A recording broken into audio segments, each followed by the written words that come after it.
you're also making yourself vulnerable to another person. There's no how in this world you will not have that one person. You cannot do without friends, No matter what. Me, I'm just you saying, need one. It could be your sister, it could be your family, but you need that one person. Nobody can live this life alone. No, you are a sadist if you are telling me that. No, there must be that one person in everybody's life. It could be our opposite sex. It could be your cousin. It could be your old school friend. But there must be that one person that when you are on the phone, normally when there is no trouble, you know how we gist, women, that person will make you feel at ease. There's one person in everybody's life, unless you're telling me you're a sadist. That's it. There must be that one person who will throw banters, who will make you feel like, not be too formal. Even the person knows this case might be serious, but we have ways of making you feel like, baby, it's not that serious. You need that one friend, that one person. I am a sadist because I spent 5 years in learning how to be a sadist. So I take that. I'm not saying you are a sadist. I'm saying any human being that does not have one person. Friend. It could be your child, it could be anybody, but you must have that one person. You will feel free to talk to in life. In future, yes, because in future, something could happen. You fall out with that person, and that person will throw all these debt. You can't be too careful in life. Even if you fall out with your mother, she can use things against you. To talking to yourself. No, I'm not buying that. No, you want me to feel like we are all sadists? You want me to feel like there's no one person in our lives? No. That's not my own style. I am not saying there's no one person in your life. Yes, there are people in your life, but what I'm saying, Chris, I am trained and well enough to understand that you get to a situation in your life where it is you versus you. You can come out and discuss and share when you're in a better position to discuss and share. Victoria, but what has happened to you is so personal and intimate. And I understand, she knows what I'm talking about because so many times she says, I don't want to say this. I don't want to say this. That means you still have that level of control. You don't want to say, because some women would have come out and, but Victoria, hold on. We are talking about you having a friend you talk to, right? Yeah. This is a case that is online, right? This is a case that she has brought out. So this is not a secret. No, you only need that friend to help you step down and calm down. That's what I'm saying. It's not as if you are Victoria, hold on, please. It's not as if you are just going to call somebody who does not have an idea of what's going on and you start telling them your secrets. Sorry, where you this is already online. I'm in the UK. You're in UK. Good, fantastic. Please. Victoria, hold on. Victoria, no. When you are talking for almost an hour, I was listening. Please, let's have communication and good, here. It's not about you today. It's not about me. It is about her. So let's focus on her, please. So all I'm saying is, you might say 10 things to her today. I might say 10 things to her today. She might not even make use of any, all right? But we are all just trying to look into what can make her feel better, okay? I said it from the beginning. I said my own experience, what I did might not even work for her. What you did might not even work for her. Do you understand? We are only putting all this on our table so that she can pick whatever can work for her, all right? So I want to focus on that, not me today, all right? So what I'm saying is, somebody that brought a case online, you cannot say you don't now want to tell somebody because they might mock you. No, it's already online. This is no secret. It's already online. Yeah. Exactly. It's not as if it's something we never heard of, and then you're just going to tell somebody who will now help you to now come and blow it online. Do you understand that? Am I making sense to you? Yes, you're making sense. Exactly. So it's already out. The things we are trying to be careful from friends is we don't want them to blow it. So what is it that they want to blow? I'm just saying, if there's one person you feel comfortable talking to, might not be somebody you're dating or you've dated before, might not be your brother, might not be your sister. It could be a friend that you're comfortable with. The person might not even be living in the same country with you. You see? Sometimes when I'm in my lone wood, my closest friend I talk to is in America. That's the person I will open up to and will talk, and she would make me feel better about myself or tell me off or tell me the truth. Even when I don't want the truth, she would say it. So that's why I'm saying that we always have that one person. So Doris, I'm sure there must be that one person who will be like, you see, this is what's going on. So please, This is no longer a secret because, see, sometimes we keep things to ourselves and it makes it worse because you don't know how to react. Maybe that was exactly what you did because there was nobody to discuss with. That was why you came online and even blew everything and put it out there. Maybe that one friend could have helped you. Maybe that one friend could have helped you. Let me say something. Yeah, I quite agree with Sis Victoria, and I also agree with you. Now, I'll give you an example of what you're saying, and I'll also tell you an example of what she's saying. See, Sis Victoria, I've seen her a couple of times that sometimes she follows my issues with people. Like she was actually describing me, right? I'm that person who is a deep lover. I give it all, and when they hurt me, it gets to me, which is very bad. And what does it do? I want to burn the bridge. I want to burn it that by the time after doing it, there won't be room for reconciliation. You'll always see me out there saying they are hurting me. Meanwhile, I am the victim, right? But I'm the one talking. The oppressor is not talking. Now they're looking at me like the troublemaker. So I saw Sis Victoria say that, and that is the point where she's saying there is no point talking to anyone about your problem. There's no point. Just go to an open space and cry out. Yes, that is the life I am living now, because it has happened to me. And when they do it, I come out, and when I say my own becomes worse. Everybody, she doesn't keep secret, not knowing that they've done worse to me before I come out to retaliate. Now, in your own case, let me tell you something. I had a friend. I met someone last week.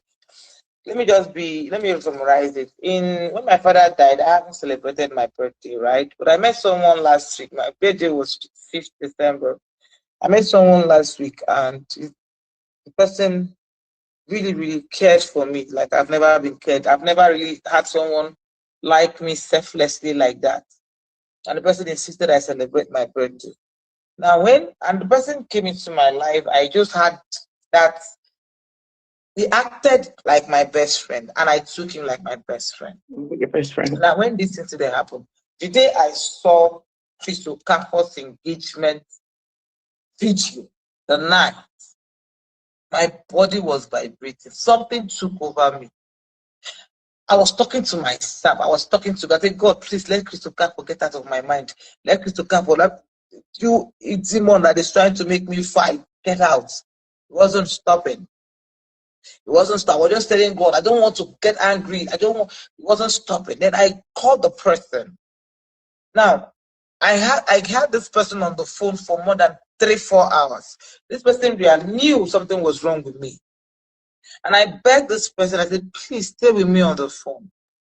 You see, if this person had stayed longer with me on the phone, maybe I wouldn't have come out to break down like this.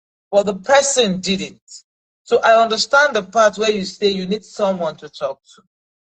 While the person engaged me, while I was also feeling good, I felt a little better talking to that person on the phone. So both things you guys said, I understood it. You understand? And both of them applied to me too. Honestly, I'm listening to you. I'm taking the advice. Maybe that's what I need, because at this point I am tired. Since Victoria said it, I'm exhausted. I am. So at this point, I think I really need this advice from you guys. I need more of love from people instead of hate. Because, like I said before, I'm at the point where a lot of things come to my head. I want to do some silly, silly things. You know, my friend Kingsley Wona, that I had to fly in from Lagos. He's still in my house now. But what they do is, after he's been here sitting down since watching me. When I'm done with this, he will just be cracking me, making me laugh. Kingsley, is she okay? He was sitting down here. I think he just left. Okay. So Victoria, Doris, what other things do you enjoy doing when you feel a bit low about yourself? Me, my own is shopping therapy. Some people do other things. What is that one thing that, when you hear about it, you're going to, your brain is going to be like, yeah, get excited. What is that one thing? To be honest with you, I don't even know the things I love to do because I'm even afraid to go outside. I like to lock myself in the room and just be by myself. In fact, since my brother, give up the ghost, I like to lock myself. I like to isolate myself. I like to, as a matter of fact, these people in my house, I feel like they are disturbing me. I like to just stay by myself, So if you ask me what I like to do, there's nothing gives me joy anymore. I swear, I have all the money here. I have money around. I have 5 million cash. I have cash everywhere. I have cash. Like, don't say that online. I have money people dash me, but they're not making me happy. Do you remember what I told you? Exciting me. Do you remember what I told you in the beginning about very rich people in the UK who have bought themselves? Rich, the Amy Winehouse, like rich. I don't know if I'm allowed to mention names, but that one, let me use Steve Madden. There's a designer, that his mom died, right? He had all the money. He's a successful designer, everything. His mom died, and that was it. He just couldn't deal with it anymore. Now I understand, sis, what you're saying, but I'm not coming from just experience. I'm coming from my academic. I'm coming from my job. There's a situation you find yourself. You don't have the energy for nothing. Nothing. The only thing you need at that time is that target, is that issue, is that thing that is disturbing you to come and undisturb you. Like I said in the beginning, the mind is invisible, but it's the heaviest. When your mind is heavy, you can't get up. When you try to drink water, the person might choke on water because your arteries, everything in your body has constricted. So when I say I know how you feel, there's a reason why I went to study psychology up to master's level, because I needed to understand myself.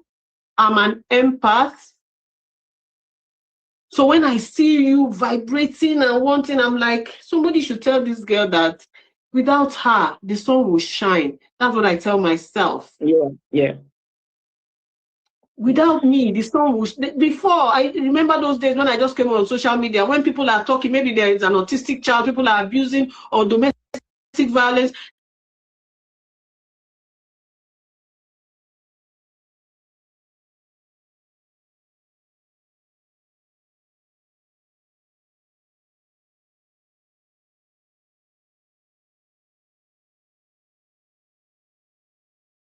Do you want to talk about how I spoke on domestic violence? The abuse that they abused me? Vicky, for speaking about, you don't mention all these things on social media. Okay, domestic, what did they call them now? More when the life come back. Are you serious? Come back. Oh my God. Okay. Ladies and gentlemen, how are you doing? Sorry for coming late. I'm kind of tired and I have to sleep. So I woke up and I find out that the freeze is live with these ladies, and Doris is back again with her story. These two other ladies, they were trying to comfort her and doing all of that. Please, can you drop a one in the chat if you can hear me? I don't even know if I can go up to my studio, but I'm just sitting right here trying to catch up with the latest. Okay, thank you, Sister Rose. You can hear me. So Doris is right there again on that the freeze life and talking, and these two other ladies trying to comfort her. And the question that just came to my mind is, this lady Doris must be the biggest cloud chaser of the century. Let me explain. Doris is a cloud chaser. I was kind of feeling a little sorry for her, but after seeing her on Daddy Freeze, I just think maybe karma just catch up with her, and maybe she should just take whatever is coming for her. And this is why I think so. With what's happening, with everything this guy knew about the so-called Pastor Chris, allegedly, and all these other people they were dealing together, everything she exposed on Pananan live show, and now at Daddy Freeze's show. If you ask me, the right course of action is to go to the police, file a criminal charges or whatever on this guy. You have the evidence, because I'm even more concerned right now, because with everything Doris herself has admitted to, these are just bunch of criminals. If everything is, if we have to go by the words of her mouth, pardon me, if you don't see it from my lens, it's quite understandable. But first off, this lady admitted to series of conspiracies. How they conspire to defraud people, lie to people, do all kind of stupid shit. I know she's trying to make us understand that she was used, she was scammed, she was somehow being involved in what seems like a romance scam. Even those of us who are not law enforcement officers, or we are not even lawyers, or we don't have anything to do with the law, we can still count at least 3 to 4 solid allegations that she can brought upon this so-called man of God. Why this social media ranting up and down?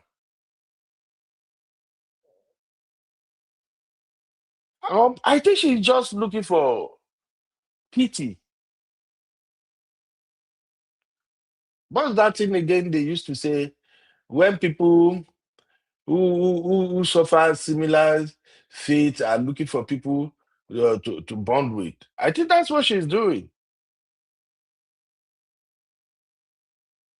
And the 2 other ladies on Daddy Freeze's life. So are they trying to tell me if Daddy Freeze was not live, there is no way they could contact her privately and have all of this sorted out? Thank you. Thank you, Zeno. I think that is the right word. She's looking for validation. This guy, this Doris struck me like somebody who have really done a lot of BS. She has gone really deep with these so-called people. She's mentioning their names. I think she is as guilty as the rest of them. So I don't understand. Why can't she go to the police and report this guy if truly she's seeking justice?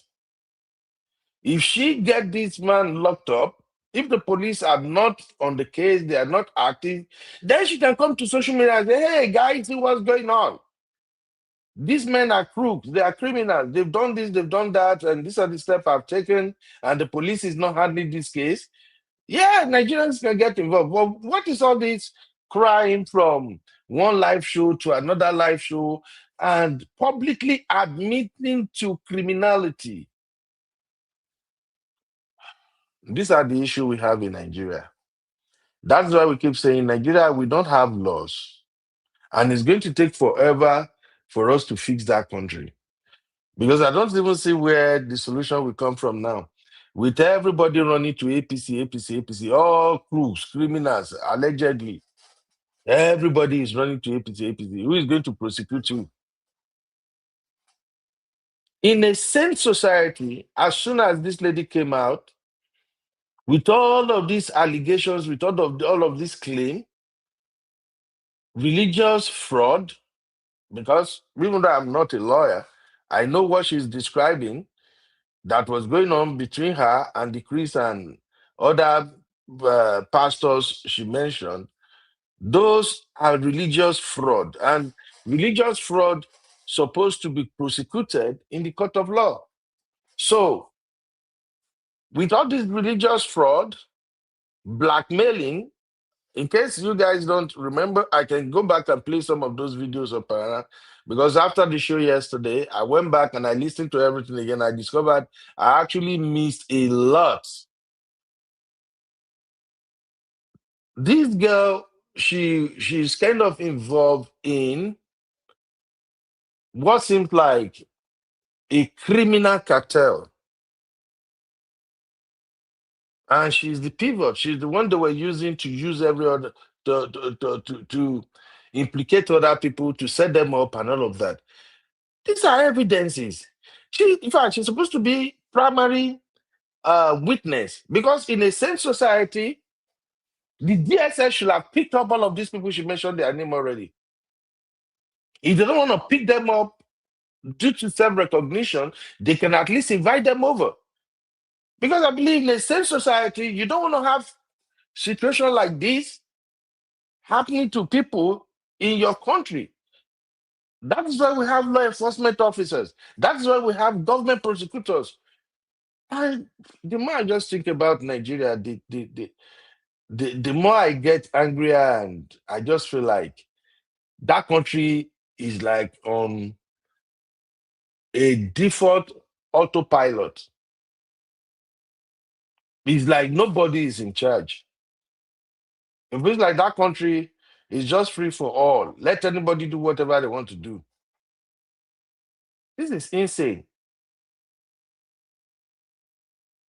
I was listening to the part 2 of our interview with Parana yesterday, and she spoke about something, the prophets or prophet, whoever she was referring to in South Africa.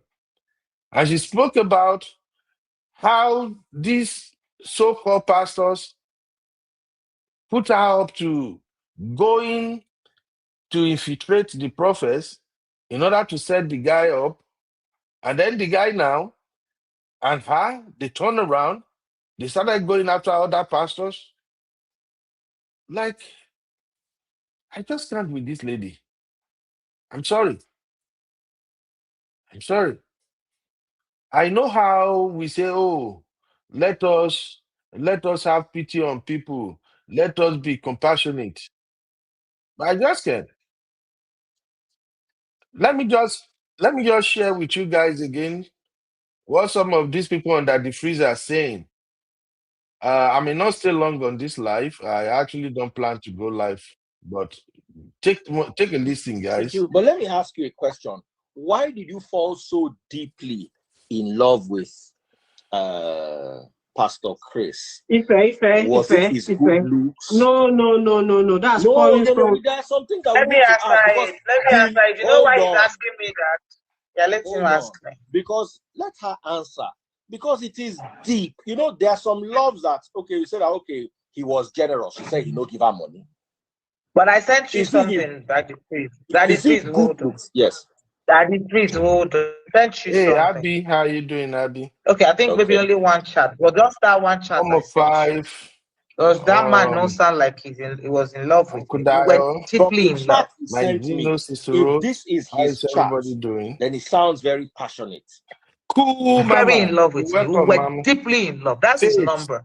And you know that thing is not doctor. That's a WhatsApp chat. So if you see that chat, do you think that man was not in love with me? He was in love with me. Yeah, but you see, for a woman, of me touching myself that I sent to you, is it that is free. The video of me touching myself. You see that video of me touching myself? Yes. That man has it like You know, when they say two people just saw, and I can't tell you how much we make out. When we know when people, because it's a pastor, we don't always see often, right? But when we see, I don't know, we are adults here. I don't know when you see that love that you guys can start from the She's door part of a and you start kissing from the door, like everything you start, that kind of out, all tight box. That's how it is between me and this person. That's how deep it is. Jessica. That means, according to you, he was very good in bed. You can understand from my description. So now, that's what it was. Though it's just you always find someone in this life that you will be in love with. Probably that's that's the first person she has been in love with.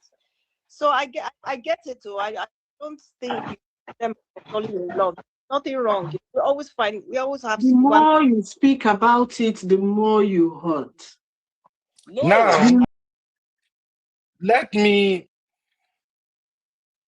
Now, let me quickly point something out here. This lady have sent, with her own admission, she has sent her own nude to maybe about, how many people so far now? I think 2 people. She has sent it to Panana. She has sent it to Daddy Freeze. She's admitting to it right now. That the video I sent to you, is she okay?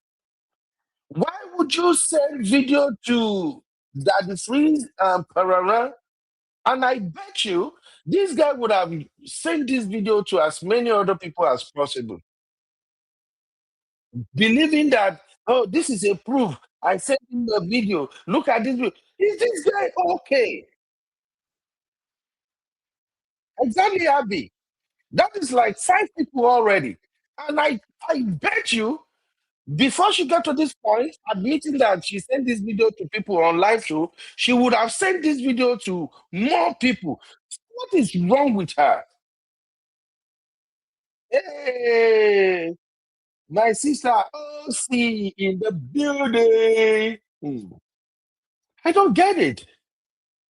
Nothing is missing in her life. Hold on.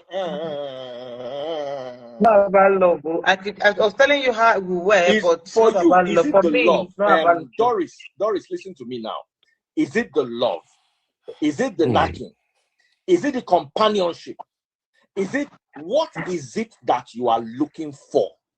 Revenge. What is it that he took away from you? Revenge. What I want is to let's leave about what the bad things. What is that thing that he brought to you that you are now lacking? Is it companionship? Is it love? Is it knocking? Is it friendship? What is that thing that I'm not gonna let this guy go? What's that thing? Let me give you aside the anger. Okay, let me aside the anger. Dauda. Yes, so see me too. I'm ashamed. You. Victoria Yama, she was saying hello to you. Yes. Yeah, diaspora diva. She's still online. Happy.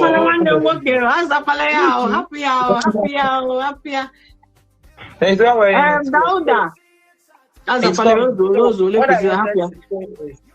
What I wanted to say is coming. He went to his own room to change. I think he had his bath.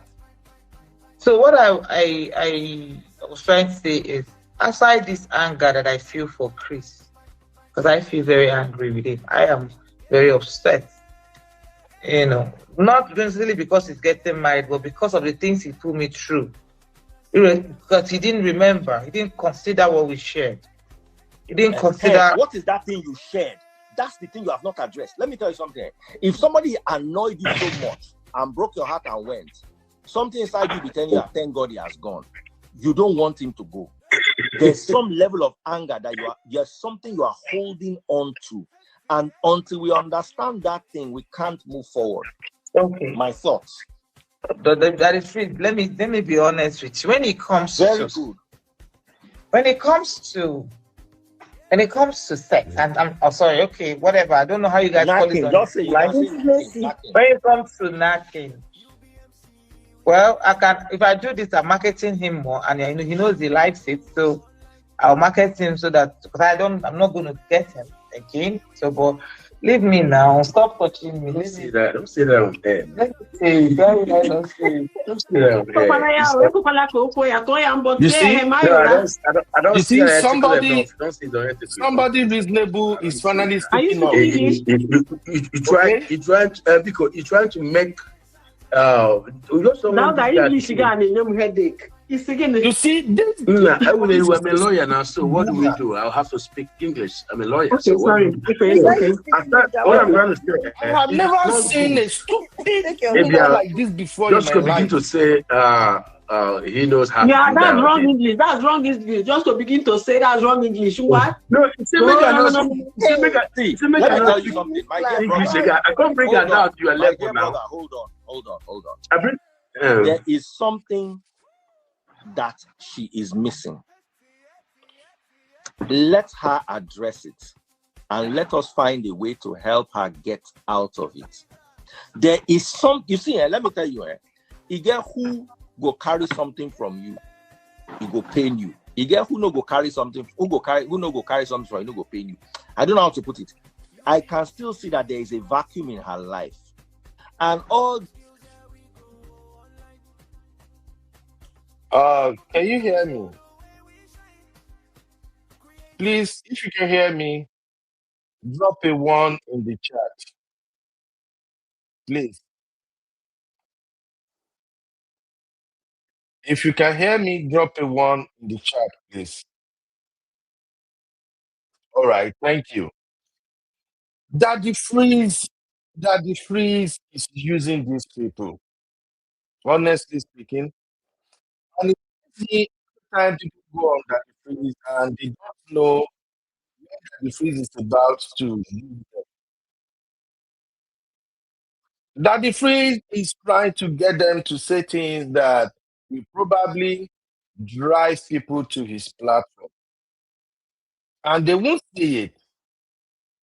Now, Daddy Freeze almost pushed her into gutter there, and she was able to open her mouth. I'm not talking again until that man who was by her side stepped in and said, No, she can't be saying this. Now that the truth is kind of triggered now, like, why let her talk? And he's trying to play on her psyche by saying there is something that she needed to say. There is something she's looking for. Like, what is wrong with people? Something is freaking wrong with this lady. What kind of validation is this? Okay, let me bring it back. Hopefully, you guys can hear me. No. Let me. It is not. See. At It's not muted. At this stage, the guy is already important. You don't cry about him for all the blogs, so you cannot say.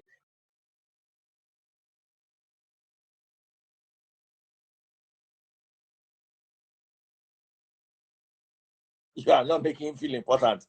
You understand? You've been crying about him for the last 4 days. Let me be honest with you. If there's anything I want to miss in Chris or Cap, not sex. Chris is not good in bed. Yeah. No, I'm being honest with you. This thing is talk about that side. What is it that you are missing? Okay, just say it's not. Shona, they hear that. Can you guys hear my voice, please? My own is not that. That is free. Can you hear me? What are you doing? You have a knife, you have a gun. Which one do you want to use? If you told her to talk. She's now talking. You are now telling her, maybe I should bring a man here. No. There's no man. Leave it. She's not missing anything.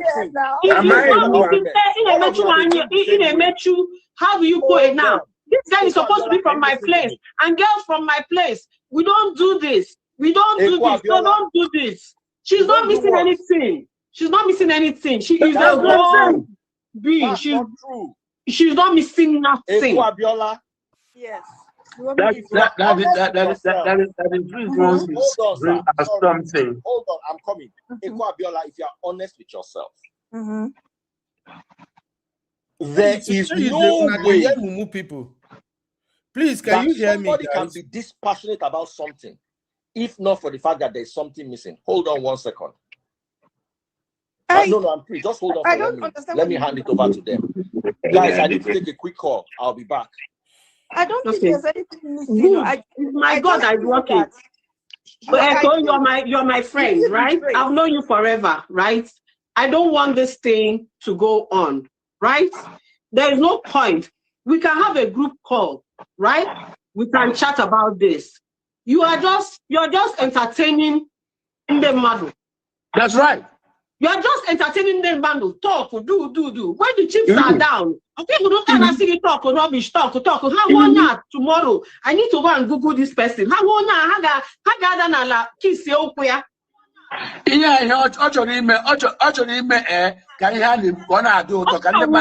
I'm sorry, Joel. I'm so sorry, right? You're my Daddy Freeze is my brother.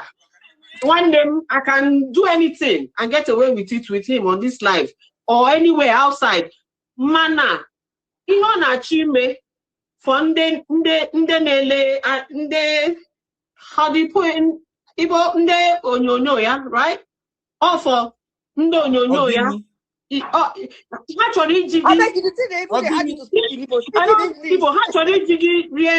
Right? You're like a dessert for them.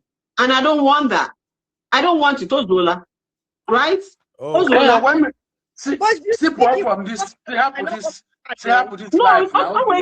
Why I came on this live, right, is I don't know her. I've not spoken to her, but I came on this live because I want to show you the medical and psychological implication of what you're doing. Okay, of what she's doing. She's hurting herself the more. When there's trauma and you want to keep talking, you're pouring salt on the wound, right? Because it out. Yeah. Sometimes you just have to voice. There's a safe space.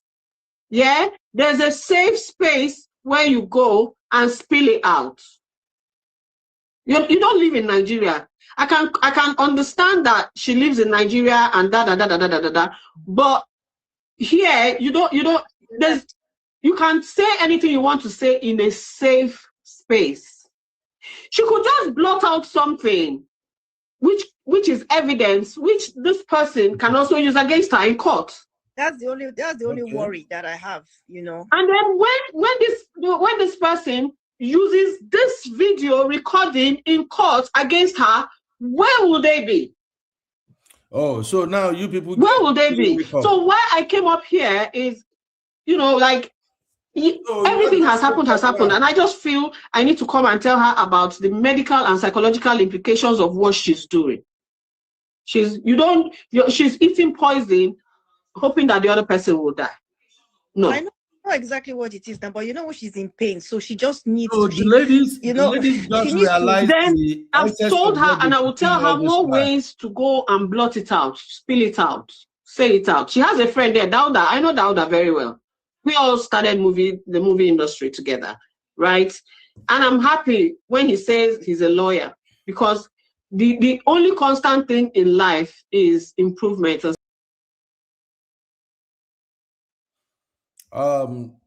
Ladies and gentlemen, I actually removed the live now because I think I've heard everything I want to hear so far. People can go to Daddy Freeze and watch the rest of it, but I just wanted to kick off this brief live show by bringing what is going on to you guys live. Can you hear me, please? Let me see if I can even find my AirPod. Maybe it will make the audio better. Can you hear me? Bilba, everybody, if you can hear me, please drop a 1.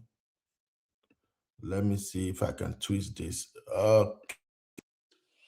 All right, thank you very much. So people can go to Daddy Freeze to watch the remaining of the video. I just wanted to show our community what this lady is doing and how dangerous it can be if you find yourself in situations like this and you decided to go the social media route. First off, you're going to end up entertaining people who don't even care about you. And that is what the Doris is saying now. 2, you're going to end up on pages of bloggers who just want to take advantage of you again to make more money. And if you notice, towards the end, before I stop the video, you're going to notice that one of the ladies actually, Soji, she woke up, she suddenly realized that, wait a minute, what are we doing? This is not the right place for this lady to be sharing all this information she's sharing. As soon as the man who was with Doris stepped up and said, no, she can't say that, she can't talk like that. Now, suddenly, all of them wake up, and it's like that the freeze is not having it. If you see that the freeze already left the show for them. Either that the freeze is going to make a phone call, try to persuade the lady, because I know sometimes this is how people like DF, this is how they operate. He's probably on the phone with the lady now saying, "Get waiting, I won't make you talk. When you talk, and Nigerians will know. Nigerians will know to fight for you. They can even write up. Get back to the life. DF can do stuff like that." This is the same DF that put Two-Face on blast. Now he's on this lady matter now, and this lady is even worse off. In the case of Two-Face did not fall into this trap, even though Two-Face have his own family battle, everything ongoing. But I respect him for the fact that he did not stoop so low to jump on DF live in order to explain private matters. I respect Two-Face for that. But in the case of this Doris now, this Doris is just moving like a locomotive engine. No break, no jam. No break, no jam. She's just yapping. She might even end up in jail. And that is why I think for me, it would have been better if she had done the legal route, report to the right authority. If you watch parallel interview with this girl, if you see the amount of money these folks are throwing around, million. I don't know, maybe because we were the US, we work hard before we see our money. Maybe that is why I can't relate. I don't know. Eh? When you hear million, that these so-called pastors, allegedly, according to this lady, if you hear the millions she said they were throwing all over the place, wow. Even some of the cases that they thought they have seen the last of those cases, this lady brought everything back.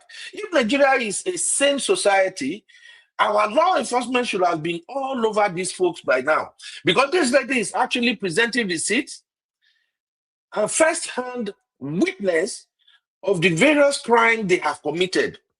She spoke about how they will do miracle, how they will pay people to perform miracle, how they will pay some people to make some things go away, how the so-called man of God that she's putting on blast right now, how the said man of God invited the other one that VDM was always on his case. He invited that one to his church to minister, and then that one came to his church, and before they know it, that one has impregnated another lady, and then they have to pay the lady who got pregnant 10 million naira to take care of it. There is just all kind of criminality going on among them. And then, coming back to DF life again, Doris has said over and over again, I want revenge. DF is saying, what exactly do you want? I don't know if anybody gets what I'm saying now.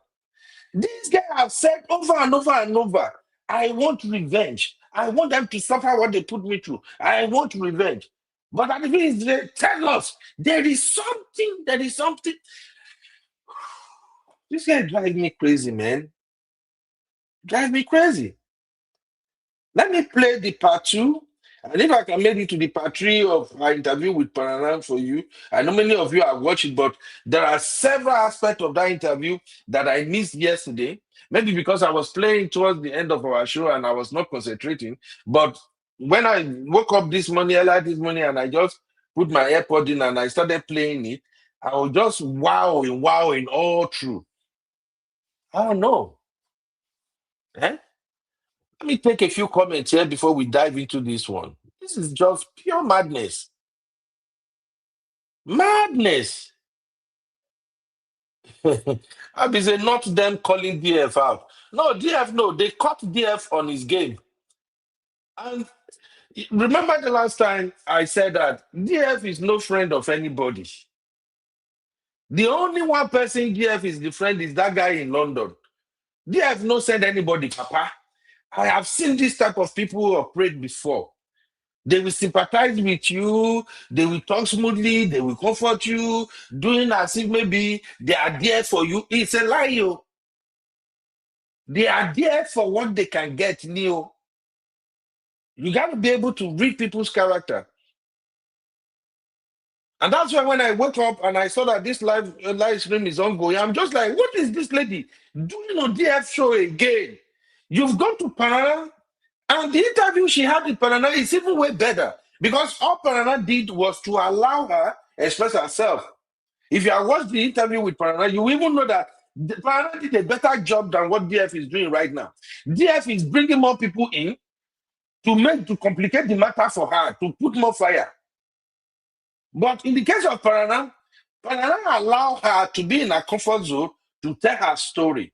So having listened to all she said at Parana, why coming to DF Live again? And for those who might not know, I am not a lawyer, but I know those who have legal minds among RIFA, you might agree with what I'm going to say right now. In a case, the more you speak, the more you talk, without legal guidance, somehow you will contradict yourself. Somehow your statement will begin to change. As this lady is moving from platform to platform, she will be doing addition and minus, omission and commission. That's what she will be doing. Because these things happens in the past, and she's trying to bring it back to life. When she was on Parana's show, she actually gave a very good account of everything that went down. Now on Daddy Freeze's show, with the help of Daddy Freeze asking, Daddy Freeze sometimes confuses me. I don't know why that bros they do like that. In the motion, Daddy Freeze want to protect his platform. He wants the lady to mention those pastors' name, but he don't want her to mention them in a way that those pastors can turn around and come and sue him. I don't know if you guys get what I'm saying now. It's just crazy. And the lady called Mumu, she continued to speak, she continued to talk. I don't know, so we still get Mumu women like this for Nigeria. And this is why I also say that don't believe all these people that call themselves celebrity. The fact that they are famous, it does not mean that they carry brain. Many of them sense no the waiting that they do. Eh? Oshe said, what is she missing? She has not told us. Oshe, you want to do like that, the freeze though. I be say, for those that don't understand Igbo. Okay, what was she saying, Abby? I better interpret for us.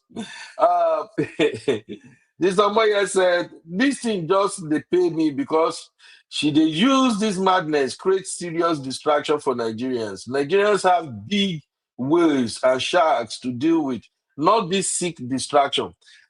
I'm with you 100%, my sister. I was going to do political roundtable this morning until I see that she's live again, and I'm like, Omo, let me just quickly see what's going on here. Well, Omo, yeah, please, I don't know if you're going to do a show on this France thing. I think I have to do a show on that thing. I want to know if Nigeria has been handed over to France already. I don't waste my time again. Sister Rose say that the freeze is an instigating whistle. Oh my God. So Abby, what was that lady saying in Igbo? Okay, thank you, Abby. Sister Nachu, how you doing, man?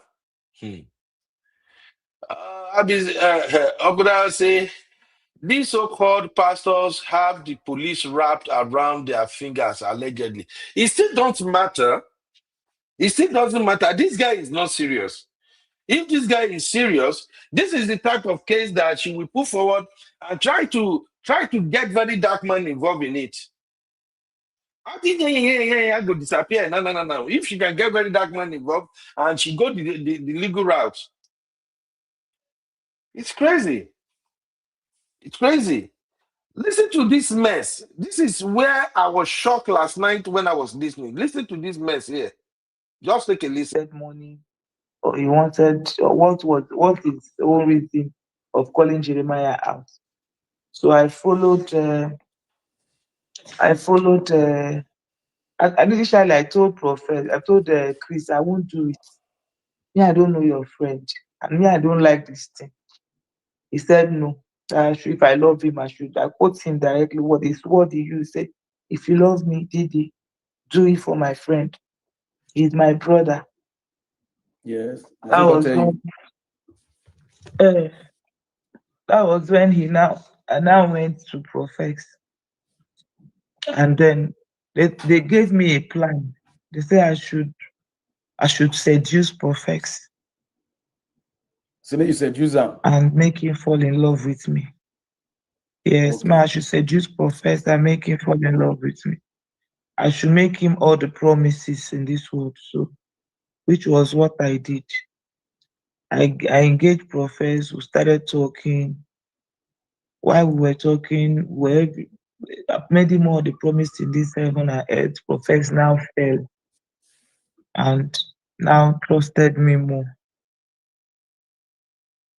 Yeah. So while Profess was talking with me, the case of baby testimony came. Ruth Matthew, they said Jeremiah arrested Ruth Matthew. So Profess now said, can I help to release Ruth Matthew? That they took her to Abuja, that the case that came and all that. That was when I said, okay. Now I now told them that Profess said I should go and release Ruth Matthew. So that was why I went to Abuja during that case. Went to the police station and saw Ruth Matthew. So when I saw that he was a cripple, I came back to Chris and Jeremiah and I said, sorry, I will not be able to hurt this woman. If your issue is to arrest Chris, by arrest Profess, let's deal with Profess. This woman is a cripple. Don't arrest her again. So that was when I said, okay, that they are not after, but I should just find out what is the connection between the lady and Profess. Okay. So, which is the case of Ruth is something I would tell you some other time, but I'm just summarizing it. More just summarize how they go first.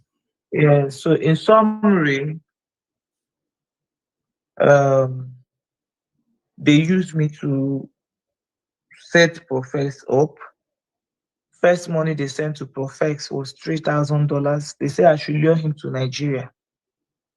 Yes. So, and it was Chris that sent that money. I sent you the screenshot where he forwarded me the receipt with his number. Yes. So it was Chris that sent that money. $3,000. Yes, at that time, me and Prophet was agreeing that we will come to Nigeria. Yes. So eventually, while we were also doing that, Prophet now sent me to Apostle Johnson Suleiman. Yes. To also tell him that Otobo wants to come and do interview on his page, that I should give him bill if he doesn't want Otobo to come. I should give Suleiman bill 30 million naira. So it was when he said me to Suleiman that I say may you go meet Suleiman, say Steffi Tobo won't go do live for a page. So if Suleiman don't want make Steffi Tobo do make a Suleiman pay 30 million. And people the hammer for this one now, I don't know. I hear you. So I went to Suleiman. But when I reached out to Suleiman, I told him this. I'm playing this just to show you guys how far this lady has gone deep in all of this conspiracy to scam people, to blackmail people, and all of that. And that is why immediately I heard all of this, I'm like, is she insane? These are things you take to the law enforcement agency, not bloggers. That's what I just want you guys to listen to. This is where she made a whole lot of revelations about how they were running like mad. And she is part of the rig. She is part of the people who are Black many folks in Nigeria too. May God forgive us. Take a listen more. Sir, this is who I am. And I am not really working for Prophet. I am here in defense of your colleagues, Prophet Jeremiah and Chris. Now, Prophet has sent me to come and blackmail you and collect money. I want you to insult me and Prophet. I will record it and send to him. Embarrass us, which Suleiman did. He now told me that it's not even about pretending that he's going to arrest Prophet. He now sent me a court document where he has restricted or some YouTubers, and also show me the Prophet's name, sent it to me. So I went back to Prophet. I said, the man know about you, that the man is angry. The man said he will arrest you, he will sue you. So that was how that one. When I sent Prophet that court case, he just did not talk about Suleiman again. Then we'll continue the baby testimony matter. Yes. So it was that thing I told Suleiman. Suleiman now told Cassie. Yes. Cassie now went and exposed me because to profess that I am not who I think I am, that they are using me to lure him. So that was why Prophet did not come to Nigeria. Okay. Though he did not believe them 100%, but he did not come to Nigeria. So later, Prophet now said he has personal vendetta between Iginla, Idahosa, Chris, Suleiman, and Jeremiah. 5 of them. That they plan to arrest him with J. Israel. Yes. But that arrest, him and J. Israel formulated it. And J. Israel told him to disable his page to pretend like he has been arrested so that they can collect the money, which J. Israel collected money. That was his own personal vendetta. Yeah, so that was his own personal vendetta with these pastors. He said I should arrange a 3-way call so that for now, profess now, me and him, he calls it street. Me and him, we are now running street. He said he's training me on the business we should be doing.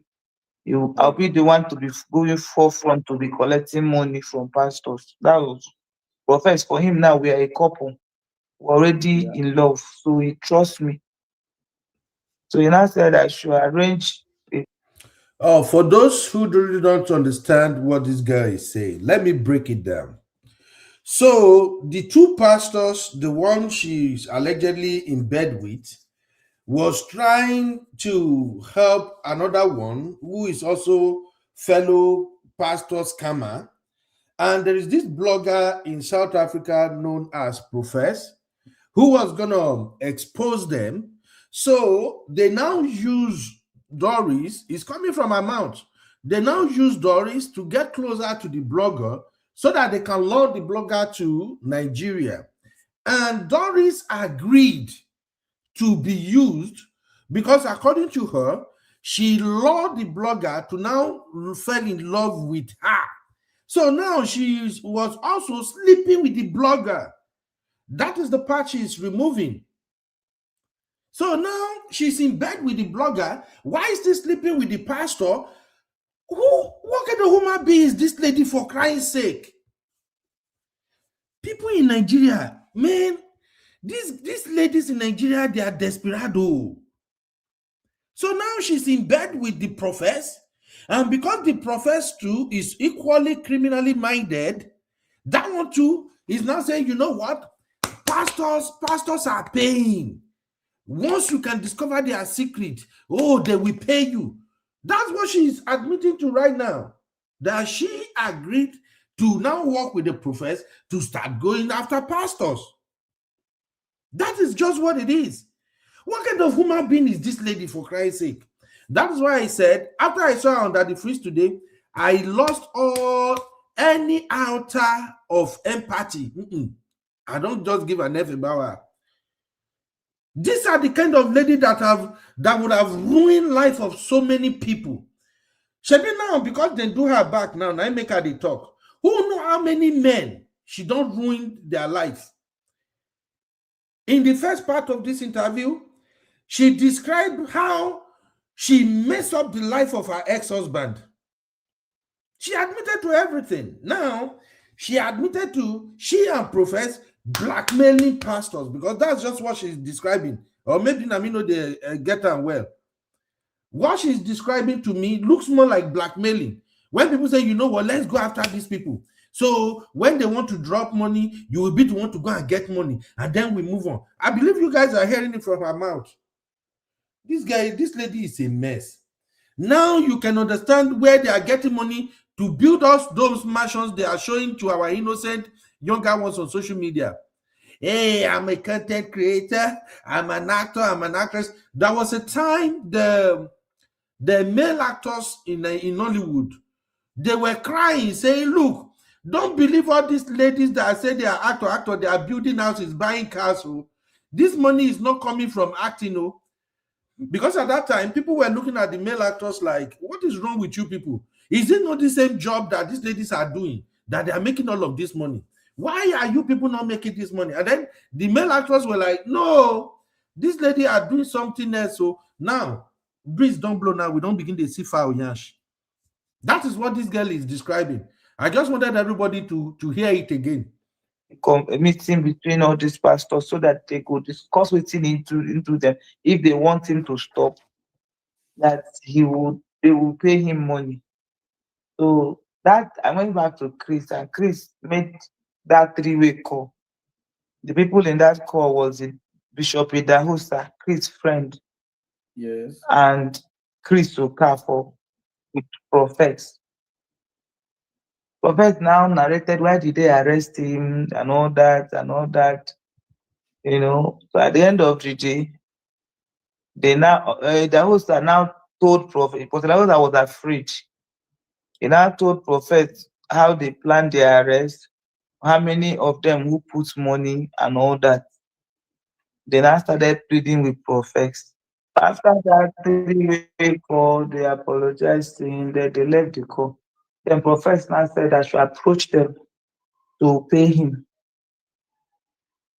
And they should pay him $200,000. Right? Before he would $200,000 before he would leave there. Okay. So when I now told, in fact, before this whole thing started, I told Chris that I won't do this thing if my lawyer is not involved, because I thought the way the whole world was on that matter, and it has to do with a missing child. So I told them I will not continue this if my lawyer is not involved, if the police is not involved, and all that. So they involved my lawyer, involved their own lawyer, involved EFCC, which I personally went to EFCC in Benin and wrote statements. They also involved Interpol. Chris' lawyer, Obani, was the one who sent one of his lawyers from his chambers who took me to Interpol in Lagos, where I also made statements. So I had those cover before I continued in my disc. With the profess, before you continue with profess. Okay. So why profess demanded that money, they now said, okay, they know what to do. Them and what the Interpol guy now discussed it. I don't know how they got money, but there was a video they sent me with an empty video with dollars showing on a bed. So when they showed me that, I will send the video to you. So when they sent me that video, they play for them. Yeah. When they sent me that video, it was the Interpol guy that sent me that video. When they sent me that video, then I now put it on reel. They did it and I inserted my voice. I said, Professor, the money is here. I'm in the room. That's why you can only hear my voice in that video. You can't see me. I acted like I was in the room then. I was one videoing it. So when I sent him the video, Prophet believed it. Then he now said, okay, how will he get the money? I said he has to come down to Nigeria. He said he can't come to Nigeria. These people will be looking for him.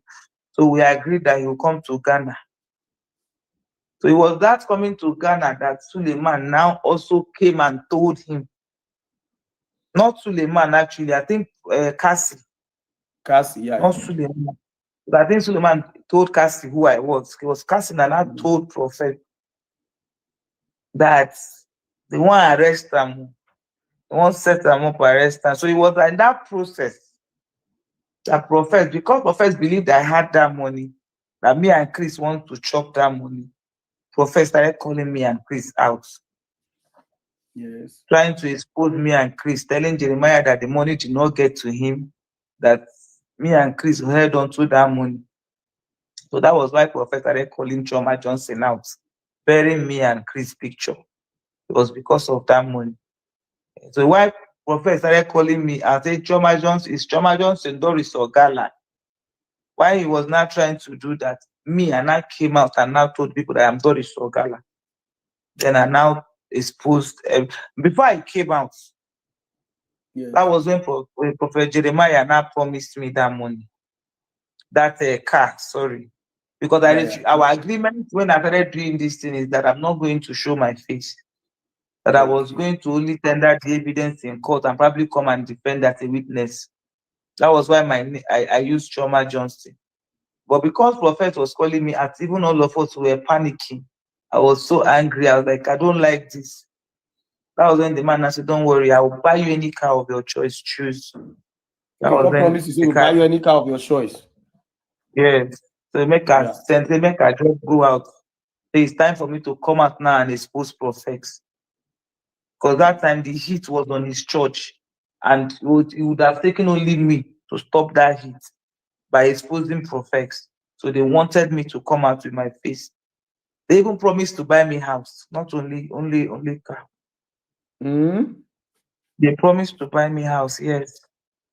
So when I now came out, I came out on Doctor. I first of all told Dada. Dada did not believe me. Then I came out on. I went to Dr. Chidi, and I told Dr. Chidi everything. Look at what is there. Look at what is happening. Look at. But I did not tell Dr. Chidi that I was going out with Chris. I did not tell Dr. Chidi the full truth. I just told Dr. Chidi that Prophet is blackmailing these people. He's sending me to go and blackmail. But I still maintain that I was in love with Prophet. Okay. Because that was the act, so that Dr. Chidi can also counter Prophet, because I was still working with these people now. Okay. So it was not then that Dr. Chidi now gave me his platform when I was saying I'm still in love with Prophet. He used to send me to go and collect money. So I said half truth, not all the truth, because I was protecting Jeremiah then. So that was when I came out. I played my conversation with Prophet, the voice recording, where he was sending me to go and collect money from pastors, how much you have paid him, all those things. So that was when I brought it out. So it was now that thing that, scattered the case. And it was through those my confrontation with Prophet, all the things he did in that case, I had it recorded from the beginning. And police had it. Jeremiah them have it, so they used it in court and they won their case. So the car Jeremiah promised me, he said he was going to. Chris now told him to. The first car I sent them was Lexus. Then they said that one is too expensive. Then I now got this Mercedes, which was 45 million. Then I said, okay, that they were going to buy it. Then Chris now told Jeremiah that they should send the money to his account. He should send me the money for the car to his account. So when we left the three-way call, I asked Chris, why would you say made in sentence? I asked him, actually, I did ask him. He said, no, he doesn't want me to put the money. He doesn't want Jeremiah to have my number because Jeremiah has come to his church before and impregnated somebody. And they used 10 million naira to cover it. Yes, that's what Chris told me. Okay. That's what Chris told. Says Jeremiah come in church, called to program from inside. So that they used 10 million naira to cover the gap. Yeah. So it was there that and I said, okay, now I understand. So Chris was one who sent his account to Jeremiah. So Chris now started sending me the money, 3 million. You will see where I even sent 3 million. I showed you the receipt. Then he said he will send 3 million. I sent you the chat where he said he sent 3 million. I will put her inside. He started sending me the money, 3 million, 2 send me 3 million. Can you hear me? I hear you. Go on. Yes, so yes. He sent the money 3 million, 2 million, 1 million. So he was, and to the tune of 10 million naira. So he started badmouthing Jeremiah, saying that Jeremiah does not want to pay the money, I should just forget him. I believed him because he was my boyfriend. Yes. So, long story short, fast forward to a few months later, I needed money. And throughout this my relationship with Chris, it was not about money. Okay. In fact, he wasn't giving me money. We're just doing love. Me, I had my own thing going. I was okay. So, and Chris is, well, he has, I don't know, I don't ask him for money actually. So the first time I now ever asked him for money because I needed money. So I asked him that I needed money to travel. I was going for surgery. I needed 1.8 million. He said he would send me money. He now sent me 300,000. I told him that was not enough to buy the ticket. He said, he didn't say, by the way, if I need money, your friend has money. And he has my money, he has not given me. He said I should forget about that person. The thing did not go well with me because I needed money. So I had to reach out to Dada. Then I opened up everything to Dada. I said, your brother, Jeremiah, is owing me money. When I opened up everything I did to Dada, I said, I'm going to call him out to give me my money. And I said, wait, let him reach out to Jeremiah. So then I reached out to Jeremiah. Jeremiah said he has paid all the money, that he has his receipt. That he paid 45 million to Chris Okafor's account. So when he told me that Dada put me and Jeremiah in three-way call. Jeremiah said, I don't know why the man not giving me. He said, he has paid everything. He said, my daughter, I have paid everything. So it was at that point that I called Chris back and I said, give me my money. Your friend said he has paid you the money, and you know I need money. I was angry when I started quarreling. Then he now blocked me. When he now blocked me, that was when I now came online and said, Chris Okafor, give me money. You stole my money. So as I called him out online, he now reached out to Jeremiah also called him that you should pay this girl the money now. So he started begging Jeremiah that he was in America, that you should please help him, that he doesn't have money now, he just finished building his hotel. And all that. Jeremiah said, okay, so him Jeremiah go bring 7 million, Chris go bring 8 million to make it like so that they will pay me 15 million naira. And that was the first money that they paid. And Jeremiah said I should take the 15 million and forget the remaining money. I said, no, sir, I cannot. Because that was the testimony case. They called me name, and this man knew that I needed money. He did not give me. He had on to my money, so I did not. Me and Chris were now doing back and forth. Later, he begged me to go and apologize on public for calling him out. I should come out and apologize before he would give me the remaining money. So it was in that process that he now, I think, another thing happened. He now paid me 5 million. They remember that he wanted money, or he wanted, or what is the whole reason of calling Jeremiah out. So I followed. Initially, I told Chris, I won't do it. Me, I don't know your friend, and me, I don't like this thing. He said no. If I love him, I quote him directly. What he used? Said, if you love me, Didi, do it for my friend. He's my brother. Yes. That was when I now went to Profex. And then they gave me a plan. They say I should seduce Profex. So then you seduce him and make him fall in love with me. Yes, okay. I should seduce Profex and make him fall in love with me. I should make him all the promises in this world. So, which was what I did. I engaged Profex. We started talking. While we were talking, made him all the promise in this heaven and earth. Prophets now fell and now trusted me more. Yeah. So while Prophet was talking with me, the case of baby testimony came. Ruth Matthew, they said Jeremiah arrested Ruth Matthew. So Prophet now said, can I help to release Ruth Matthew? That they took her to Abuja, that the case that came and all that. That was when I said, okay, now I now told them that Prophet said I should go and release Ruth Matthew. So that was why I went to Abuja during that case. Went to the police station and saw Ruth Matthew. So when I saw that he was a cripple, I came back to Chris and Jeremiah and I said, sorry, I will not be able to hurt this woman. Let me move on. Let me move on to the part 3. Like I said, this is so crazy. Okay, this is the part 3. Please take a listen. Want to pay, he blocked me. So I now got angry. I called him out, but I dragged him. He now reported. Let me do this. Abby, can you play the part 3 from your end so that when I leave, you don't have to go start it all over? Can you do that, Mama? Yes, I'll do that now. All right, thank you. Please, guys, I checked. We only have 15 likes on the landscape, and we have like 55 people watching. And so please, if you can help us, hit the like, tap on your screen. God bless you. All right, over to you, Abby. Okay, sir.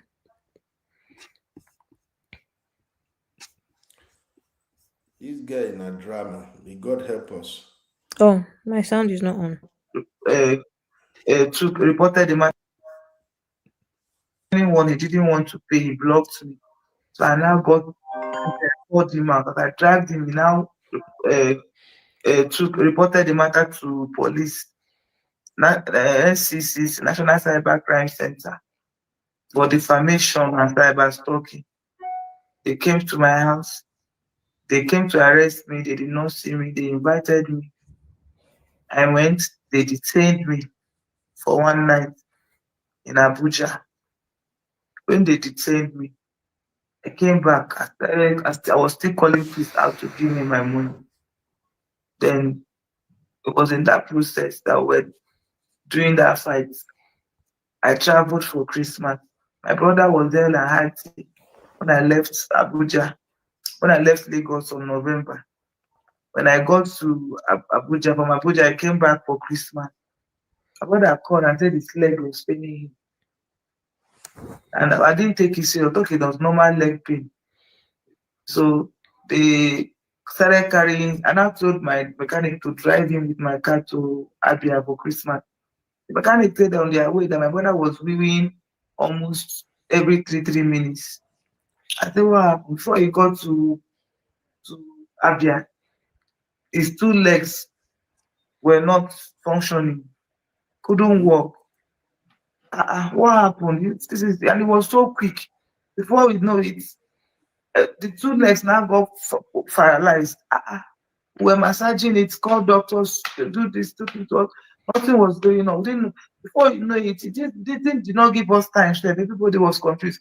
His whole body now got paralyzed, including his 2 hands.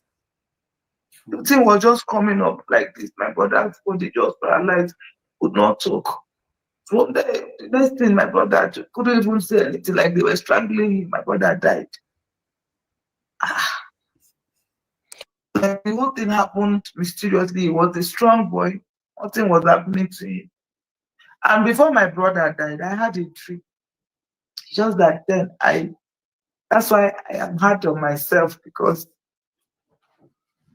I wasn't really, when I said not spiritually enlightened, or I didn't take my spiritual self very seriously. Yes. Because I had a dream before my brother died, and I didn't really take that dream serious.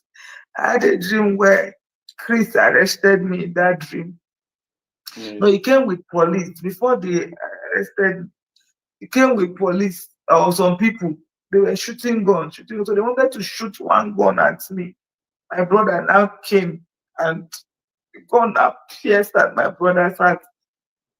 So in that dream, I was crying. Then the police arrested me in that dream and put me in a bus and drove me up. I woke up. Yes. I don't know why I didn't take that dream serious.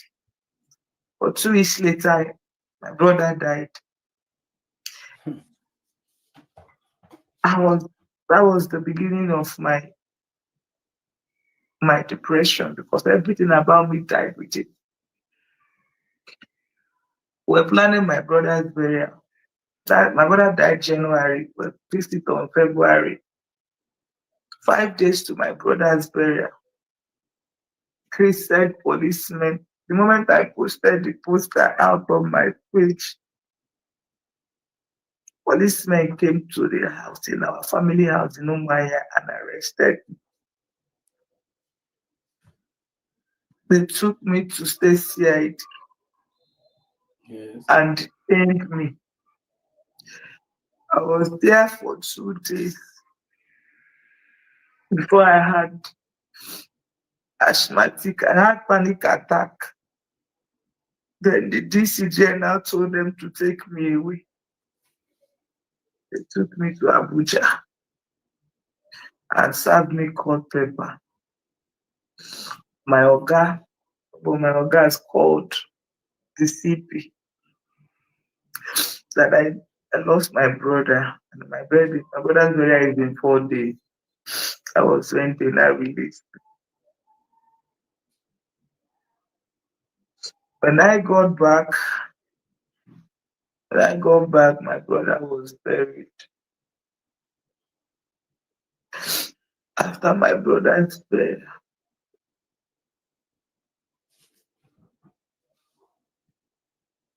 everything was not the same again. Yeah. I was rushed to hospital. I was lifeless.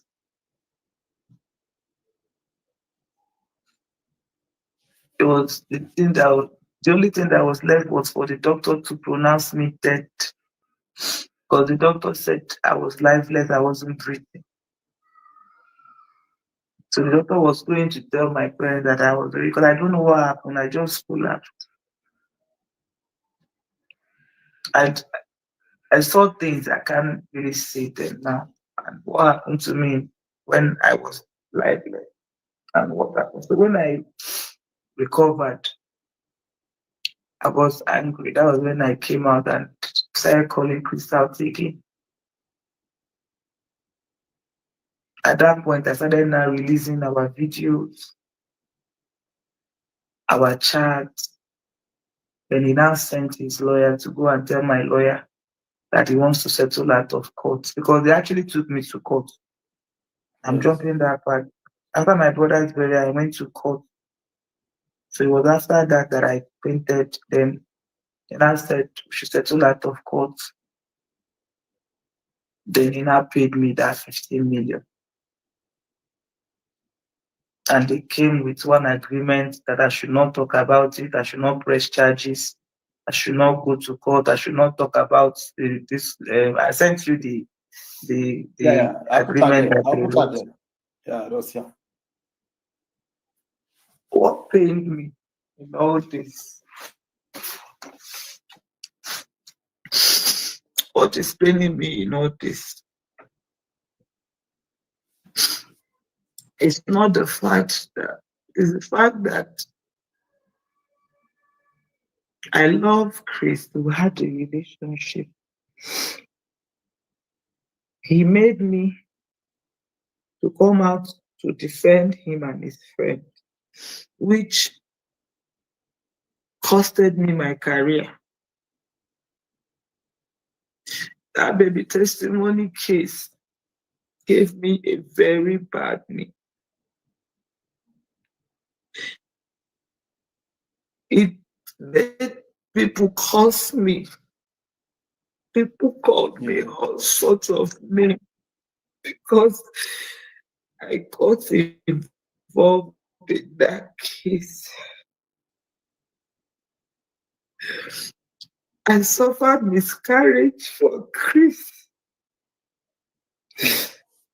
It was during this police case that it was during this that Chris turned that miscarriage video to abortion and started sharing it to bloggers. Chris also carried I sent you that video where he said I should touch my breast. Yes. And also carried where he told me to touch my private part. He sent it to his lawyer. His lawyer sent that video to his son, who now sent it to my own lawyer. That was when they wanted me to stop talking about Chris. They wanted to blackmail me with it.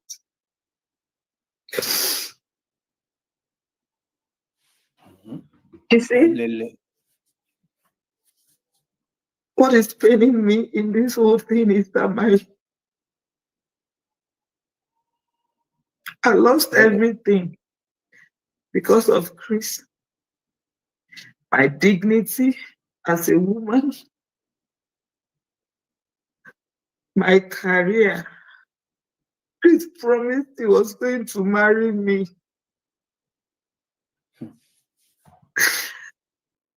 After everything I did for him and Prophet Jeremiah, how they paid me back was to arrest and detain me.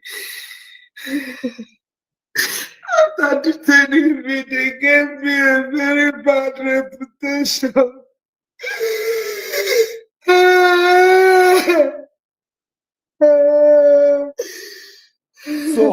So now, what do you want? What do you want now?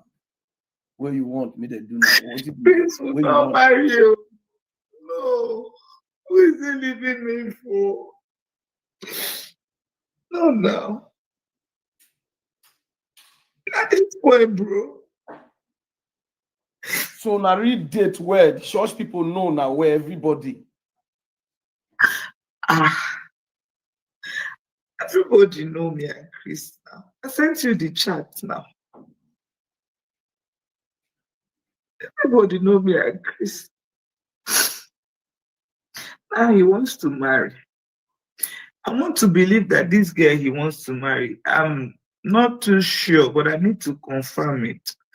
Because there was a girl he told me that was pregnant for him, that he kept in the house. He kept in the house, and that the girl, now he wants to, the girl said she's pregnant.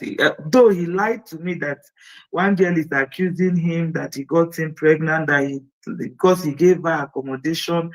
Now the people that own the place wants to sell the place, the girl doesn't want to move out. He even said, if I know those people that used to kidnap people, this thing, that is my witness. Wait, who tell you? Who asked you like that? Chris. Say wait again. Repeat that, please. Do I know people that kidnap people? Because that girl and one of his pastors that left him, Pastor Felix.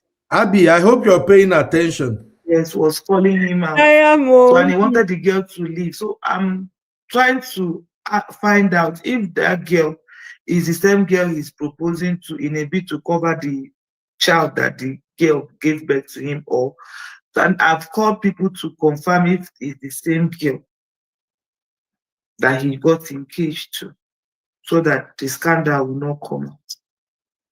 Because I know that the girl gave birth to a boy, the one that he wanted to buy that. He said she eventually gave birth to a boy. So why you want to kidnap the girl before? Why you want to make kidnap because the girl? Then he didn't accept pregnancy. He told me that he didn't even do it. But that Pastor Felix later told me this story. Said the girl was pregnant for him. He didn't accept the pregnancy, so he wanted to remove the girl from the house and send the girl away. I was so happy. So at this point,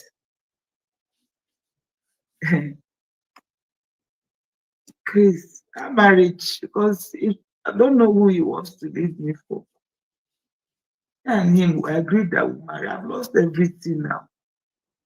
If it's spiritually that he killed my brother, me, I don't know. If it's not spiritual, me, I don't know. But the truth is, what am I living for again? Who is he going to leave me for? Who is going to marry me? Nobody. And now he wants to marry. My life is shattered. Bro, when I say my life is shattered, my life is shattered. I don't even know what is happening to me. I don't know what is happening to me. Everything about me is shattered.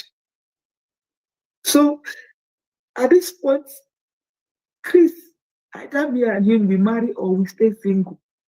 Nobody will marry. Nobody will marry. Let us either we marry or we stay single. Chris will not leave me for another woman. For who now? So how you want to stop them? How you want to stop and make it not marry? Bro, if they start that wedding, at least I know that Sahara reporter will follow me. I know that Parara team will follow me as media people. You know, when they don't want to marry, they will ask, do anybody have anything against this marriage? I will naked. I will show the scar. The scar. Because immediately after that miscarriage, I did operation. I did operation for fibroid. So I will show the scar. I had a miscarriage today. I entered theater the next day for operation. I will naked for Chris. Who will marry me now? Bro, Chris no go do that marriage. It's either he buy me there or that marriage no go. Either me and Ade single will not marry or we will end up marrying each other. That is our agreement from the beginning. And on a really date where they make love, where everywhere, where? I send you chat. That is his number. Post it and let people see if that man was not in love with me. The chat I sent you, you see the love. Well, there's no way we know they make love. Will they make love inside car? She's about to carry me. Yes. We go come and we come in house. Sometimes everybody don't sleep midnight. We go make them inside car, they kiss, they make love. Sometimes we go carry me, go inside the room. In daughter, she's over, that's his sister daughter, and she they always receive me. In fact, the children they buy me gifts. When Chizoba wanted to marry, Chris was calling me to come and stand in as his wife. So there is nothing. He introduced me to when we used to do uniform. We used to wear uniform and go to church. And I was part of wife. When he's doing program, I'll be the one to call my police contact. I'll give him over 30 police, 50 police. He will not pay 1 naira. That's not go far. This relationship. When they call him out on the media, he will call me. Abi, you dey hear how they use Nigerian Who police? is he leaving me for? Imagine. I dey hear. Who am I going to do that? My ex-husband is married.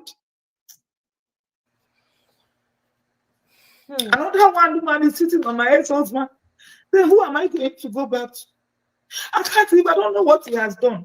I can't even love another man. It's only Chris I love. If man is chasing me out now, I don't even see them. I don't go out of my house. Sisters, make una come explain this type of love. Abi, I am listening in the background. I want you to break down this type of love. To this relationship. If you want to invite people, come invite them. I don't know this kind of love. Abi, this type of love. What you to blue? Don't stop it. I won't pick this one. All right. Hey, does he have any other part? That's the end, though. What kind of love is this one, Abby? I will understand because you know these days, when I will be girls, now know how the love they go now. I can't even find the lady on the Instagram again because she still released some other videos, but I can't find her. I don't know. Maybe you see her. Anyone he didn't want to. I found her. Yeah, I know she's still talking. The girl, and I think Kama and I just the worry this lady. So all the nonsense when you don't do with those pastors. That girl, you know that girl she mentioned her name, is it testimony or something? Yeah. That little guy blood, the guy head, now they catch all of them. So you know, allegedly, not all these churches in Nigeria are churches. And as much as we tell our people they will never listen, some of the churches they are using what we in Yoruba we called aworo. It's called aworo in Yoruba. I don't know the English name for it, but it's a kind of juju. Where we say if you plant the juju, is it like hypnosis? You say what? Is it like the one that hypnotizes, like hypnosis? Yeah, but this one they draw people, even people where they do business that they use them. Like if you get shop, maybe you they sell restaurant or something. Yeah, I know what you mean. If you bury them, people go just they come your place or whether your soup sweet, no sweet. That is why when you see all these thousands of people thronging to these churches in Nigeria, some of them don't even know what they are doing there. God, yes, and that is why I said sometimes check yourself as a Nigerian. If you notice, say, anytime you no go church, even maybe one Sunday you no go church, you are worried about what your pastor will say. You fear hey, I no go church. Where pastor go see me next week Sunday? Hey, church people, I'm supposed to do there. Just know something is freaking wrong with you. Whether you don't go put your head down, they don't lay hand on you, you don't know what they take touch your head. Or they don't put something for something where you don't eat for church where you don't know. That's what is happening. No matter how she dragged these pastors, you say you expect the people where they go there, they no go ever stop. They don't chop some things, either they don't step on some things. Stories are bound. There are some churches that they literally, allegedly, they bury people in their altars. We see videos before. All these freaking mad people, they're doing all of that. Anyway, may Doris still they talk. I go join you back as I they drive. OC is here. Sister Moya is here. I see Sister Grace. I see Papi too. Sister Moya, if you are free tomorrow, come. May we dissect your country. Whether you still get country, make we know. Brother Ben, thank you very much. I know say never reach my tongue. Greetings to the house. Greetings to everyone. Brother Ben, thank you very much. You see this girl matter, If you know how angry I am about it. Initially, when I made a quick talk, Mona not verse. So those of you that came before, Mona not verse. I beg. I beg. When I first see this girl video, they cry like a baby. I can't they say her. What's happen? I know they, I know they do content like this. I know they sabi. I know they bother myself. So I can't say make I do make I just say I could say when this girl go you they cry. Wait till this pastor go down. You understand? Wait till this man go down give him chop when over. Anyway, I just kind of did a general thing on it. And then I think I now found, videos. She now came back and did another video. And then, I saw briefly Parara's video. I started hearing different stories. Then somebody now did a video, now said, oh, do you remember Maureen Badejo when she was fighting for one child like that? Because I remember that story was all over social media at that time, where this particular child was missing. And there was a Trauma Johnson. Turns out she was a trauma. Oh my goodness. I was like, the same girl? Oh my God. Didn't just, And then I said, let me even look further. Let me go in. Let me actually check what's going on. And I saw somebody else's content that was breaking it down, like blow by blow. Like, I was like, this girl is part of the mess we have in Nigeria. She's part of the problem. Look at how she's just speaking about all the criminal activities that they've been doing. You see that we don't have a country anymore. Tinubu has sold your country to France. Why people are here screaming, shouting, dancing as on to online? T-Pain has sold you to France. Next year now tax they come, you go hit. By the time that first one hit, everybody face go fair blow for that Nigeria. They never know what they happen. Anyway, let me yield. Make I no come talk past make I yield. But this matter, they piss me off. Thank you very much, Brother Ben. I will leave him for now. Thank you, sis. Auntie Grace, good evening. Uncle Dio, good evening, sir. Hmm. Good evening, Abby. Good evening, everyone. Me, I don't even understand what to say. This is So crazy. confused. Nigeria is gone. Nigeria is gone. You know what was running in my mind? If pastors are using gullible women like this to commit atrocities to the extent of planning kidnap. And then this thing took me to Harrison's matter. People that say they were fighting kidnappers, they could also be involved in kidnapping. Jesus Christ, where are we going in our country? My body is shaking and cold. How can a woman, then now you are asking this man to come and marry you? How will the man marry you? Like you were seducing other men to sleep with them, to work for him. You think he will marry you? She is as bad as these men that he's mentioning. All of them should be picked up. All of them should be picked up. But Nigeria won't say anything about it. The Christian Association of Nigeria won't say nothing about it. And people are still going to church. If people now say, they say, oh, they want to keep Christianity in Nigeria. It is a high time people start knowing God for themselves. Abby, believe you me, before you know it, this her dream that she's a dreamer. Before you will know it, she will now go to one church and do testimony, say, God has taught me, she become a prophetess. People will start following her. I saw Tonto Dike giving testimony with body shaking and everything. Before you know it, Tonto Dike will open a church, people will start following her. God can use anything, don't get me wrong. This is the country that we have. I just don't know what to say. I just don't know what to say. I was watching her that testimony yesterday. I said, oh my God, I don't know how to edit video. For me to edit it and send it to our people, I'm sure everybody must have seen it.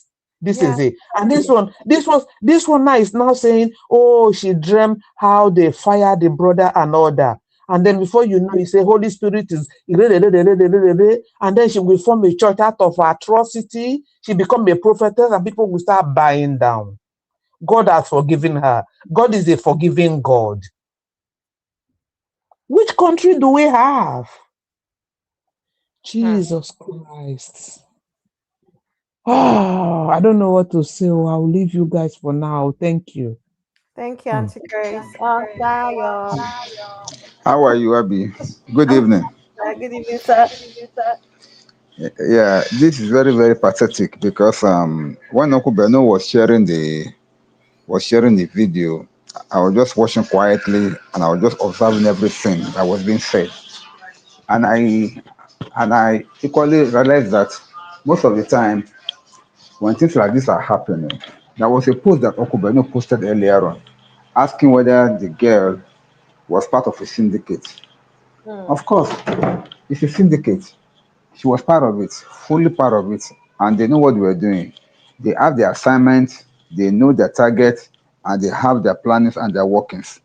So basically, when things now fell out with them together, that's when everything just cast like this. But initially, things were not bad. When things were still good between them all, everything was working well. But you could also see amongst them that there was no peace in the paradise. They were still trying to like they were trying to cheat one another. For instance, the case of the money now that was supposed to be given to her to buy Benz that Pastor Chris allegedly was trying to like take from her. To me, I don't see any justification for that, but this things happens. And then when she's not coming out to say she wants revenge, I think it just suddenly dawned on her that Noah, there's no getting Pastor Chris to marry her again. That boat has failed since.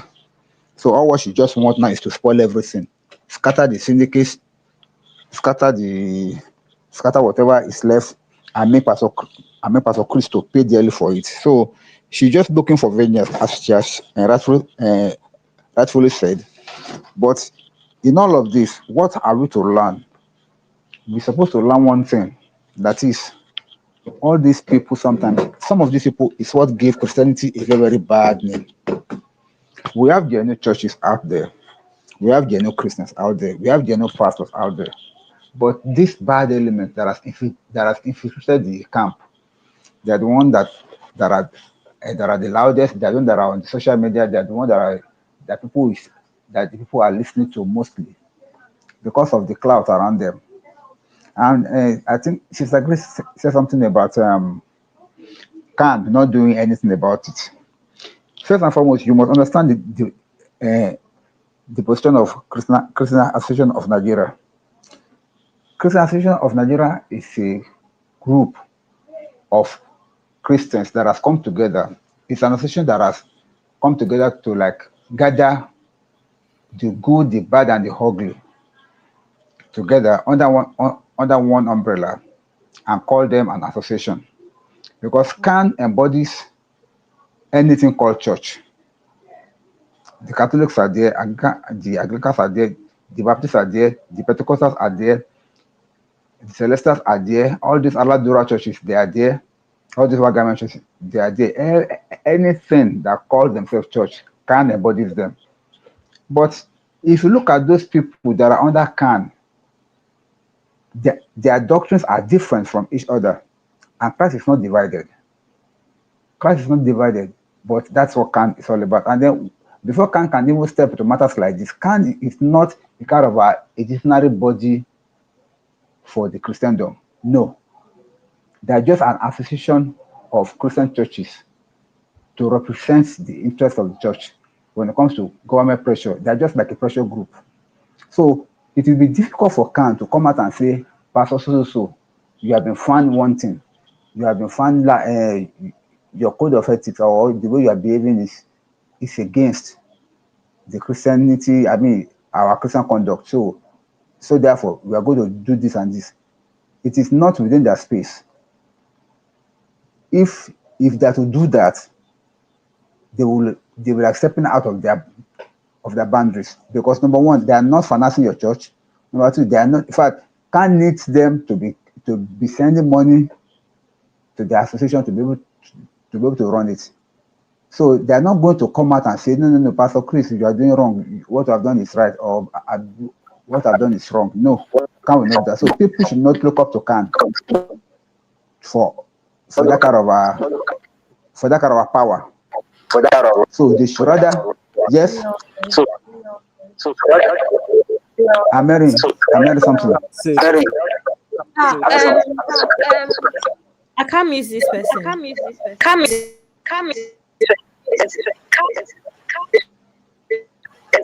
Excuse me, Mr. Phil, can you mute, please? Okay, perfect. Yeah. Thank you. So CAN cannot just come and do anything in this matter because they are just a member of CAN. Now, I think the churches that could, I think the association that could even do something is the PFN, Particular Fellowship of Nigeria, because that's what they rightly fall under. Are you getting me now? But even PFN too could not do anything because inside PFN, they are just not that, they're not just united. They have their clique and they have their circle and they have their own kind of a Uncle Daya, formation in there. No. Let me just open the comment section.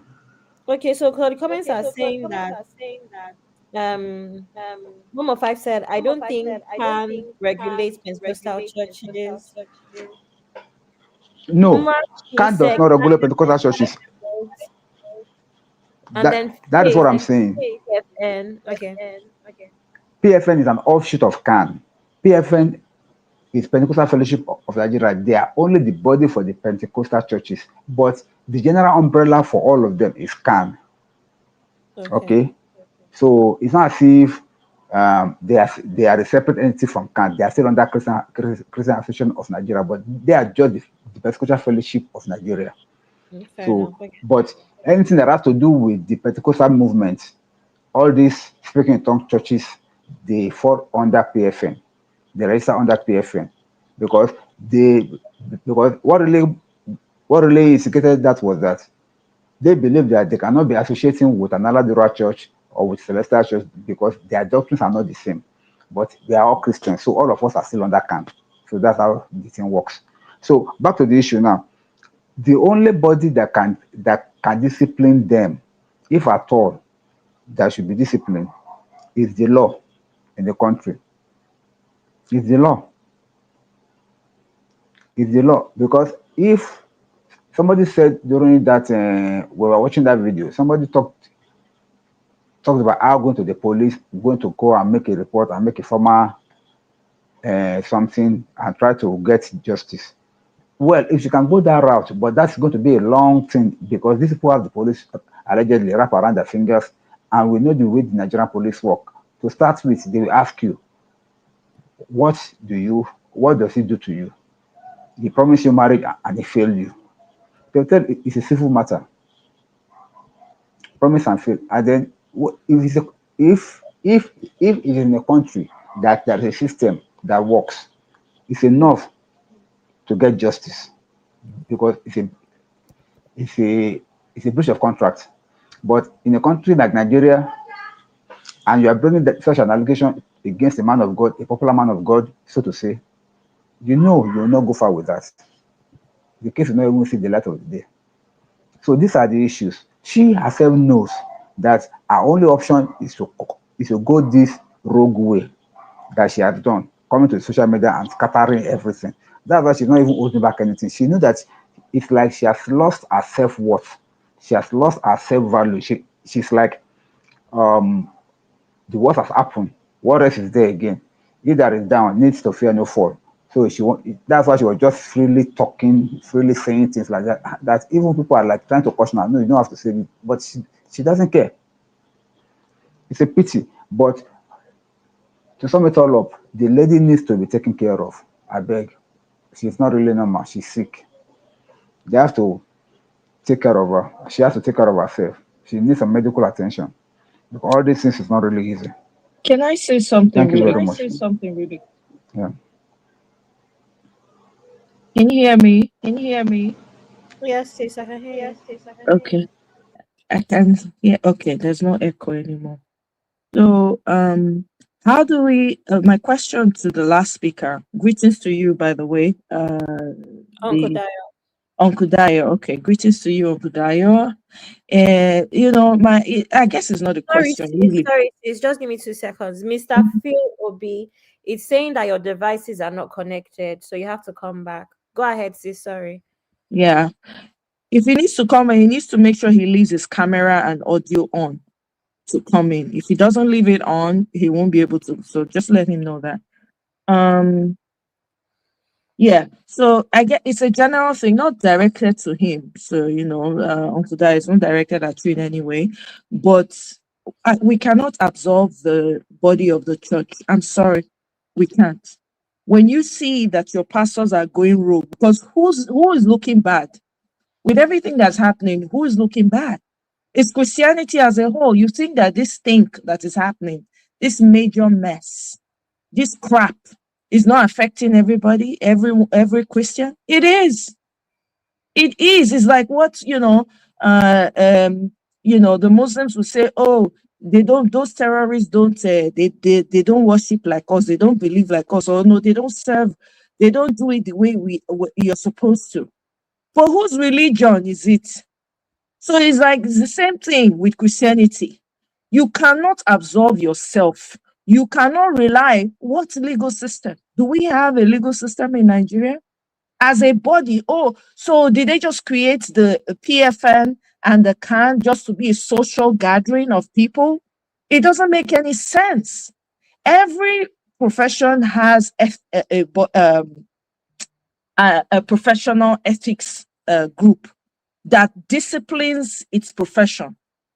Every profession has it. Engineering has it. The law has it. Medical doctors have it, right? Where you go and report any malpractice or any type of criminal offense of that particular of anybody who is found wanting one way or the other. That's exactly what the church ought to do. You can't have rogues running around, calling on your name, using your platform to perpetuate evil on the highest level. That is madness. Then if that is the case, respectfully, the CAN and the PFN has failed. That's what it means. People are coming out and using your name and calling themselves men of God, in quote. And they are running, evil in the society. And they're making the rest of you look so bad. And you're waiting on the legal system to take its effect. How? Legal system that has failed everyone. We don't have any systems in Nigeria. And I am sorry for those of you who are hearing my voice and thinking, why is he shouting? I'm sorry. It's a political voice I'm using to talk right now. I may not be sounding friendly. I'm not sounding friendly right now, but it has to be said. We're not stupid. Christianity has failed a lot of people. Why do people say Christianity has failed? Because the body that ought to hold people accountable are not doing that. How can you have a PFN? You have a CAN. People are hiring fake pastors for election, and people are quiet. On top of that, you have so-called men of God.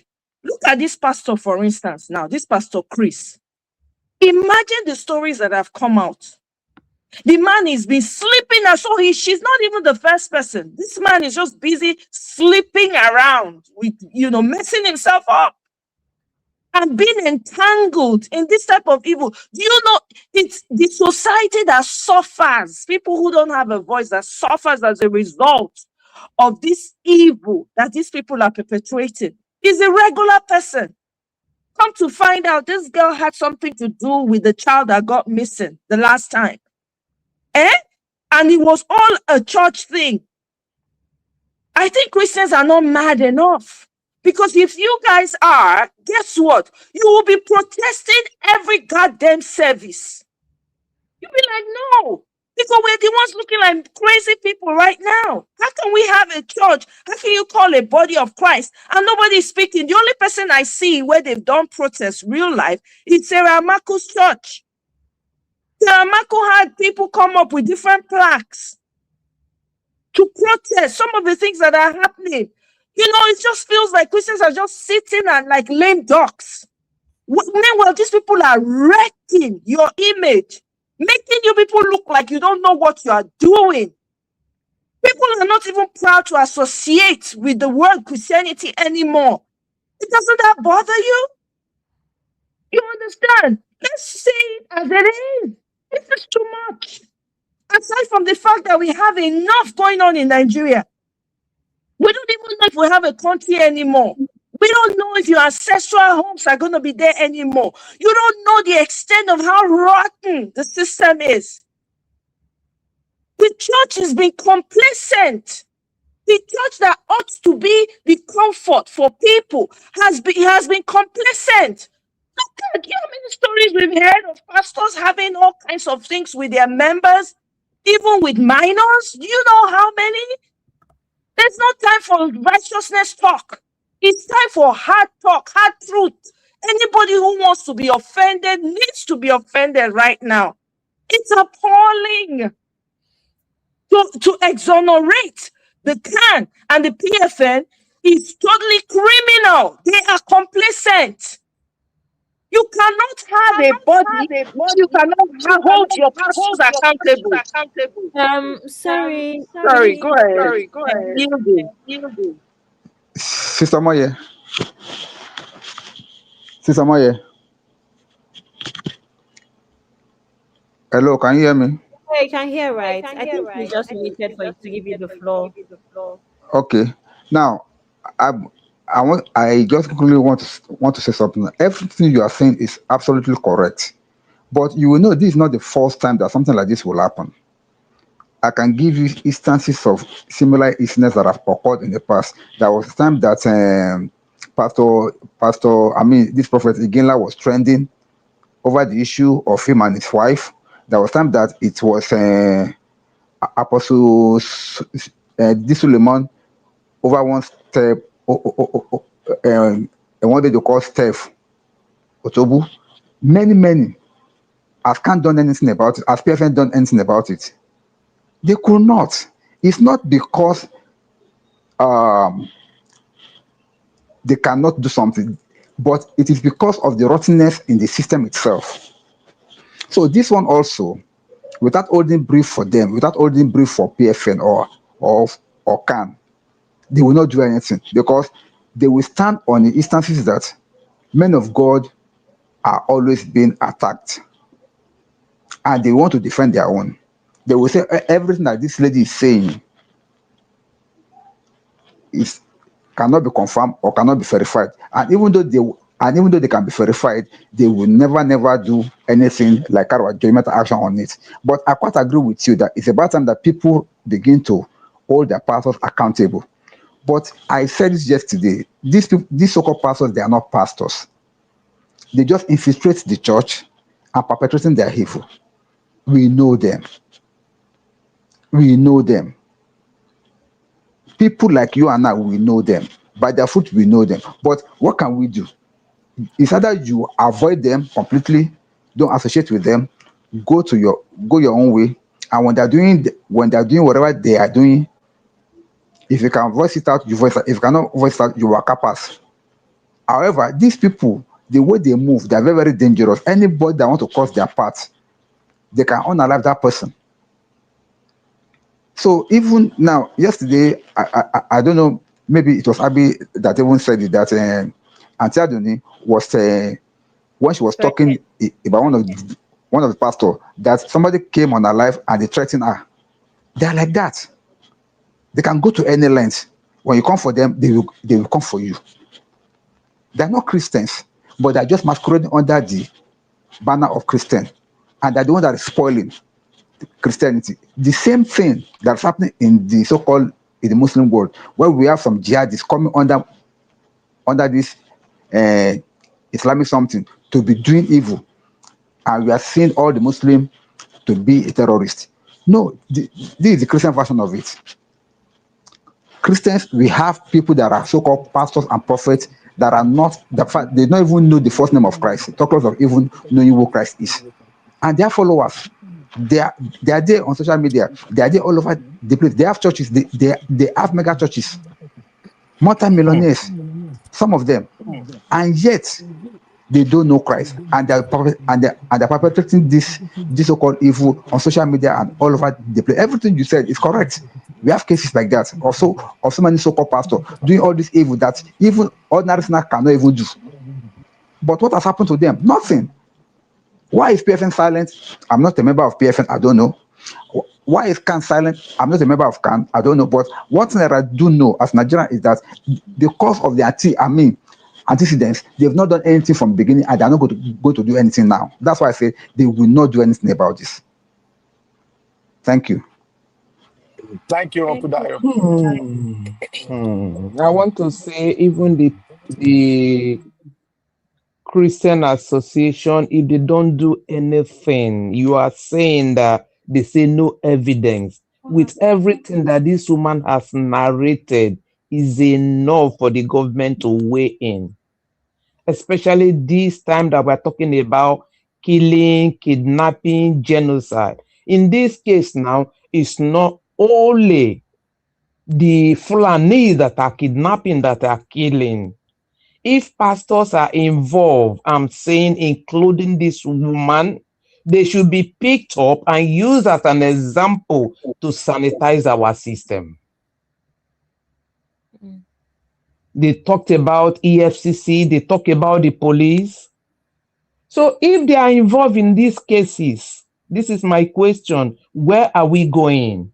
Who is going to do something? There is enough evidence with what this woman has just said. More than enough.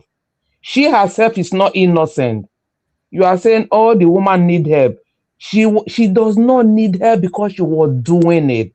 Because they are smart her. That's why she's crying out. If she's my sister, I'm going to hold her responsible to what happened to that brother of hers. Because she brought it to their doorstep. How can somebody be this greedy? You go this extent. And somebody is saying she need help. Who need help? Our system, our country need help. These are the people who are destroying it. They should use them as an example.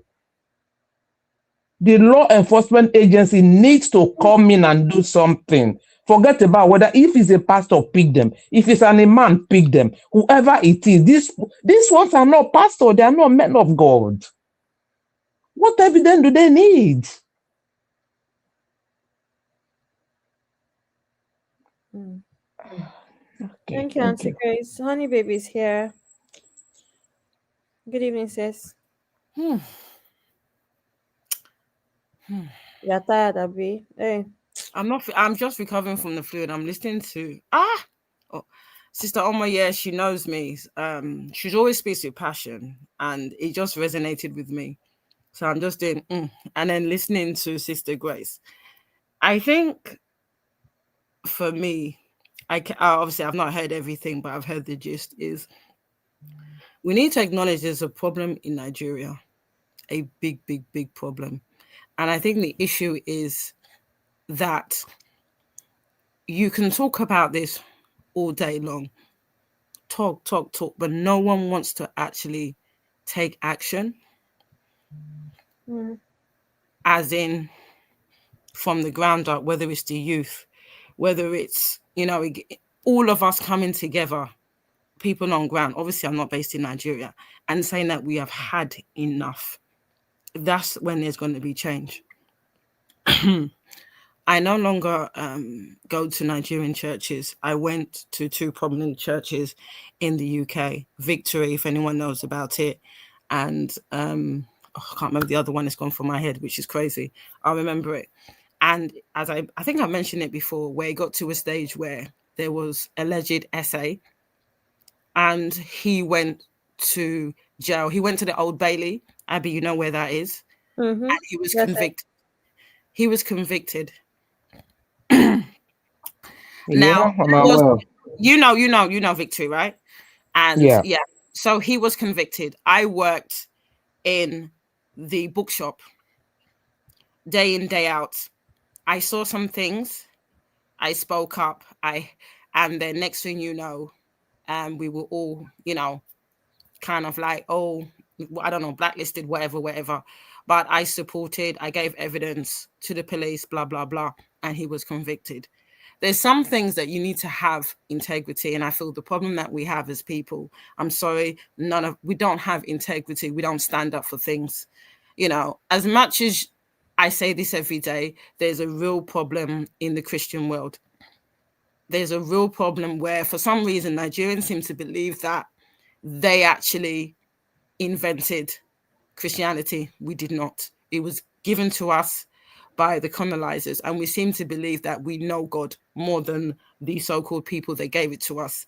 And the problem is that we have commercialized it, and it has become the situation now that it's no longer about following Christ. It's no longer about following God. It's like every Tom, Dick, and Harry wants to be a pastor. Every Tom, Dick, and Harry believes that it's the quickest way to make money. And that's where the problem is, where the message about Christ and the message about God has been diluted to the extent that it's all about the coin. And that's where the problem is. And unfortunately, because of the mindset that we have, and I think I'm going to be quite candid, religion is a type of bondage. Because for me, I just think that when you carry religion on your head to the extent that you have no critical thinking, this is why Nigeria is the way it is. This is why we're easily deceived with prophets and false pastors, because of the fact that we don't have critical thinking. And the problem I have is that you have institutions, massive mega churches, massive heads of churches that are saying nothing about this scandal. Nothing. Whether it's a government department, whether it's someone in the Nigerian government, nothing. And I find it quite shocking. You know, obviously, I'm not a Catholic, but you know all the essay alleged that happened in the Catholic Church. They tried to cover it up. And eventually there was media coverage of it to the extent that the Catholic Church had no choice to acknowledge the atrocities that they tried to uncover. But here in Nigeria, where's the media talking about all these atrocities? Where's the protest? Where's people actually saying that enough is enough? No one is talking, and that is why these people are able to get away with what they've been able to get away with. And I think the problem is we're not angry enough. We are not angry enough, because if we're angry enough, we will be talking about this, we'll be protesting, we'll be talking to our representatives. I'm not in Nigeria, I get it, and saying that enough is enough. But the problem is that we just let it go. And that's where the problem is. We need to be angry. And I know people think, why? Sometimes for anything to change, there has to be action. And the problem for us is that we're not angry. And that's the reason we have a situation where you have a man in America, audacious and as disgusting as it is, that has now decided that, you know what, I'm going to do what the Nigerian government will not do. Is Trump now going to be the one that's going to clean up Nigeria? Which I doubt he's going to do. And I think we need to take back our country, and we need to say that we are angry and we want change. And I think that's the only way. And I say this all the time, and I think Sister Rosa said it, tell me if I'm wrong. There has to be a revolution.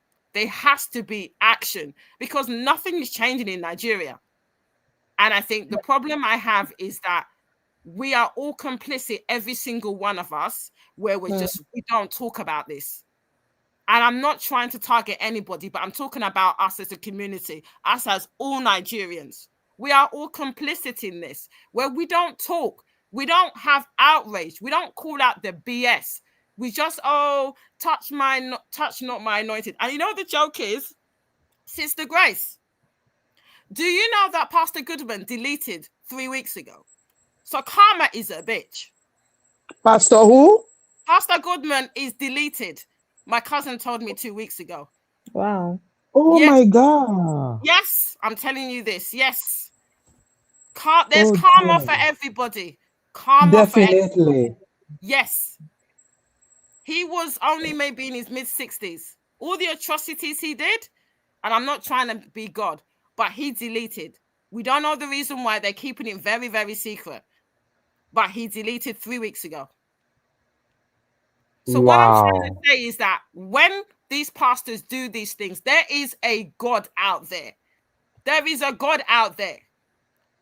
And I think people need to understand, what you reap, you will sow. That's what I have to say. Yeah. Thank you, sis. Can I bring an angle into this from my observation from all of the parts? We played part 1 yesterday, part 2, part 3 today. We even played part 2 yesterday as well, but we replayed it today. And I watched DF's life as well. I realized that there's something that she cannot say. I don't know what it is. And don't get me wrong, heartbreak hurts. Depending on how you handle it, if you don't have a solid support system, whether it's family and friends, you can easily spiral out. So I'm not here to say that she's acting out of character, but I feel like she's sacrificed more than the average woman. The average woman could say, not even the average woman, a woman that has deeply sacrificed could say, obviously, I had babies. Obviously, money, maybe I gave you money, or I built you up, or whatever, things like that. I don't know, because of how much we know about the diabolic side of things. We covered it yesterday with the juju, and also, I don't know what the words to use, but the spiritual aspect of things that these pastors allegedly are involved in.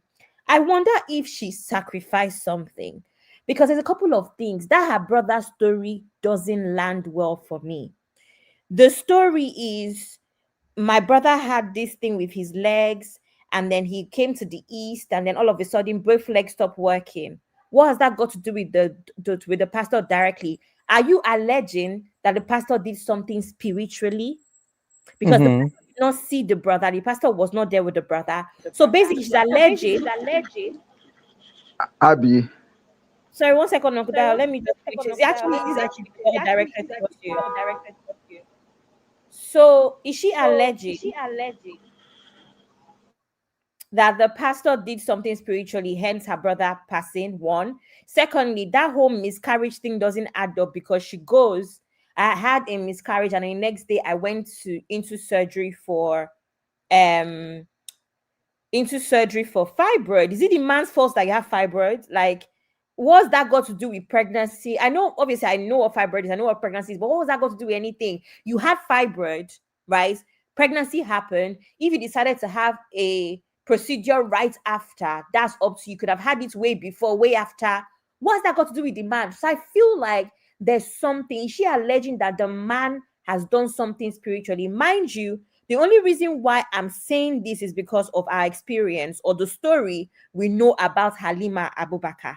Is it similar where it's just like, once I started to deal with this guy, my life started to turn, go left and then etc. So I just wanted us to touch on that because that is my observation from all of the live streams where even when DF was trying to probe her to speak more, it seemed as though she can't say something because of the implications.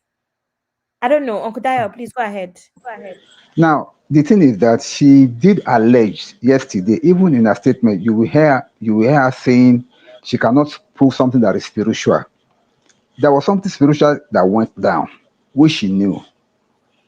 She was actually inadvertently saying that she knew it was the pastor that did something spiritual that caused what really happened to her brother. That was why she was crying bitterly,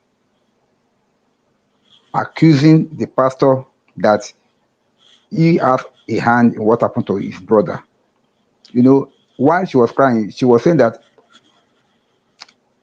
after the brother died, knowing everything that happened, see, you cannot be involved in this kind of a syndicate without them going spiritual with you. You will swear to an oath with them. They will do something spiritual to keep, because they just can't trust you with their secret like that. So she knew what they have done together. And she also knew that some of the things that happened, allegedly, to her were being spiritually manipulated. But she kept saying in her video, if you go back to part 1, she said that she cannot prove spirituality. She cannot prove spirituality.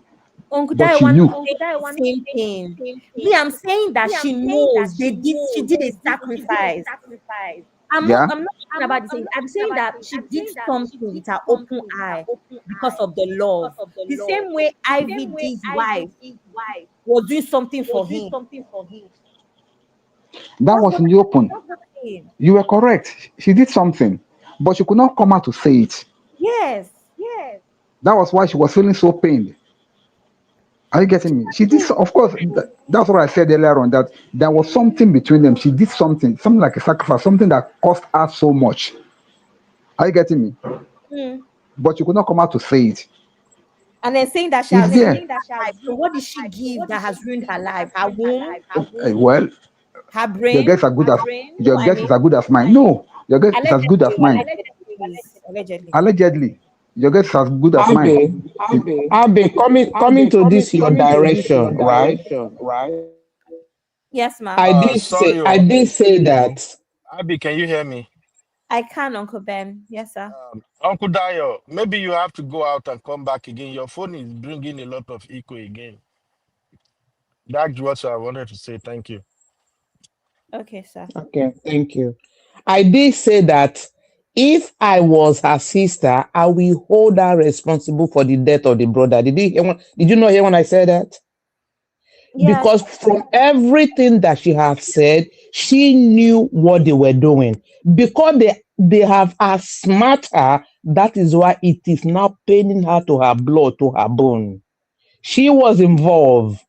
She knew what they were into. Because of her greed, she could go to any extent to make that money. Now they have outsmart her.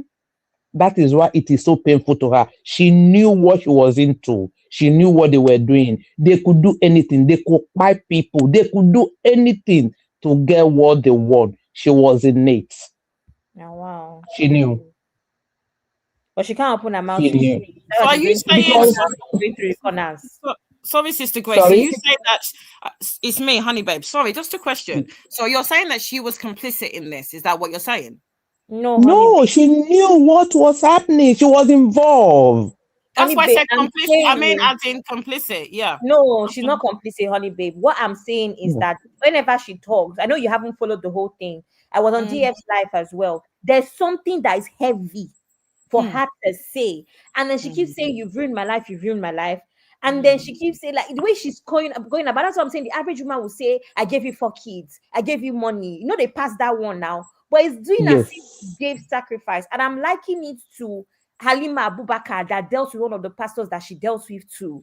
Where the girl's life went downhill and she became really ill. Her stomach yeah, I remember. Exactly. Yeah. And then when we now know the story of IVD and his late wife, and how the woman was carrying sacrifice for him allegedly. Can you see that women put themselves in that situation? So I'm wondering what she gave that is making her feel like her life has ended to the point where her ultimatum is, I don't care, but you cannot marry if I'm not marrying. Exactly. She's not alluding to the fact that nobody else can marry her. That's why I said allegedly. Is it her womb that she sacrificed? I think something diabolical happened and she sacrificed something. Yeah, it could be her womb. It could be that she cannot even live with another man. It could be something that she has gone into. They must have done maybe blood, whatever. But then I wouldn't say she can't live with another man, because the other man that she said they make sure that she gave everything. She was like kind of hypnotizing that one. She tried to make that one to fall in love with her. Did she say she slept with that man? No, but she did. With all of that she said, she was sleeping with another person. You understand? I understand. There was so many things that she did that he put her hand into, to the extent that when the brother died, she knew what happened. Then after the now asked matter, it became pain to her. So it wasn't painful. And then all of a sudden it's his fault. How is it his fault? You're not telling How is it his fault? Because you know what happened to your brother and you were involved. Definitely. They used her brother's life for sacrifice. So the question is that if he had married her, would she be pained over her brother's death? No, because probably no. Babe, the rules are very simple here. We've done something together. You're not leaving me to have a better life. No, if you've ruined my life, we need to be together. That's her point. Yeah, I get it. That's the question, and that's why she's pained over her brother's delete. But if they were in it sacrifice that she made, and it hasn't paid off. I get it. It hasn't paid off. Anyway, Uncle Patrick is here. Good hey, evening, Abby. Good evening, Uncle Patrick. Yeah, good evening, Auntie Grace. Good evening, Uncle Patrick. How are you, sir? Yeah, I'm good. Honey, babe, I'm still there. Hello, Uncle Patrick. How are you? Hope you're okay. Yeah. So that lady, my Doris, I beg, run, oh. Let me just say that way, run, oh. Just run. With everything she has said, she need to say more. We want to hear from her. They need to whine her more. That lady, I don't even know how to describe her. After sitting on a matrimonial bed, touching her body, sending the picture everywhere, they pied the brother. She didn't say anything. Now that Chris wants to get married, she's now saying something. No. That girl she's devil assistant. Going through Prof X, going through Suleiman, do all kind of stuff. And she has got to say she has money, she has millions. If she wants to pay herself, good luck to her. I don't trust her for nothing. That lady, no. She just crying crocodile tears. I don't care what Chris did to her. They know where they are going. They know where they are coming from. So she just catching cruise, coming out because Chris wants to marry somebody else. You left your husband for Chris. You don't like the man, it's Chris that you like. You can see this kind of woman. Is this a role model to what kind of actress or actor she is? Saying all this, talking as if she has some mental issue. I'm not okay. I'm not okay. No.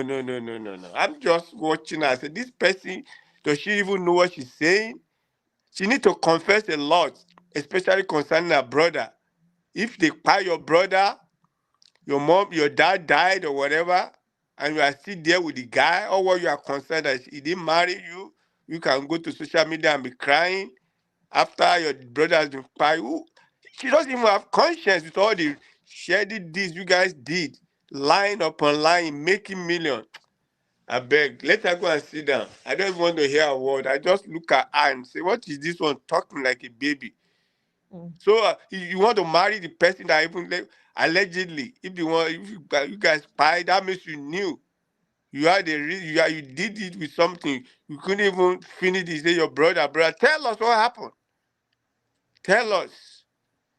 Going to Para, going everywhere. Who cares? Those people are just using it to make money. She has never said anything. We need her to give us part 10, up to part 10. Tell us. I'm serious.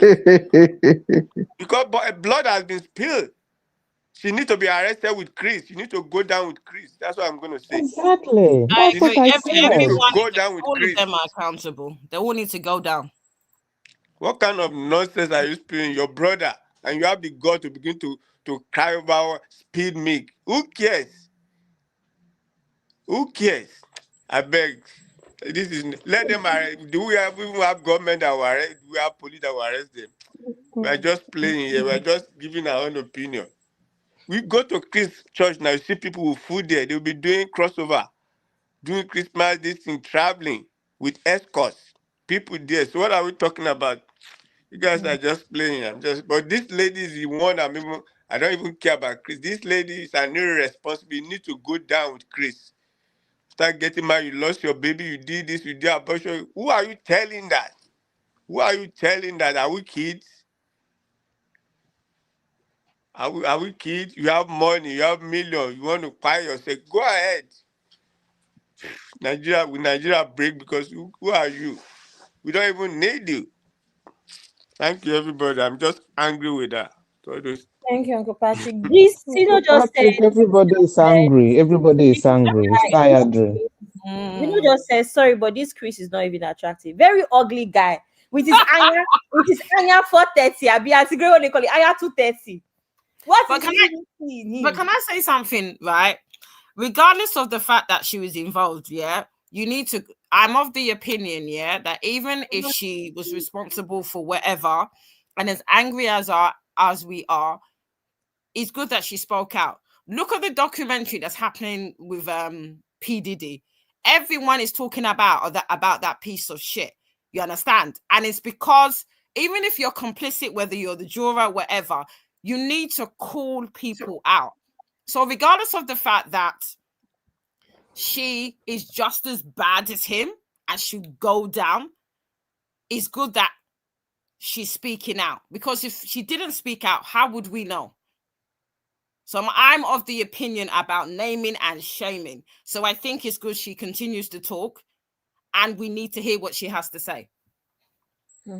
Yes, honey, babe, we are hearing that what we are saying, that if we have a system, if we have a government, if we have law, these people should be picked up and used as a scapegoat to sanitize the system. But they're not doing nothing. I agree with you. Totally. Anyway, can I read some comments, please? I don't know what's going on. Okay, cool. I don't know why I can't click comments. Okay, Ben. Okay. I don't know what's going on there. Okay, Miss A. Why can't I click comments? Okay. Missy said, I think at this point in time, she has lost everything and now she's out to revenge by putting out that Okafor. She is determined to go down with him. Yes, that's exactly what she said on DF's live, actually. DF asked her what she wants because the man, so DF is close friends with, well, I don't know if you start calling people DF's friends, but for the purpose of this show, let's call them his friends. DF is close friends with Apostle Suleiman. And apparently that's the only pastor in the whole of Nigeria that he has a relationship with. So when he asked her who knows him so that they could reach out, she said, his friend. So DF said he's going to call Apostle Suleiman later tonight and they will have a conversation, right? So that they can reach a settlement so that he can apologize. She then goes down to say that she doesn't want an apology, that she wants revenge. And then DF is trying to convince her that you can't force a man to marry you. She said yes, she doesn't care about the marriage anymore, but he cannot get married. It's either they both stay single or nothing. So they asked her what's going to happen, which she also said in one of her 3-part series with the para guy. They asked her, what will you now do? What did she say? She said she will go there on the wedding day. She will get naked and show her scar from fibroid surgery. And I'm thinking, fibroid has nothing to do with a man. Like, a man cannot cause you to have fibroid, so I don't understand. That's why I'm saying that it doesn't add up. So yes, she does want revenge. That's what she wants. No, Misty is not Pastor Selman. Suleiman. They are two different people. Selman is Selman. As much, I'm of the opinion that, you know what, do you? If she wants her revenge, why not? There's karma now. You reap, you sow. So, as distasteful as the way she's behaving is, who are we to tell her that she can't have her revenge? So, as far as I'm concerned, let her do whatever she wants. But she has also made another video. Sorry, she has also made another video saying she no longer wants any revenge. She's not going to talk again. She can't defend anything. She doesn't know what Chris did to the brother, but that she's leaving it, whatever. Someone has got to her. So let's leave that one. Hello, Abby, can you hear me? Hello? Yeah, we can hear you. Okay. So I just wanted to add something to what Uncle Daya was saying earlier. Shout out to Uncle Patrick, Honey Baby, and Auntie Grace. Regarding PFN and CAN, I would like to say this. PFN and CAN, they are not representative of Nigerian Christians as a whole. Let's get that straight. PFN and CAN are more or less association of pastors. Doesn't matter. Honey babe, let me finish, please. The objective is to defend pastors, not Christians. So I think the earlier we kind of come to terms with that, then we will understand how to approach their issue. PFN is not Association of Nigerian Christians. Go and check all their activities, everything they do. The only time PFN come out to say, we are body of Christ, we are representing Christians, is when it benefits them, or maybe one of them big boys in their association is about to be pulled down. They're not representing nobody. Do you see PFN defend any Christian? Did they make any move to say, oh, these killings, all these things that's happening to Christians, this is where we stand, all Christians? Do they ever hold a conference that involved the entire Christians in Nigeria? No. It's an association of pastors to protect their interest. And coming to this lady with whatever she's yapping right now, she just opened an avenue for allegedly main bloggers to make money in Nigeria, one, and then to get paid by all those alleged by the lady. I can see during the live, if you go back and watch this show, when I started streaming from DF and others, you could see that DF was constantly on the phone. As soon as the lady show up on DF, he was constantly on the phone. Who do you think he's talking to? Uncle do you Ben, think he has a business? Uncle Ben, but did you hear me when I said that his best friends with Suleiman, his close friends with Suleiman? Did you hear when I said I know. Okay. Doesn't that one have issues as well? These guys that this lady is accusing, Yeah. They are good at covering their tracks. They do that very well. Don't you hear the amount of money this lady has said they pass around? Oh, that one is going to talk. Give it so million. Oh, this one you want to do this? Give it so million.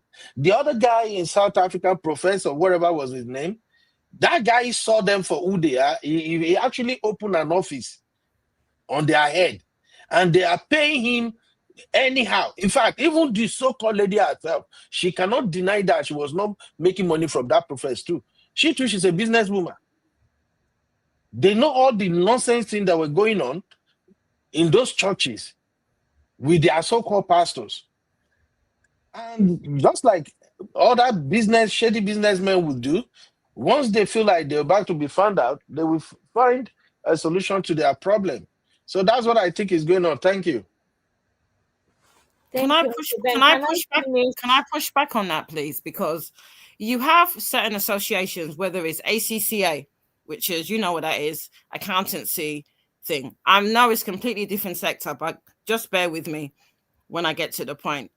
If it's the, I don't know what it is for doctors, if there is an allegation against someone in the association, is it not the association that has to do the necessary investigation?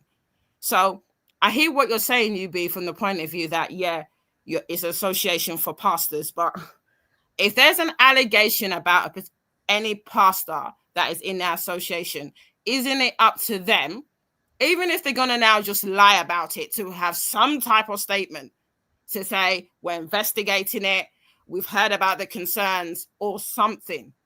That's what you do when there's an allegation of someone in your association, whether it's a pastors association, doctors association, accountancy association. So I'm a bit confused, as I hear what you're saying when you're saying that it's not association for Christians, but that's an association for a whole clique of prominent pastors, and there's an allegation. What are they there for? Things don't work like that in Nigeria. I think what Honeybee, I think what Uncle Ben is trying to say is that it is Nigeria. It's no different. I'm tired of hearing that excuse. I'm tired of it. I'm tired of hearing that. I'm tired of hearing that. Let me finish what I'm saying. I hear you, but I'm just tired of hearing that. And that's why Nigeria is the way it is. Oh, it's Nigeria. Oh, it's Nigeria. Oh, it's Nigeria. It's tiring. The thing is that even if the Christian Association investigate them, the worst or the best they can do is to kind of excommunicate them. They can tell them not to be involved in the activities of that association. They cannot actually punish them as per law. That's why my own reference is the government, the law. If we have law, if we have government, they can bring them to justice. Because that association cannot actually punish them. They can say, we denounce them, they're no longer here. They can't even stop them from practicing as whatever they say they are practicing as pastor. The people that are still following them gullibly, they will still follow them. The power to punish them is very limited. It's just like in the church when they say, oh, they found somebody or you fornicating in the church. What they will do, they will excommunicate you. They will ask you maybe to stop coming to church for a period of time. After some time, they absorb. What can they do? Not much. Not much. But these are like criminal activities which the law is supposed to have at least look into, the government look into. That is my own area of concern about it. Unfortunately, the law doesn't look into all of that in Nigeria, my sister. I think we are just at a point whereby Nigeria just have to embrace everyone for himself at this point, because people get away with a lot of things in Nigeria. They get away with a lot of things and they use ordinary individuals to their advantage. This lady that is crying wolf now, the more I look at her, the more angry I even get self. She was part of them. She was part of them. The missing child case that we were talking about earlier, she admitted she played a pivotal role in that child's case. She's part of them. They knew her secret as much as he knew their secret. She said in one of during that the free show that she can't even go out of her house, that she's now lonely, she's just all by herself. Yeah, yeah, yeah, yeah, yeah, yeah, yeah. That is what happened when you mingle with all these sharks. As soon as they're done with you, they're done. You now become, in fact, she's more or less like a national burden, a national baggage they don't want right now. She better even pray for herself, may they never even delete herself. That's the thing now. We don't have government in Nigeria, and I'm sorry to say, the person we have right now as our president, Baba don't care. Baba is an accountant too. Anything that is not involving money is not interested. Baba is not interested though. And everybody working with Baba, they know how Baba operates too. Baba is just after, am I still the bosses of everybody? Are they all hailing me? Have you ever seen a president who delights in people singing his praise and worship in an event that the national anthem is supposed to be played? Have you ever seen any president like that in Nigeria? So we are in for a long team. And that is why whatever we are saying right now is just a tip of an iceberg. People knew if you are connected to the main source, which is whoever is at the top, you can get away with anything. Look at Igige now. Igige is in Kirikiri jail right now. He used to be one of them. But as soon as he did not cross over to where his sins can be forgiven, you see how the process is case quick. Hammer him to jail. And yet you have somebody who allegedly, the EFCC said he stole over 100 billion, walking around with his white agbada. Nothing happens. You see the rate at which the politicians, the governors, they are all moving to the party now. As at the last time I checked now, I think if guys not take himself before 2027, all the entire governors in the country, all of them will join the party. Why are they joining the party? It's because they know the system that this one, you can get away with anything. So far, you can sing. Ranka Dede, we're behind you. And that's why sometimes I like that Edo State governor, the one they have now. That one way in mouth, they run like tap water. That one no kukuma they hide. That one they talk. Come to our party. There is money. There is money. It's so unfortunate with the way this lady's story is going. I believe more and more ladies will still come out. Just mark my word. Because this lady now, whatever she's doing now would have sent a wrong message to all these people who are involved. Because definitely, as soon as like they don't need our services anymore, they would have hired other ladies now that is doing their dirty jobs. Yeah. Somebody mentioned to DK earlier. I'm sorry. Maybe she repent, she no repent. I don't even know what she's repenting from self. I'm sorry. All of a sudden now she's this lady I was talking about speaking in tongue yesterday. I saw a video of Toto Dike on her camera doing shera baba bobo, arakadadada, like as if she's creating content. I just shake my head like, Auntie, are you sure you are repenting from something, or what exactly are you trying to do? Definitely now you don't know. Maybe she too, she's one of the people they're about to start using again.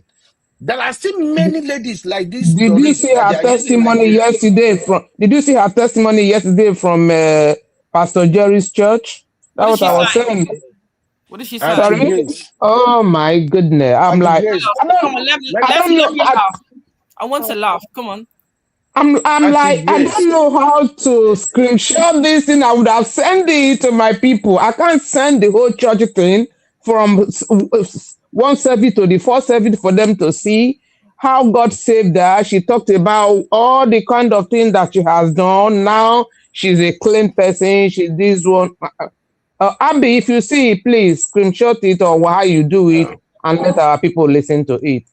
Yesterday's testimony was like, this one is going to become our prophetess very soon and people will follow. It's not even very soon. She has started already, man. Why did she have to go live and be speaking in tongue? Actually, contrary to what everybody is saying, I think Tonto DK's game is very clear. A lot of them do it. You get to a point where you're lonely, you don't really have a man, you rebrand to a Jesus baby, and there's going to be one stupid man that sees you as wife material. Every single one of them have done it. The only person that has managed to do it early enough in her 20s is Vicky James, allegedly. It is Yeah. a trend in that industry. So I don't even think it has anything to do with criminality per se. It has a lot to do with loneliness and wanting a man. That's my opinion on this girl, Tonto Dike. Yeah, I agree with you on that one because who Yeah. wants to marry somebody like that? Let's be honest. Um, Eh, what Abby, The what I'm saying is sorry, UB. What I'm saying is I'm not saying God cannot use anybody. I'm not saying she cannot repent. What I'm saying is that once they have finished what they do, they run to God and start deceiving people. Mark my word, this same lady, this Doris, will come because she's already saying she's a dreamer. That is when she saw what they did to the brother. The next thing she's going to say, God forgive her. She's a pastor. She's a prophetess. Mark Yeah, my but word, this is going to sorry, happen. this is Sister Grace. This is what I said earlier. We have bastardized religion that we can do, that we believe that we can behave like this. I can Yeah. be the most diabolical, demonic person, and yet I can suddenly say that tomorrow I'm a Jesus baby. And it's Yeah. only in Nigeria that you can behave like that. Yeah. Because we don't understand our connection with God or Jesus. It's about catching crews. And that's where the problem is. Faith is something is like a piece of clothing that you can take off anytime you want to. Then you put it back on when you feel like it. And that's why you have the situation of, is it not Madam Tonto, pastor, prophet, wherever she plans to be? It's a joke. And it's so sad.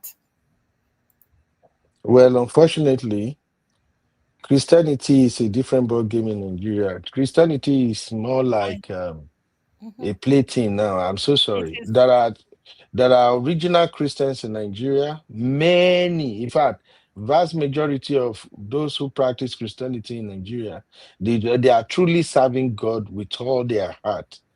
It's just these few bad eggs that is messing everything for us. If we don't figure a way to fish them out, disgrace them and kick them off, I'm sorry, sooner or later, Christianity will become a joke in that country. Everybody knows it. If you want to get away with anything in Nigeria, just associate with Christian. Just say you are born again. Do some video. Go to church. Roll on the ground. That's all. Everybody, hey, yeah. Do not judge. Do not judge. It's our thing. They do that all the time in Nigeria. Just claim I'm not a Christian. I'm a born again. You don't finish. Everybody say the Bible says do not judge, but they are using it as a tool. I'll give you an example now. I've always been one of those people who don't believe in this. Your first lady is a pastor thing. I'm sorry. I've always seen that thing as a game from the onset. Your husband is a devoted Muslim. Conk one. You are a pastor. Pastor.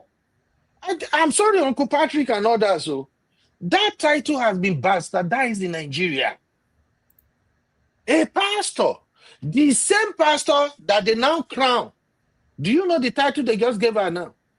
That title is usually belong to people who really believe in traditional worshiping.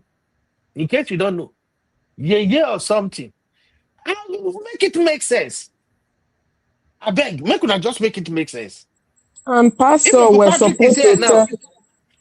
Yeah, if Uncle pastor. Patrick is here, I would have loved to ask Uncle Patrick, as a pastor, sir, will you go to Edo State now and collect traditional title where they will crown you with all the rituals and everything that is going on? Pastors were That's what I supposed to want. tell her not to be equally yoked, and she's Exactly. yoked.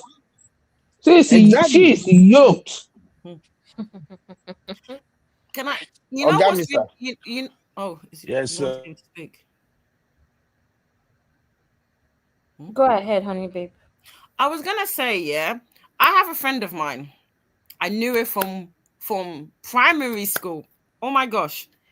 When we were 11, 12. She is an ordained priest in the UK. She gave her life to God. She went to seminary school.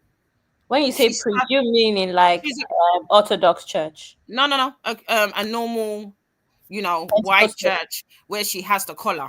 Yeah. Okay, so Orthodox, Orthodox church. Yeah. I don't know what that means. I just know a normal So white church. Orthodox is like Catholic, Anglican. No, she's not. It's not Catholic. It's not Catholic. It's a normal church. Anglican. That's it. And like she had to study for 5-6 years. Yeah. Do all, I mean, she had to do, I can't remember, but there's a certain degree you have to do. Then you have to study under another Anglican. That's it. Sorry. It's great to me. Yeah, I remember. I was like, are you for real? Because she used to work for the CPS in the UK. Completely changed. Decided, that was her calling. And she studied for maybe 5 years. Did the theological degree, blah, blah, blah, blah, blah, did training. Do we have that in Nigeria? Any Tom, Dick, and Harry can just call themselves a pastor. And that's where the problem is.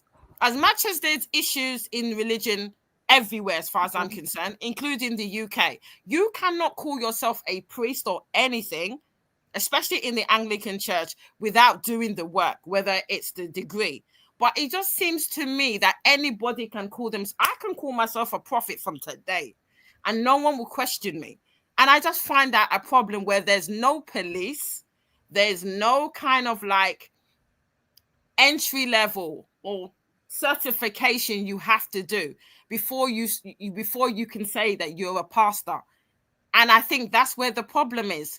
When you don't have kind of rules, regulations, entries, and some type of regulation, you're going to get this type of thing. Well, yes, the majority of people that are pastors, yes, they're genuine. But because it's so easy, someone tomorrow can wake up, a criminal can wake up and suddenly decide, I'm a pastor, and he can just open a church.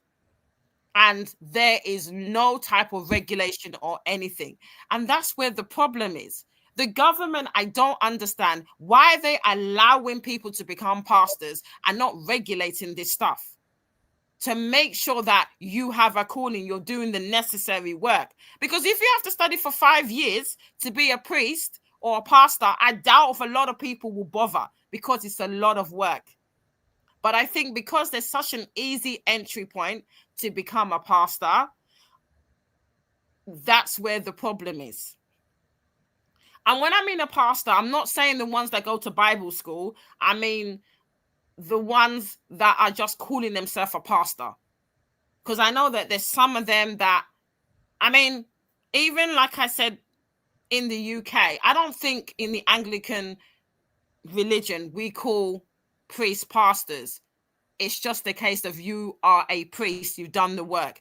Most of the pastors I know are, sorry to say, Black charismatic churches where I couldn't tell you if any of them have read a book or have a some kind of like theological degree. And I'm trying to be kind, but most of the Black churches I've been to, I can't tell you if any of them have actually done the education, the theological degree, whatever, to become a pastor. And I'm saying this with such trying to be as decent as possible because anybody can become a pastor.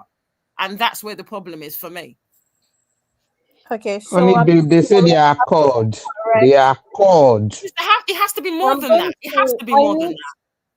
I need to correct a few things. So when it comes to Orthodox churches, they are not Nigerian churches, even if they exist in Nigeria. The Catholic Church is not Nigerian. The Anglican Church is not Nigeria. So Orthodox would be Catholic, Anglican, and I think Methodist is what we call the Orthodox whatever church.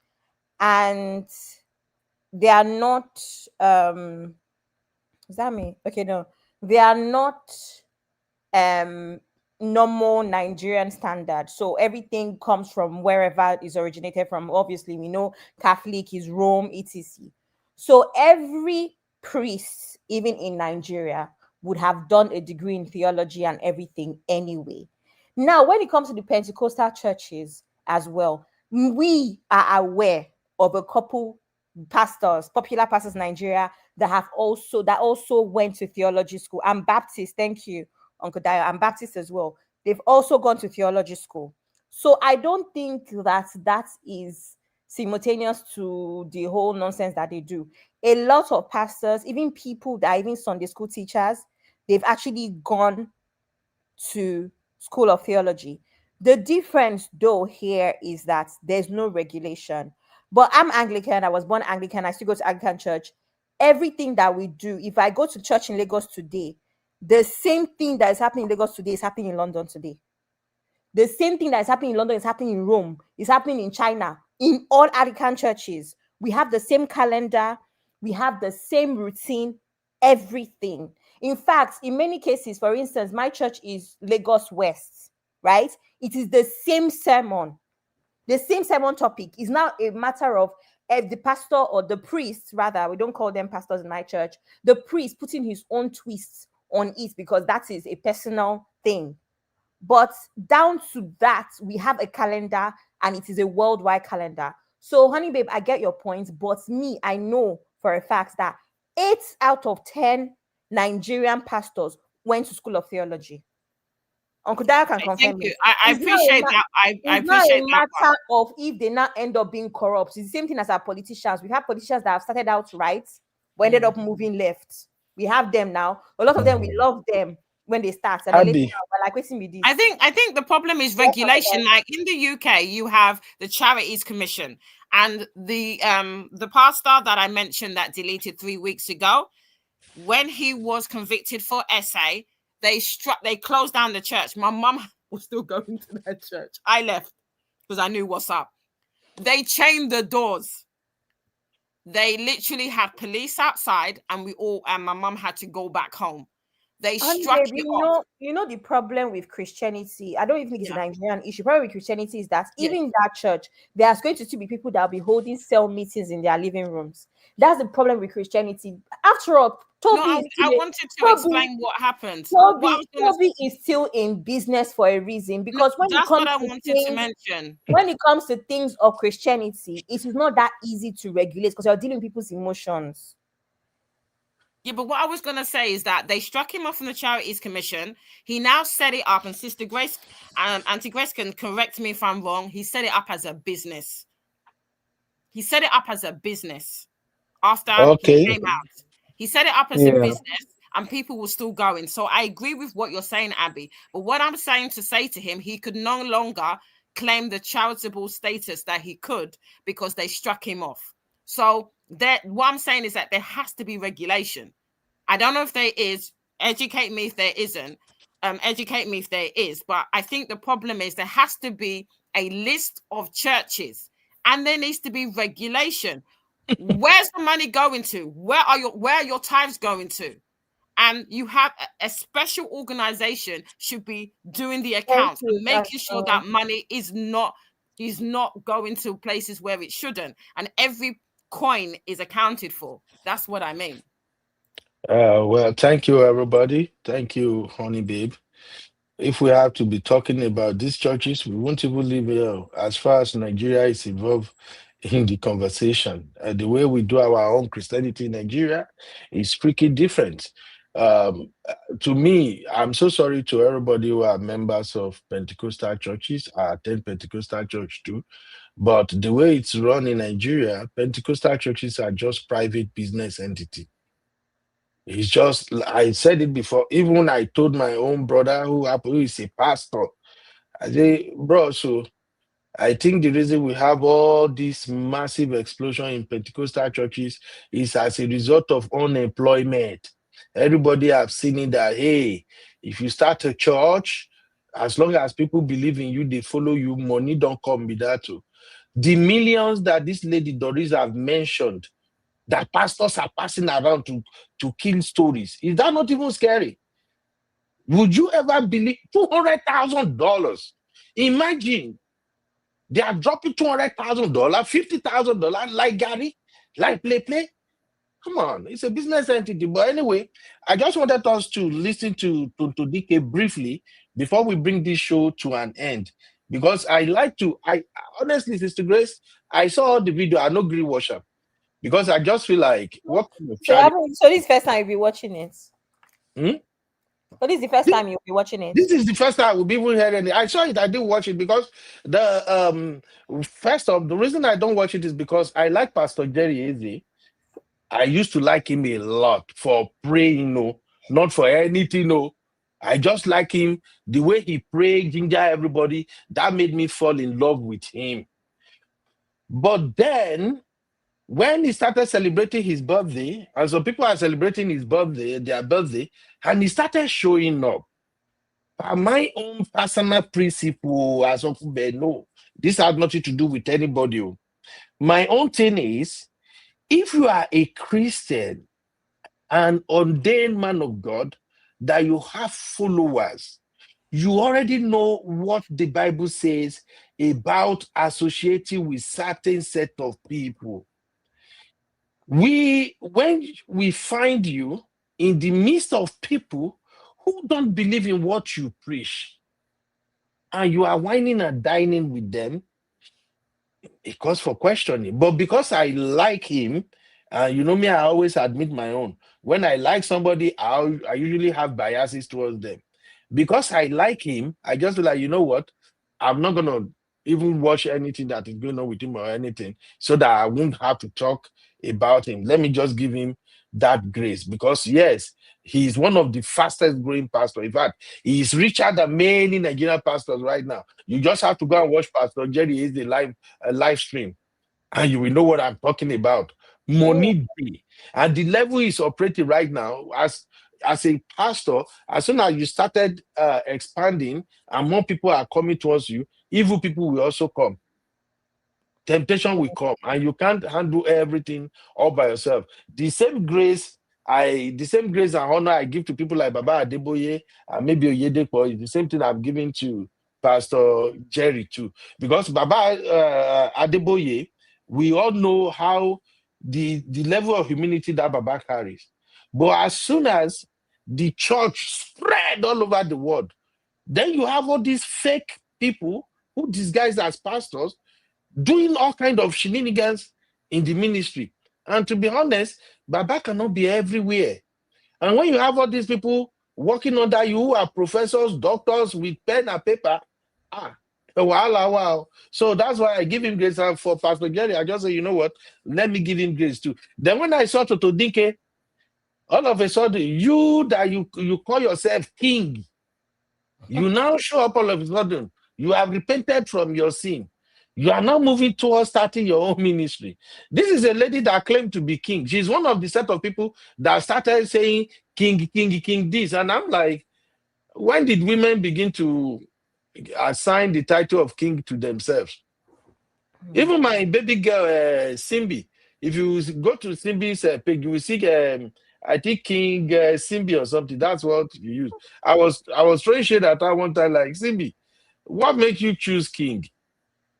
Did you really talk about this? But Totodike is the pioneer of that shit. The same way is Tokemakiwa. I know, don't take it. They are all doing bullshit. Let's call it what it is. Live your life on your own terms and your choices. But as soon as you are preaching that freaky lifestyle to innocent people who look up to you, I begin to have problem with you with that. So Toto Dike or Tokamakiwa and the likes and everybody, there is nothing wrong with how they want to live their life, but we all know how this thing usually ends up. And we all know that most times they are deceiving younger ones. They are not telling people the truth about their feelings. Toto Dike, for instance, she have operated under this cover of, I'm alone, I can do it, I don't need a man. She carried this, I don't need a man energy for way too long. King Toto. Then it get to a point. You, as we are seeing every day, every week, every month, every year, you are growing older. You're going to get to a stage where people no longer feed into that rubbish you are doing again. And what did they do? As soon as I discovered that, it's like people are not even buying into this, my narrative or my way of life. You know what? Let me just tell them I've repented. Let me say I'm a Christian now. And then as soon as they go that route, boom, the crowds are back again. Oh, yeah, he don't repent. I'm serving this now. Then they usually go back to their old lifestyle. That's what it is. So I just wanted to play this video to listen to her for the first time anyway. Just give me a second.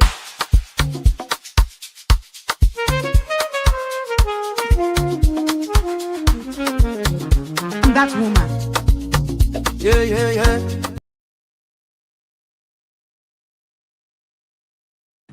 You see, I've lived with a demonic anger. When I say demonic, I'm telling you, brothers and sisters, an anger that fueled me, that destroyed my life.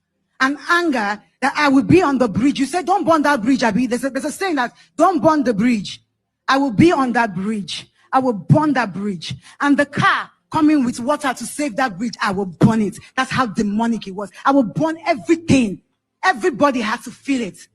And I look at myself today praying with NSPPD, and God took all of those away.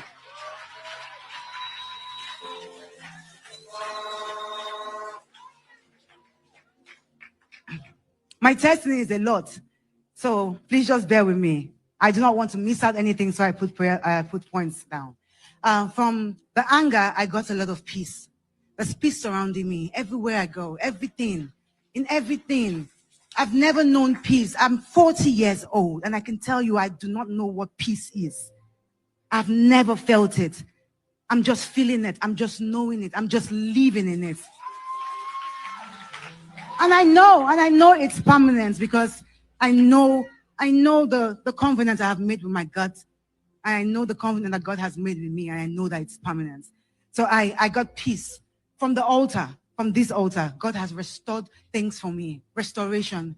You see, places where I've been forgotten, places where I gave letters to, years, I'm talking about 10 years ago, 5 years ago, people that I have met to discuss business with, they're looking for me today. I wrote to a school, one of the biggest schools in the world.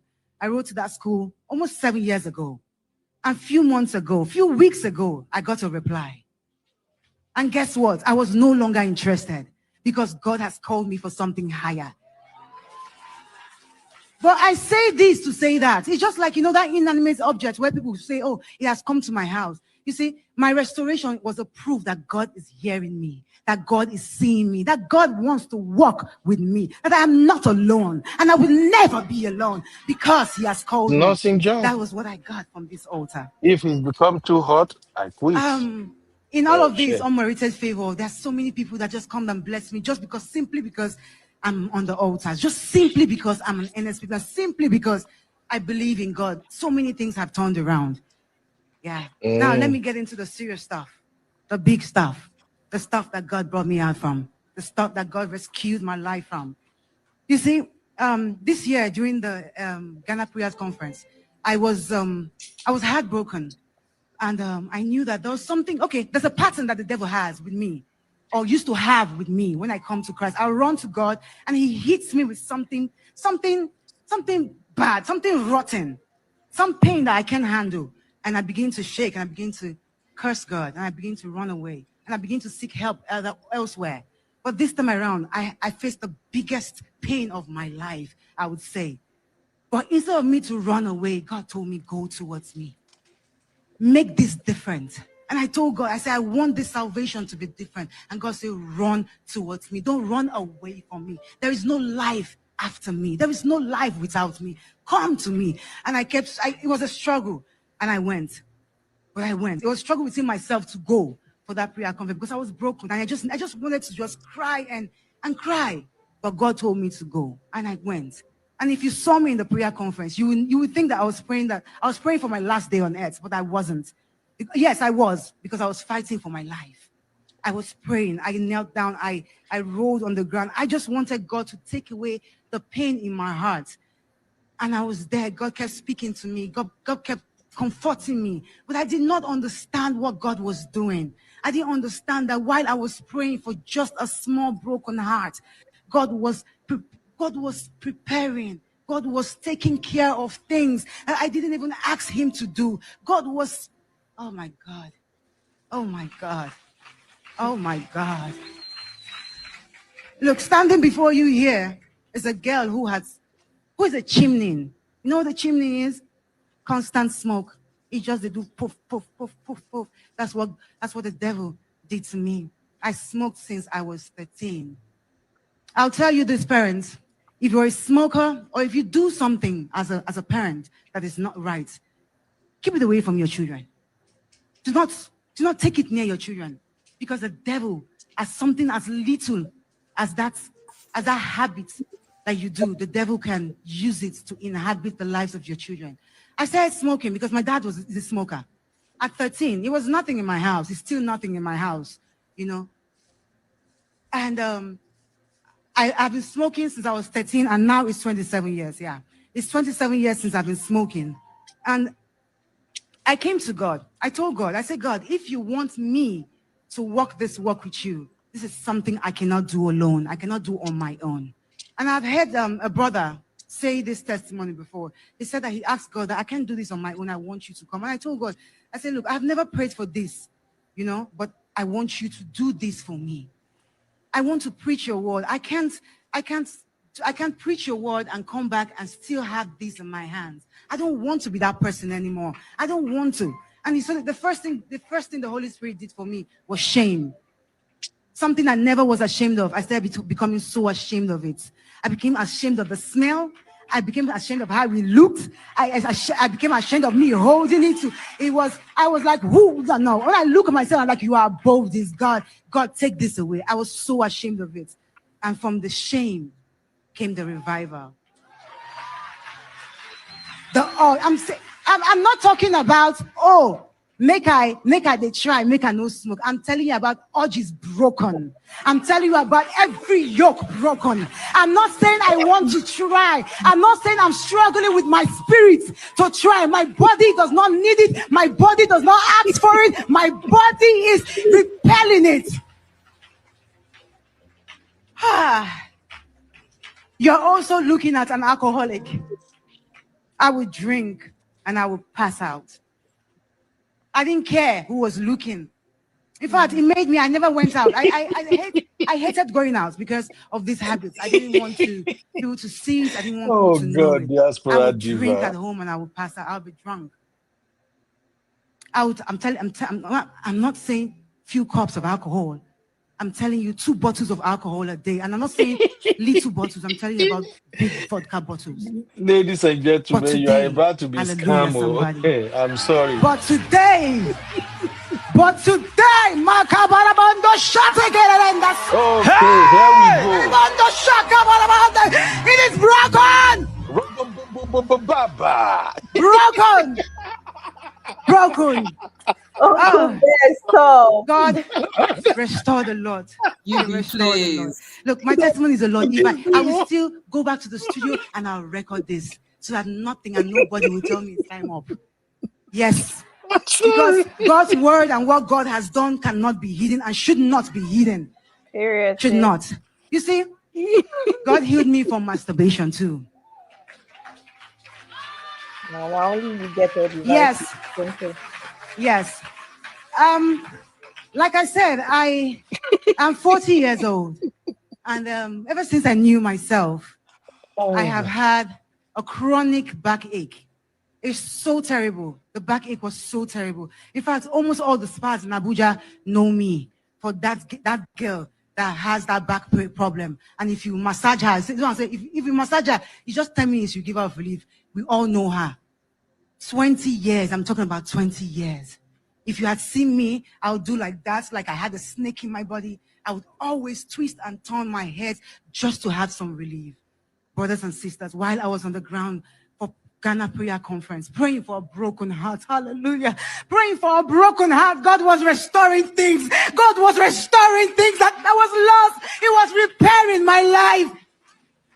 I woke up to take my medication, and I tried to take the medication that I've been using, ibuprofen, the highest form of it.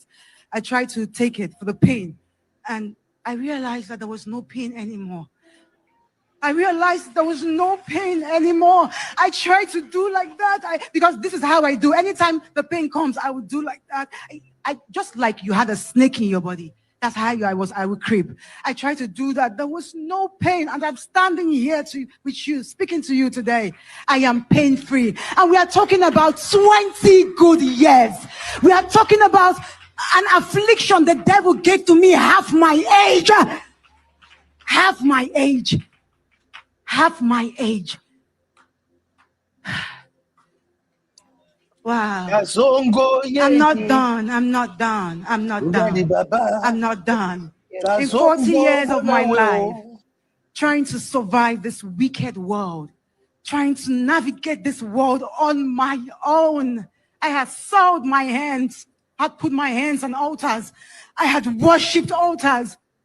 I have stayed in altars I do not belong in. Altars that my spirit was bigger than. Altars that God never ordained for me. Altars that I was supposed to be breaking, casting. I stayed on that platform because I didn't know who I am.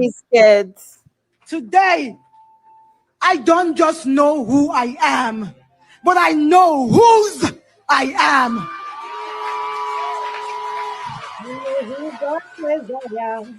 Thank you, Jesus. Thank you, Jesus. I have always, it's something that I've known myself to do in the dream, to have sexual intercourse in the dream. Ever since I was a child, younger than I can remember. It's one of my first memory about life. After the Ghana prayer conference, I realized that the weak man who held me captive all my years in my dream, assaulting my body, taking advantage of who I am, the grace and the anointing upon my life, ran away.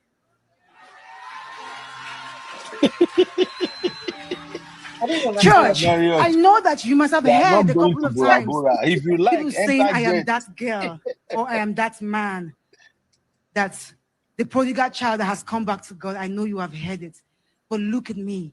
I am the example of that prodigal child, that child that has come back to God, that child that has said never again.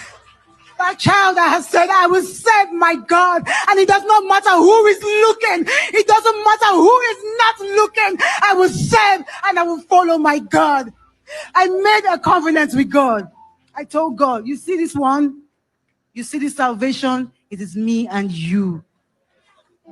I will not go back to the world because there is nothing left for me. I have done it all. I have seen it all. There is nothing left for me. And I made God a promise. I said, God, whether you bless me, I am here on this altar, worshiping you, praising you. And whether you do not, peradventure, you do not. Well, I know that you do not forsake your own. I am still here. I'm not going anywhere. I know too much now. The devil cannot use me anymore. The devil cannot.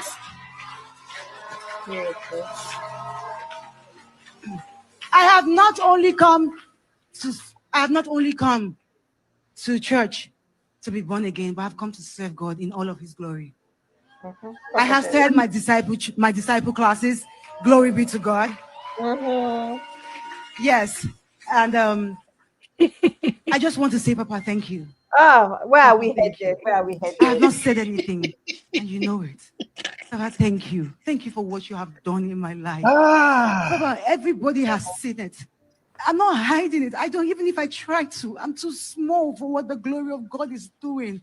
I was praying yesterday, and I was praying, and the Holy Spirit looked at me. And I looked back. I heard something. I heard a voice, and I had a name.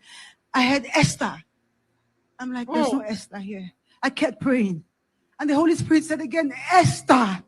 And I kept praying. And I looked back, and there was no one. My child was not there. I was not playing anything. And the Holy Spirit said, you are the Esther of this generation. Hey! I have called you.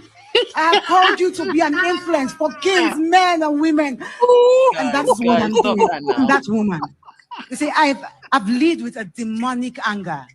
When I say demonic, I'm telling you, brothers and sisters, an anger that fueled me, that destroyed my life.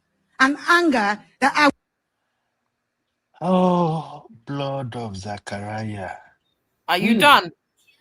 Are we still going on? Because people are saying, Yeah. "Can we stop?" It's it's affecting us, yeah. Okay, Hmm. okay, this is it.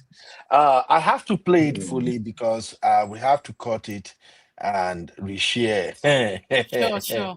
I see you say you behave yourself. I'm behaving myself, my sister. You know, I have a lot of real Christian brothers, sisters, auntie, uncles here. So even sometimes when I want to speak about religion matter, I usually caution myself because I don't want to offend my sisters and brothers. If not, assuming the way this channel was set up, it wasn't like UB and the real family. Oh, maybe Nami go be the next Daddy Freeze with all these shenanigans that is ongoing. Anyway, she gave her testimony, but to me, to be honest with you, man, no lie to you.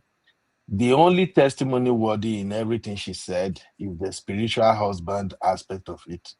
Every other thing she mentioned, these are the things you bring upon yourself just by habit.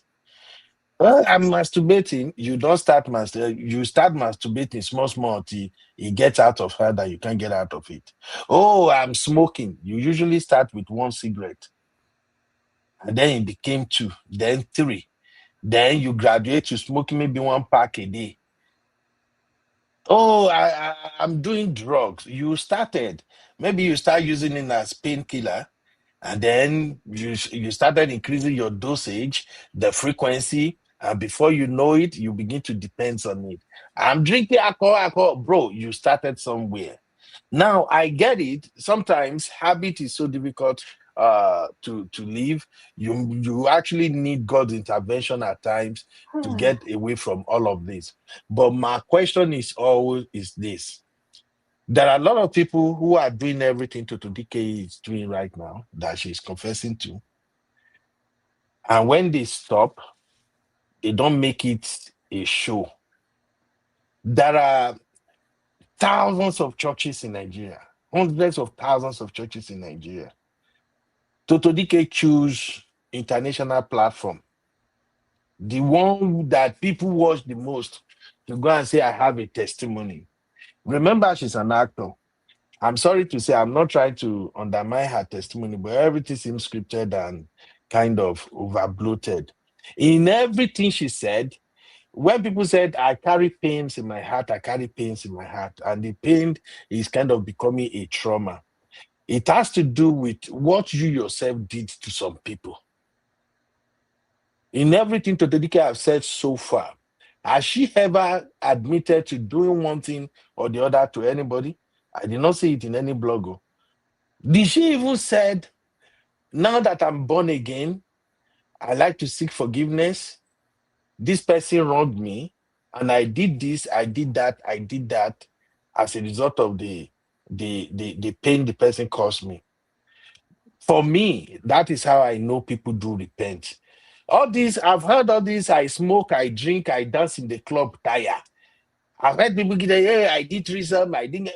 Cut that crap. Those are your personal choices that get out of hand.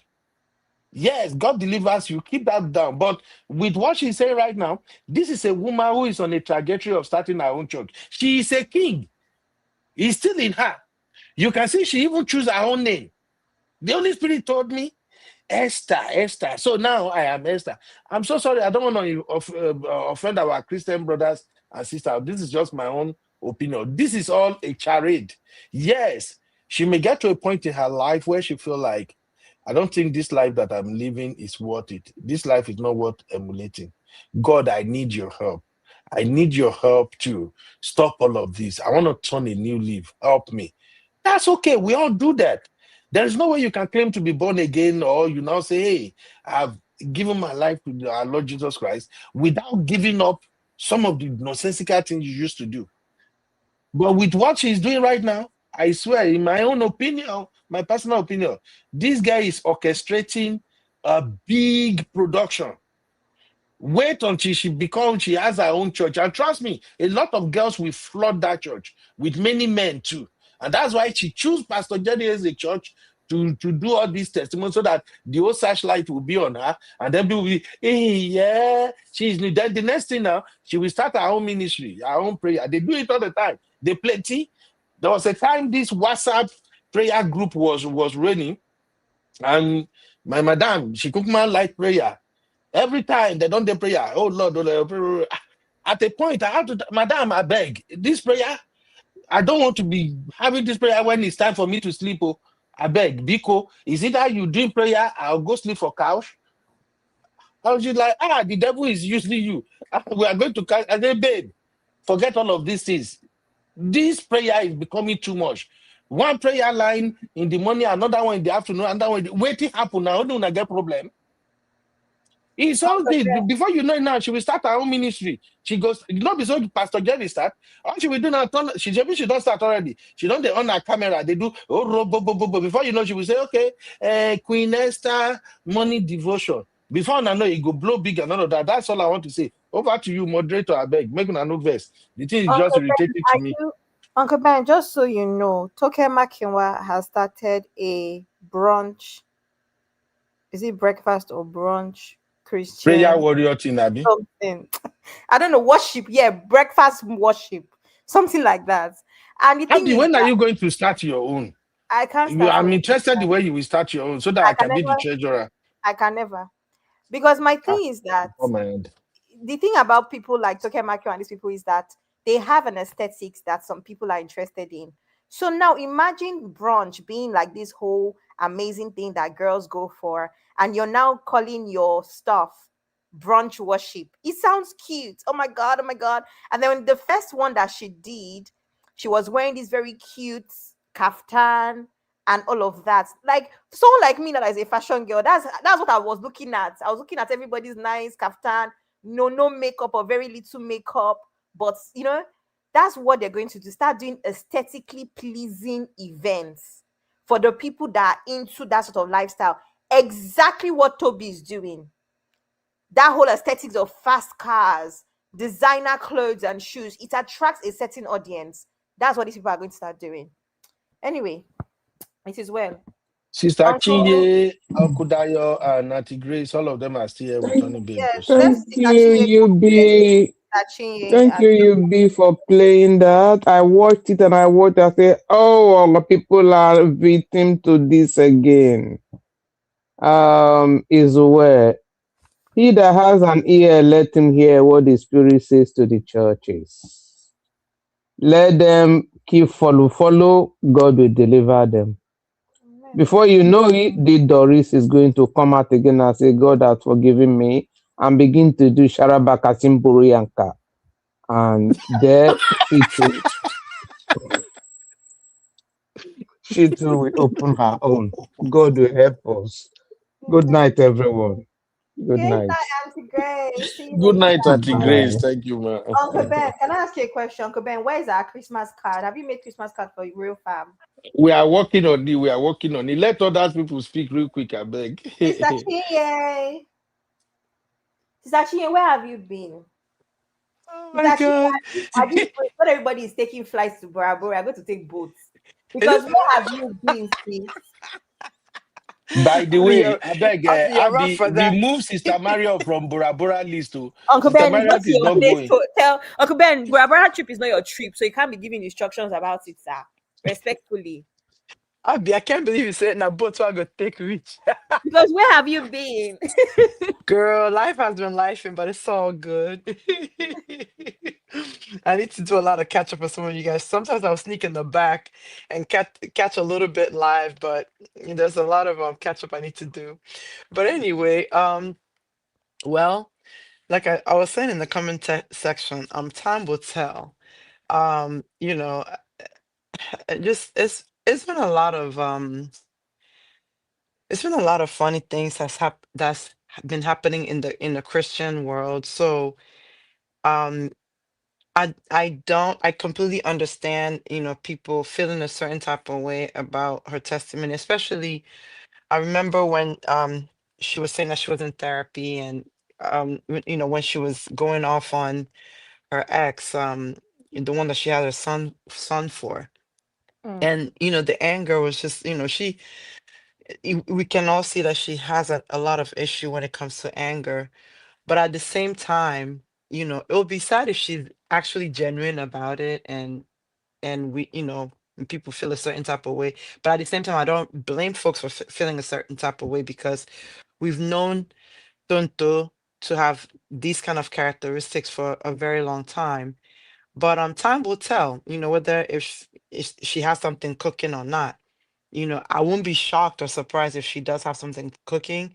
But at the same time, if if the testimony is actually genuine, I feel like, let's just give her just a little chance. And yes, I hear what you're saying, but know that a lot of these things that she's confessing about are habits that people pick up. Yeah, a lot of things that we do in life are habits, and then it gets to a point where it begins to they choke us.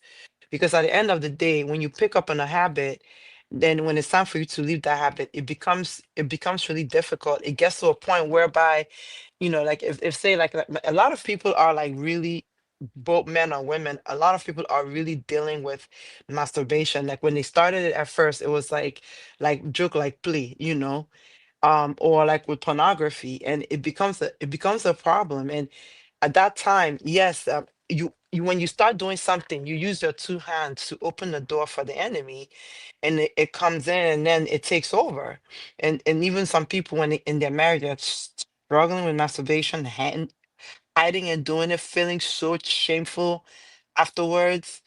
So those things happen. So majority of vices that people that happen, it doesn't happen by magic. People usually pick up on those habits first, start doing it, and then when you start doing something, just like when men start going outside, you open that crack in the window for, for those certain demons that are responsible for that to come in, and then your family will scatter. Yeah, you should still hold yourself accountable for even starting it in the first place, but that doesn't negate the fact that it still opens that door, which then makes it, you fall deeper and deeper and deeper in it. That makes it much harder for you to come out of it. But at the end of the day, time will tell. Let's see where things go. If something happens later on, I won't be shocked, if it at the end of the day it's a joke.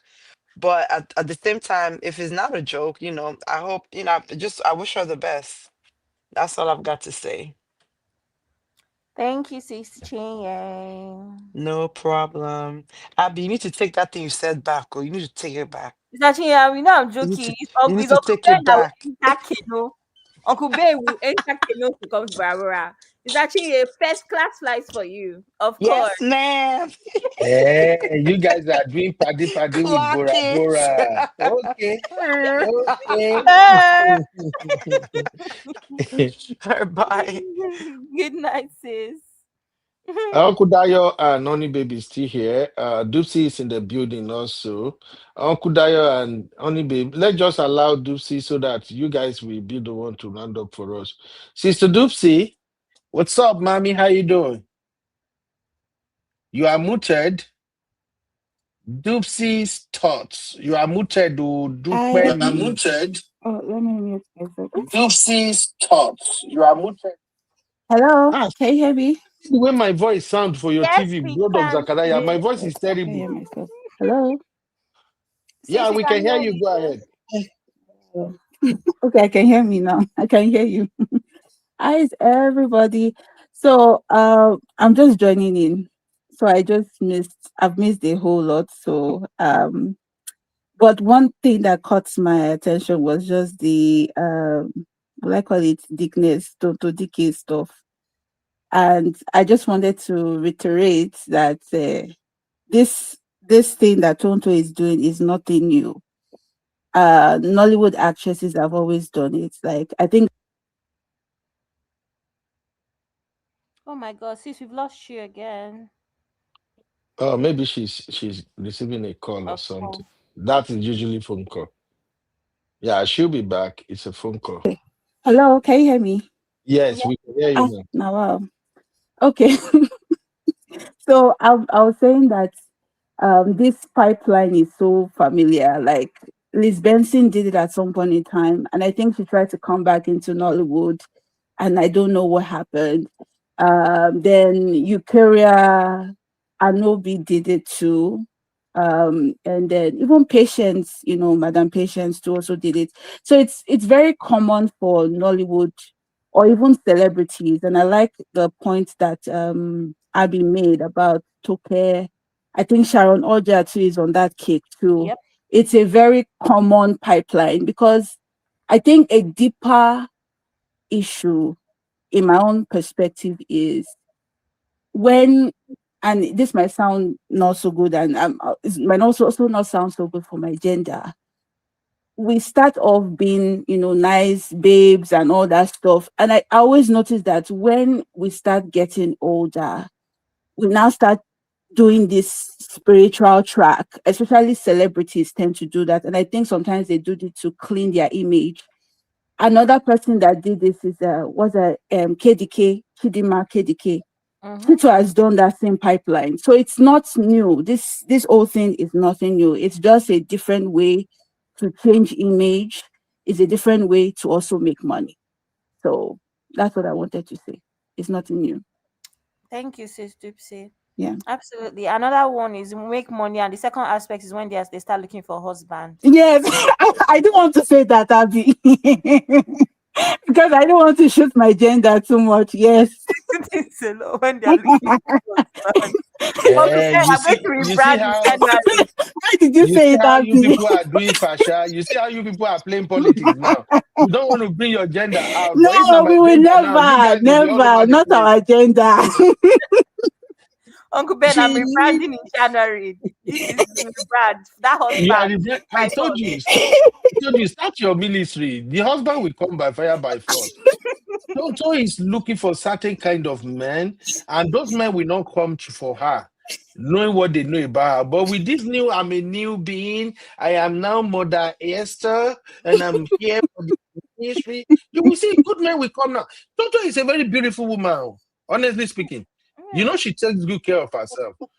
She's an angel. None of those husbands will come now. They'll be like, oh, Lord, I've always said I wanted a careful woman. I want a woman who has the fear of God. Yeah. I think this Toto right now, she will be a perfect wife. They go come. They will come. And that's why she chose Pastor Jerry. Pastor Jerry, like somebody said earlier, I wish I agree with, Pastor Jerry have this kind of open door policy. And that is what every Christian pastors and prophets should do. When you believe in prayers and you believe you can intercede for people, you want to keep the door open for everybody to come so you can lead them back to God. So I think she selected Pastor Jerry because he knew a lot of people like, even me at the time, he said, Pastor Jerry, I like him. A lot of people like Pastor Jerry. So if you like Pastor Jerry, if Pastor Jerry can take her under her wings, husband will come. I know she's 40. I told you guys there one time that once ladies hit 40, it's like something will snap in their brain. Their brain will just look down like, what is going on with me? 40 malele. And then they started doing things differently. In fact, even you that you are living with them, you begin to look at them like, is this not the woman I have known all my life? What changes? First of all, when ladies hit 40, they are more beautiful. For those who are really hardworking and they got something good for themselves, they will start looking so beautiful. They will be glowing. And then you will see this kind of maturity around them. For those who get sense, so you will see that maturity around them, like they don't do things the way they used to do it again.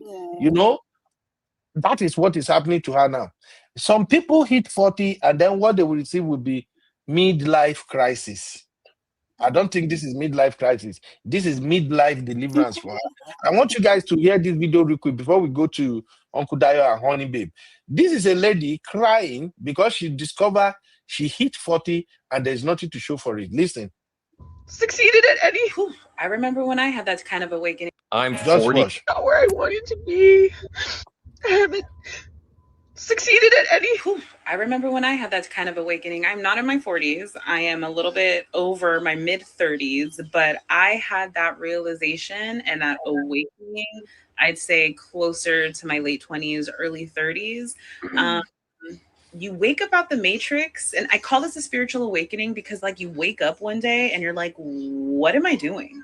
I'm chasing after this superficial, not real narrative of all these markers of success. All of these markers that's been shoved down our throat, and she's in her 40s, so we're on the same time frame of where this narrative was literally like beaten into us of go to college, get a relationship, get a house, create a family, work, then retire, and then like you did good. You're a good, solid American. The problem with that is that our society no longer has a container for that. So we're chasing after this checklist. We're chasing after these markers to identify ourselves as successful people when they're no longer attainable. So you have people, millennials mainly, in my generation who are losing their crap and have to redefine what happiness and success means to them. And that's all she needs to do. I just want you guys to hear that. She said millennials. And millennials are the one who actually, once they hit 40, the reality will set in. That's all I want to say. I don't mention name, I don't talk anything. Over to you, honey babe. Hi, and that ties in very nicely with my channel called The Rebuild Blueprint, where we talk about basically this, about different stages of your life. And like I said, I think what people are now realizing, and I think Tonto as well, when you reach a certain age, you really have to reflect, because there is certain markers and there is this kind of like unconscious list of you go to school, you go to college, you get the great job, you get married, you have kids, you spend the next 30, 40 years in a career. And it used to work back in the day, because back in the day, it wasn't so hard to kind of navigate relationships and marriages. I know that a lot of people would say that marriages, even back in the day, in our parents' or our grandparents' age, there was a lot of toxicity, but there is still quite a majority where there were great marriages and they were together for 40, 50 years. But things are not like that anymore. You got situations where you have some women and some men that are not even married, even in their late 20s and 30s. And there's no shade to them. I'm not saying there's any problem, but people are now realizing that all these kind of checklists, it's not working out the way it is. Myself, as you know, it the corporate world, but you get to a certain age, obviously I'm over 40, where is this all there is? And you kind of realize that there is, what's the word to use? There is life. And you can't, it makes you think that, you know what, you can't take this money with you. And it makes you realize that how kind of like, because the older you get, the more the reality sets in that, especially when you're over 40 or 50, you got lesser years. So if you're 50, you're not going to live for another 50. So you kind of realize your mortality, and it makes you reassess what's important. Now, for some people, it may be family. For some people, it may be other things. But I think you kind of realize that chasing the shiny pennies, when you're getting to a stage where, like I said, Tonto, 40, 50, 60, you realize what's really important. And I think it's just a reality check. In terms of Tonto, I wish her the best of luck. I pray that, who am I to judge? I mean, everybody has their own conscience, and I believe whatever she's doing, hopefully she's doing it for the right reasons and she's authentic. But I think this particular video, I think it's for all of us to realize that this life journey is not easy. And especially when it comes to relationships, marriages, job, career, everyone's in different seasons. And I think it's great when you're 20, 30 and you're hustling, your first house, your first car, you get married. But when you kind of navigate and you've got more experience, you realize that the cars, the bonuses, yes, it's great. I know you have to live in money. It's not that important. It's family. It's the people around you. And I think Tonto's got to a stage where she has a child. I don't know how old he is. And I think she's realizing that there's more to life. Her nonsense, her anger that she mentioned, her spiritual husband, her, smoking. I think she's realized I need to grow up. there's more to life than this. So hopefully that's resonated with her, and hopefully she wants to turn a new leaf. Thank you. Thank you, honey babe. Where's Uncle Ben? Anyway, Uncle I'm Dayo. here. I'm here. Go ahead, sir. Yeah, actually, when it comes to testimonies like this, or anytime somebody comes out to say, God told me, I'm always careful. And the reason why I'm always careful is that you can never be sure whether the person is lying or speaking the truth. But if you know God for yourself, you will always respect anytime somebody says, God told me something. Because you don't want to be on the other side of that. If you say that thing is a lie and it turns out to be true, you find yourself speaking against God or maybe condemning what God is doing. So I'm always careful. Anybody that comes out, even though I know you to be a wretched sinner, and you say, oh, so time I met with God, God told me this and that. I will respect that. I may not believe you, but I will not speak against it. I will just take out of a wait and see approach. So I'll keep you aside. I'll be watching you to see whether those things that you have actually said, whether they are true or not, but I will not go against it. I haven't said that. In case of this 22 case matter, there are so many things that could have happened to her. And then some of the things that she said, if they are true according to our testimony, it can only be God. Nobody else can do it.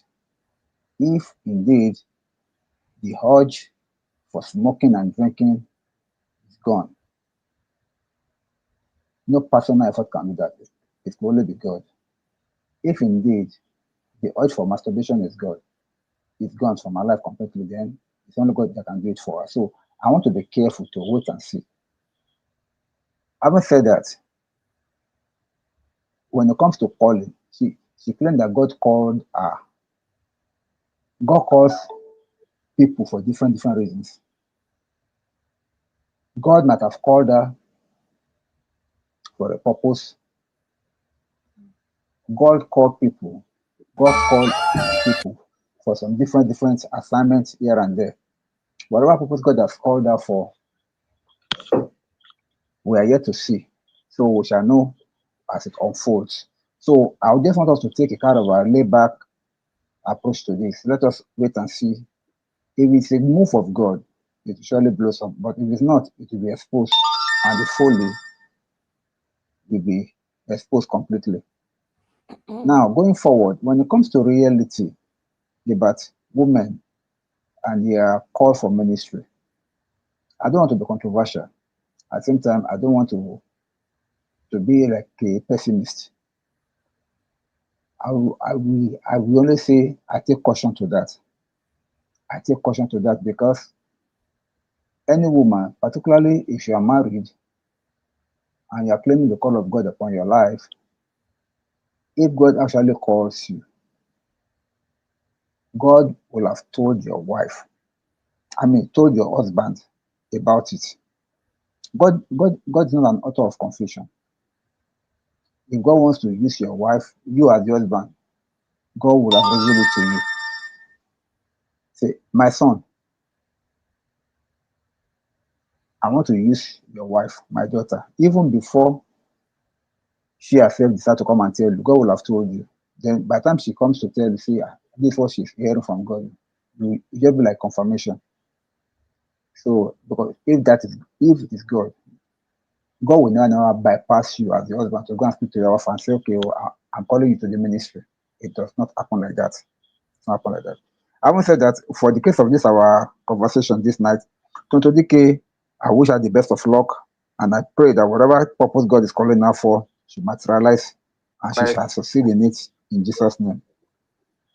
Thank you. Amen. Thank you, Uncle Dayo. Uncle Ben. Sis Dupsy, you're back.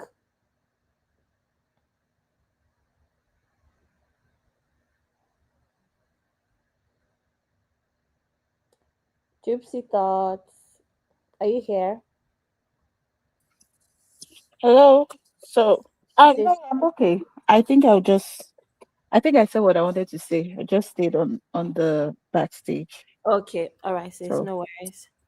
I don't know what yeah. else Uncle Ben wants to cover. Uncle Ben, are you here? I don't think Uncle Ben is here. Yes, I am, but give me a minute. Okay. I went to check Tonto DK's bio. I was just curious to see if she has changed anything on her bio. She has added woman of God, daughter of the Most High, Proverbs 30 something something, or one thing, but she hasn't. So we'll see.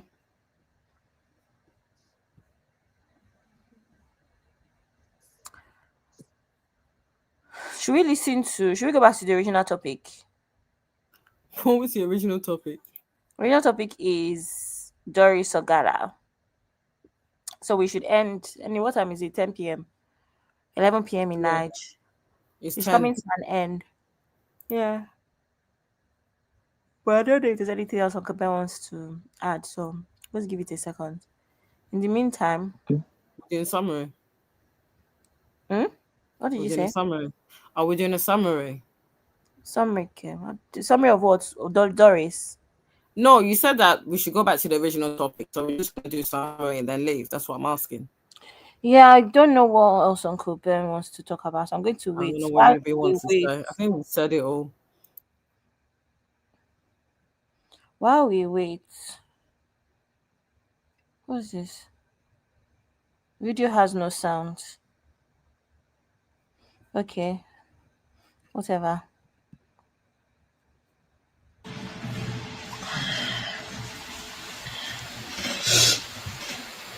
Honestly, I don't know.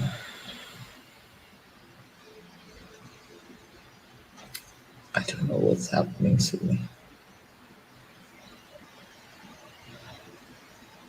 Before now, few hours before now, I was filled with anger, rage. What happened now? Has she removed the video? Do you know what? I wanted to even say something. Somebody was saying earlier that I think it was Uncle Dayo that said that, oh, she's gone back to now say she's forgiving or something, something. That's how heartbreak used to be now. Tomorrow she'll be angry again. Don't worry until she heals. Minor. Today she will gain some, because remember that healing is not linear, right? So yesterday she was angry. Today she's calm. She's But forgiving. Tomorrow she'll be angry again because it's not linear. But isn't it the case that we said this about the Dennis deception, and we definitely said that about T. Sarisa? When she actually came onto social media, she had, I think it was over a year, tell me if I'm wrong, and she had healing. Now, this is the problem when you come on social media, when you have your emotions are very, very raw, because you're saying one day she's going to be fine. Next minute she could, be feeling something else. Don't come on social media until you've got to a place where your emotions are not there and you can just narrate the story and there's no emotions. If not, you're going to be erratic, one day being fine and next minute you're acting crazy.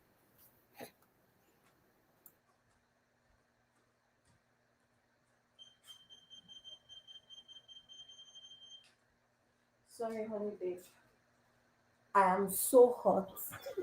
Is that you, Abby? Where are you? That you like in the distance? No, I went to turn down my heating. I'm like, why am I having a headache? Why am I so hot? Really? Because the heating is on. That's why. Have you got it on a timer? Thermostat? I've got like one of the automatic ones that I do myself in my room. Okay, because I have. Do you have Hive? Sorry? Do you have Hive? No. Hive. No, I you don't have that one. That's British Gas. Sorry, we've gone on a tangent. Yeah, I was just saying that. I think my problem. I don't know if you heard me. My problem with social media. Yeah, no, I heard you're saying. Why do people come on when their emotions are so heightened? Come and narrate your story when you have cooled down, when you have done, because now you can see that everything she's saying is fresh. Her emotions are raw. And this is why you're saying that. 1 minute she's saying one thing, and the next minute she's saying that, oh, I no longer want revenge, because your feelings are raw. Honey, babe, you are Yeah. talking from a place of a normal person. This person is abnormal. Number one. Number two, I think that there was one of the ladies, the one that claimed to be a therapist, not even the one, I know her, Victoria Yama. She's an OG Nollywood actress, right? She now, obviously, she lives in the UK now and is now a therapist or something. She's no longer an actress. Again, Victoria is one of DF's regular panel, or used to be one of DF's regular panelists, the way Doris used to be before DF had all of these new age Confucianists on his panels. So these are the people that used to be his regulars. That's how I knew Victoria. And obviously I recognize her face. She looks very different now because she's older, but you know, if you watch Nollywood and old Nollywood, you recognize her from when she was younger and all. So when Victoria came on as a therapist, DF gave her like a long time to literally coach her through it and convince her. So at the point she came in, DF was trying to convince her to stop calling names and all, and to, in a sense, accept a, in quotes, genuine apology or the settlement. Remember, Uncle Ben pointed out that DF was on his phone a lot, and the assumption that DF might have been talking to people that are connected to the Chris Okafor, because remember, Chris Okafor is close friends with Apostle Suleiman. Apostle Suleiman is close friends with DF. So that's what they are. We're thinking. That's an assumption. Allegedly, obviously, it's an assumption. So I say this to say that when that woman was talking to her, the woman was trying to explain to her that, do you not have friends? What's going on? Why don't you have friends that can take your phone, snatch your phone, break your phone, etc.? You know? And then somebody else came onto the live stream and said, sometimes people don't have friends. Do you know that I could relate to that? Not from the point of view of not having friends, right? But from the point of view of someone that's embarrassed. When you carry yourself, honey, for instance, you know you have a persona. Let me use us as real family. You know, on here, you have a persona of a strong woman, a woman that has figured out. If you get scammed now, you'll be embarrassed about it because people have this perspective of you. That is how I, in a sense, come across to a lot of my friends, which are, oh, Abby has a good head on her shoulder, she's smart. So for me, when I went through my breakup, it took me 3 months to actually tell my friends. My dad, the only difference is that I have a very supportive family, and it happened in Lagos. So I went to my dad's house. I went back home anyway. So my dad was already, in a sense, covering me, my brother, my sister, everybody. But honey, babe, it took me 3 months to tell my friend. In fact, I was forced to tell my friends because one of my friends went out in Lagos and saw my ex in the club with another woman. It approached him like, are you okay? Like, she walked up to him like, what are you doing? Abby's not here. You like this. Basically, she went to confront him about his shenanigans, and he was like, oh, we've broken up. So this, my friend, came back to London and said, hey, Abby, where are you? Let's have lunch. And he said, I was in Lagos and this happened. What's going on? And that was the first time I opened up about, oh, yes, I'm called off, blah, blah, blah, blah, blah. So if my friend did not see that situation, I probably would have been taking longer and gone through a lot of healing. But in my defense, my reason was, I really, really do not like when people keep checking up on me about something that is going wrong. Because for me, I have a way that I cope. So technically, if you text me around 12 p.m., I could actually be doing something to take my mind off it. And it reminded me of something. And I find a lot of people do that. And I know that it's coming from a place of care, but I just don't like it. I don't like it. So a lot of times when I'm going through stuff, I like to get through it first before I share. So I could understand the other lady when she said some people just don't have friends. No, they have friends. They just are not the sort of people that know how to be vulnerable with their friends. However, when you go by that, it's not contradictory when you now come on the internet where your friends and family and people that don't know you, you know. But I can understand how people spiral out. I can't lie to you. I've shared it before on here, honey babe, where I was so upset at what my ex did because of how he did it and the investment in quotes that I had made, where I was also getting bullied. At this point as well, people were coming to me as a woman. It was one of the reasons I left Instagram, by the way. I've never said this before. That's one reason I left Instagram. People were coming to me as a woman. the ex and her friends, even if they're like 13 years older than myself, were kind of bullying me and saying stuff like, oh, we don't snatch them, that kind of talk, as if it was very weird. It was very weird energy. And she has some popular friends as well. So it was very weird energy. So that whole period, my impressions were very high, because it was obvious that people were talking about me, right? And I kid you not, I had a moment where I would have spiraled out and called them out on Instagram. I was under that much pressure, because for me at that moment, I was thinking about it as, how dare you?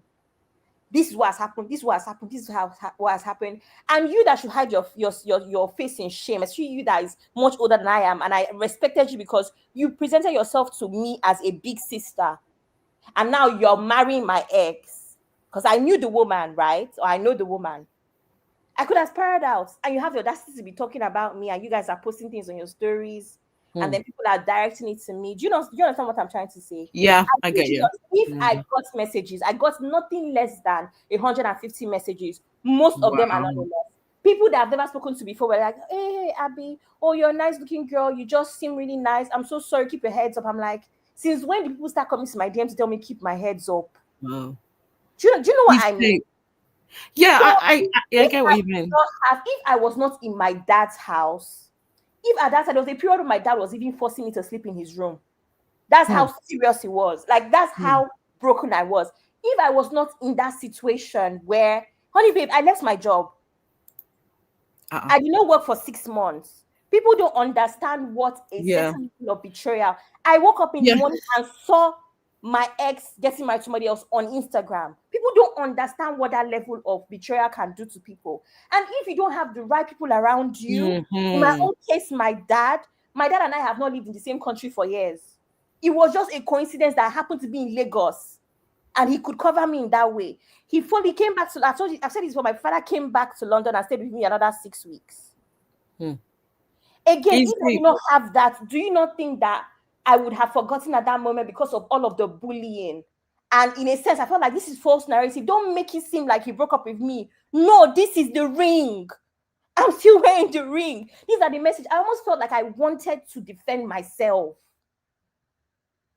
I almost felt like I wanted to put them under the bus. Do you understand? So I kind of get the heartbreak, but it can only be fixed if you have the right people around you, whether it's friends, whether it's family. That's the only way. But I know that it was spiraling out on social media. Oh, Abby, thank you, everybody. I think we have to go. But this particular video, I highlighted the video, so I want people to see the deliverance and some of the acting that went down. I'm so sorry, Pastor Jerry Noves. I just want me people to see this. Read on my own without your blessing, Papa. I need you to lay your hands on me. Let the world know that the revival started from this altar. NSPPD. Now. Papa.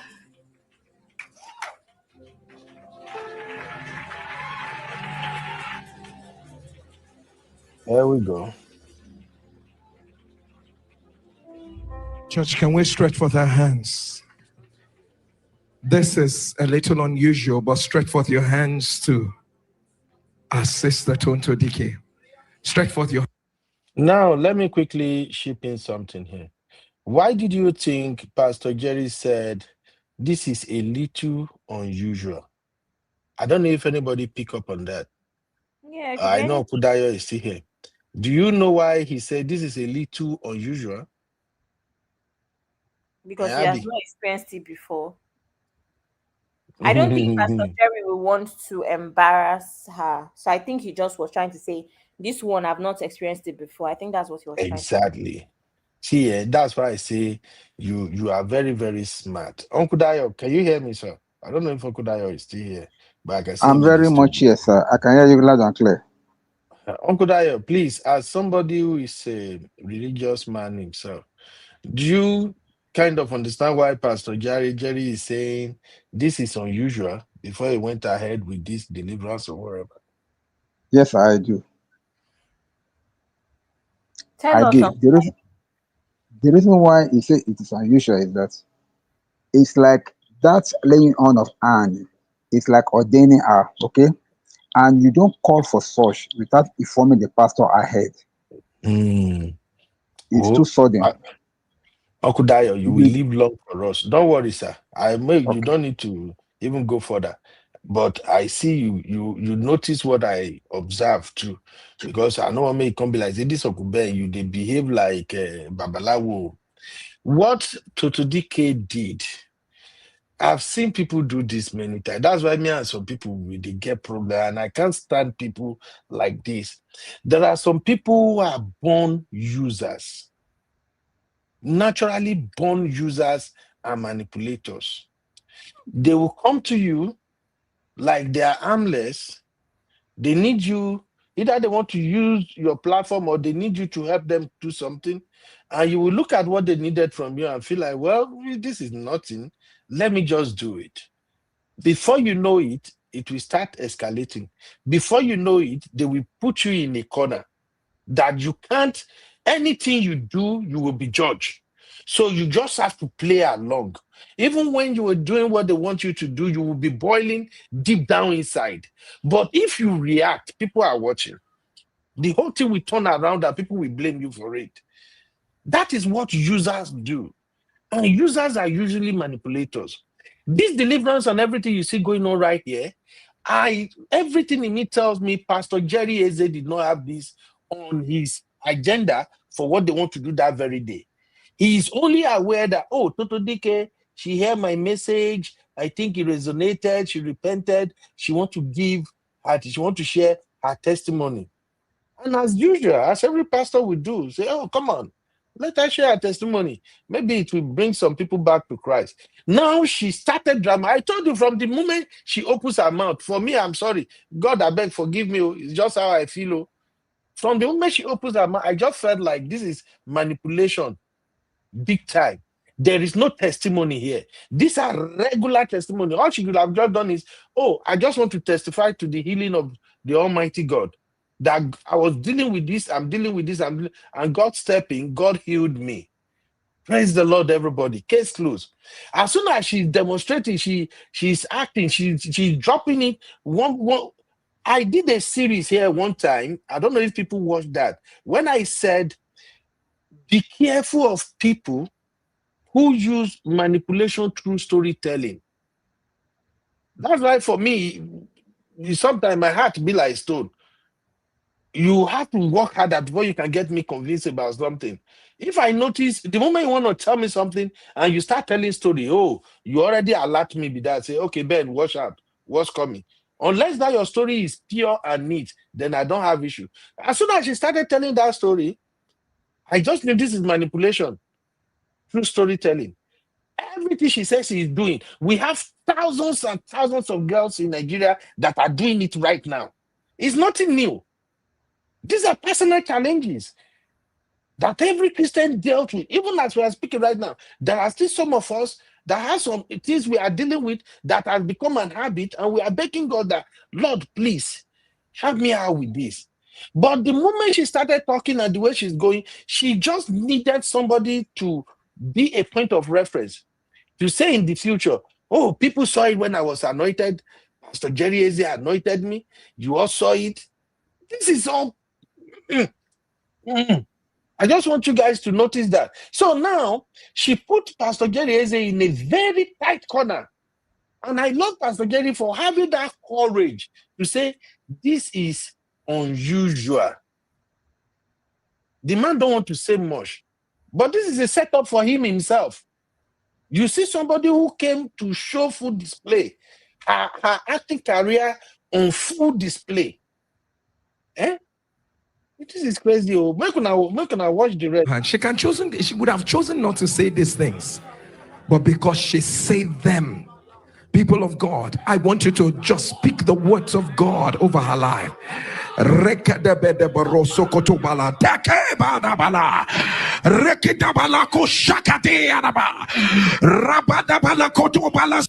I am that woman that God is using to clear the road for this generation. And I cannot do it on my own without your blessing, Papa. I need you to lay your hands on me.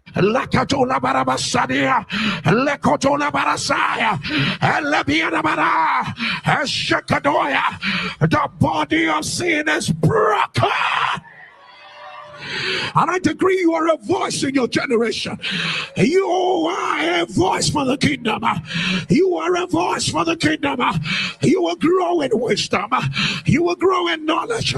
You will grow in the fear of God. You will fulfill your destiny.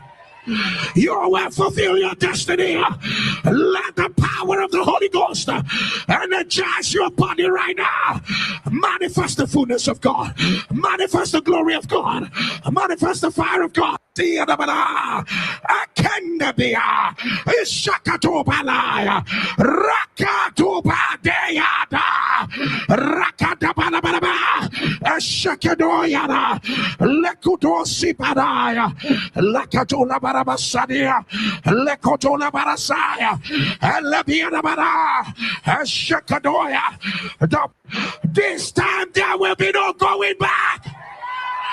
There will be no going back. There will be no going back. Rest in the love of Aaron. In the name of Jesus. This time there will be no going back. There will be no going back. There will be no going back. Rest in the love of Aaron. In the name of Jesus. This time there will be no going back. All right. All right. Sorry, That's just what I want. No. What would You say have what? happened? I need to ask a question. What would have happened if Pastor Jereze said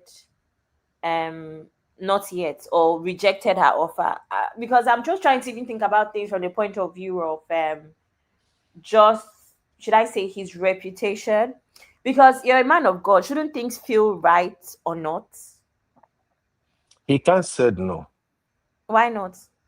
He's a pastor. He's a man of God. Nothing to do with it. There's procedures in churches. There's a way they No, do sir. things. Only babe, it doesn't Uncle work Beno. like that. It Uncle does. Beno, you can say no. His He can integrity say no. for He sure. can. Thank you. Uncle Beno, you can say no.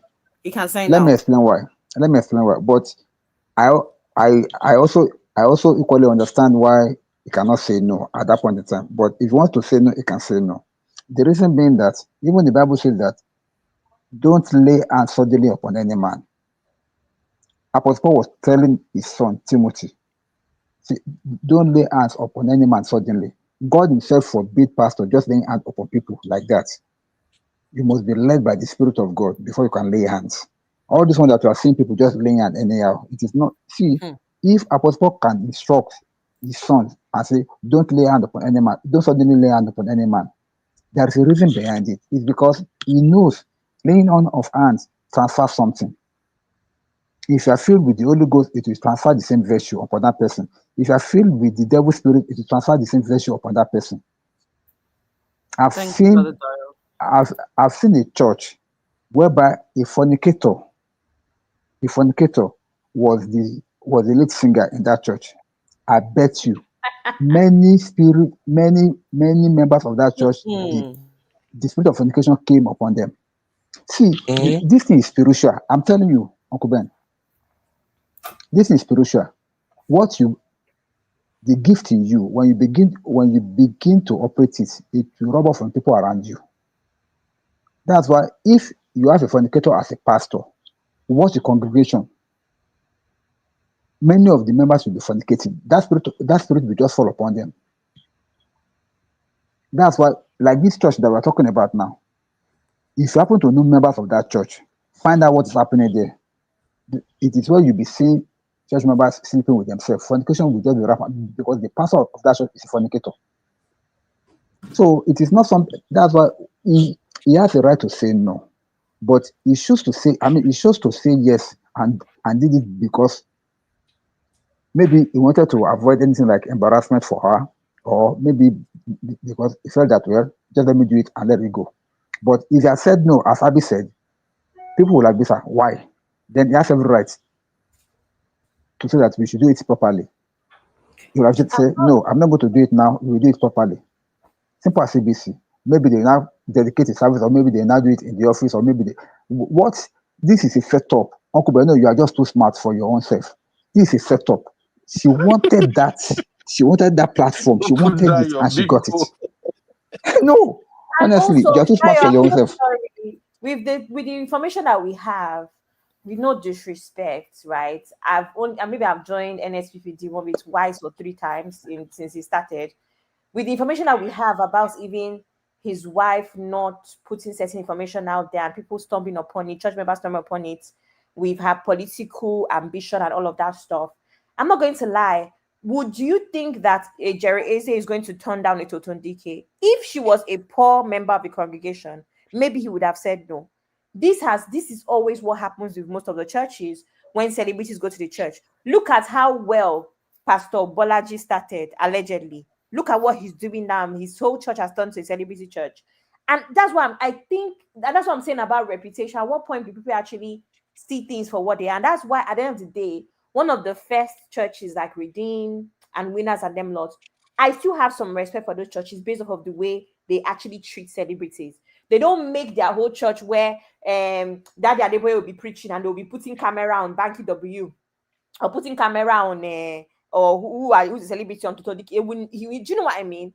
I think there's another problem with all of this when things become what's the word, sensationalized as well. That's what I even think has happened here. It is Tonto DK that has come. I went to her page. I've seen what she wore.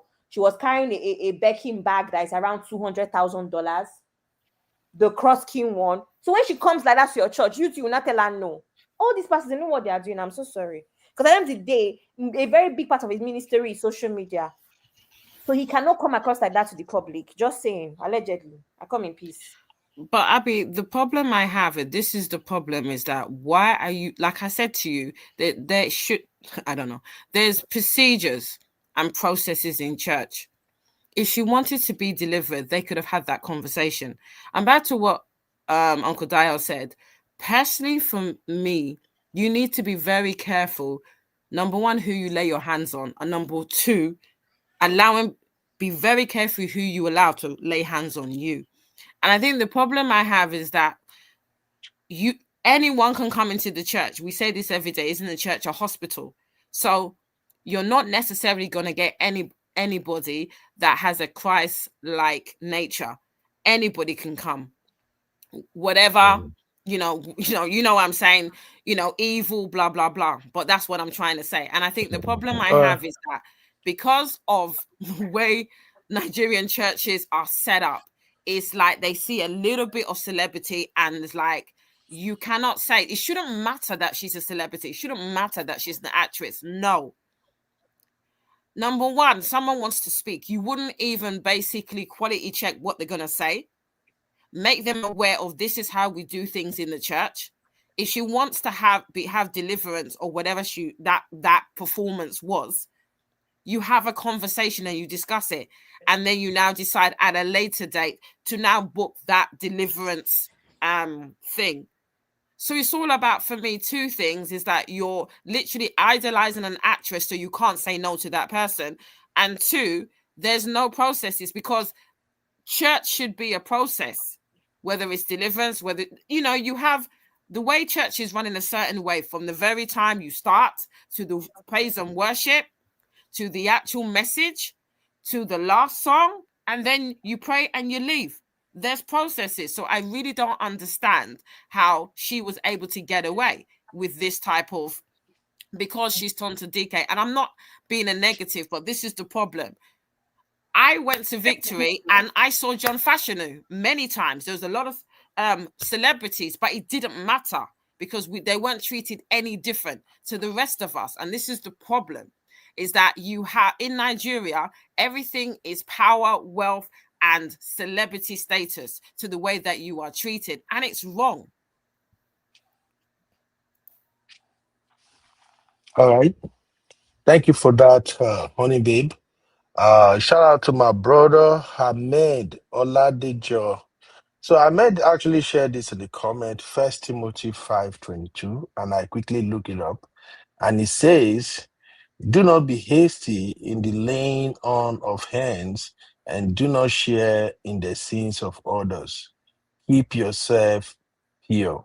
So I think Timothy shared that with us just to kind of point to the fact that Pastor Jerry Hazy shouldn't have get involved in that deliverance so fast.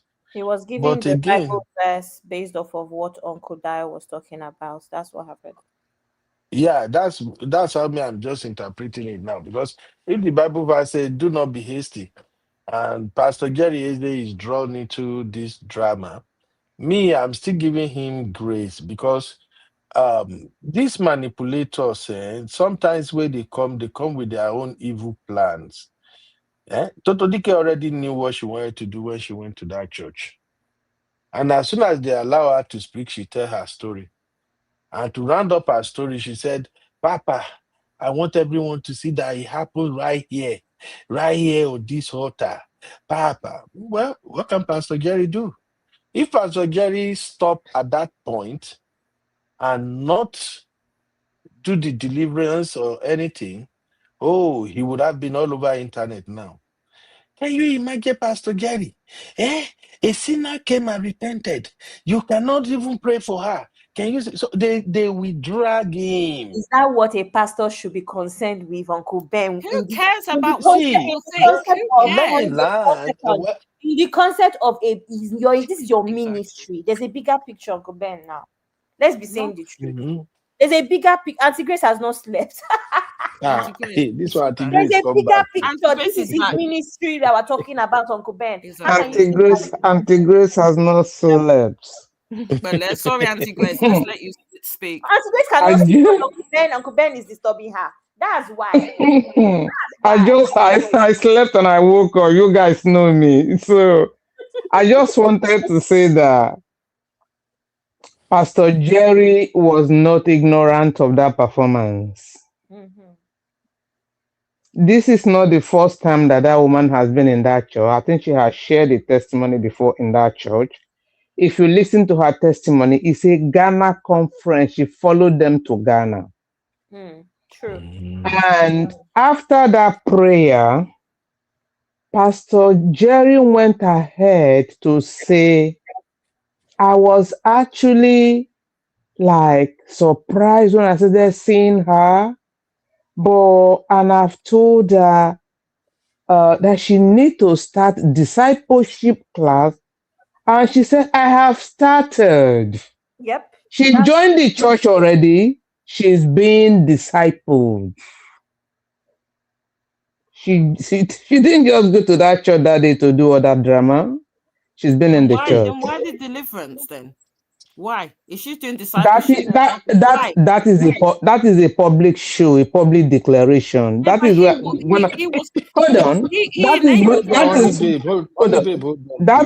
that is how I started. I said they are now anointing and introducing to you the upcoming prophetess. The same thing Doris is going to do.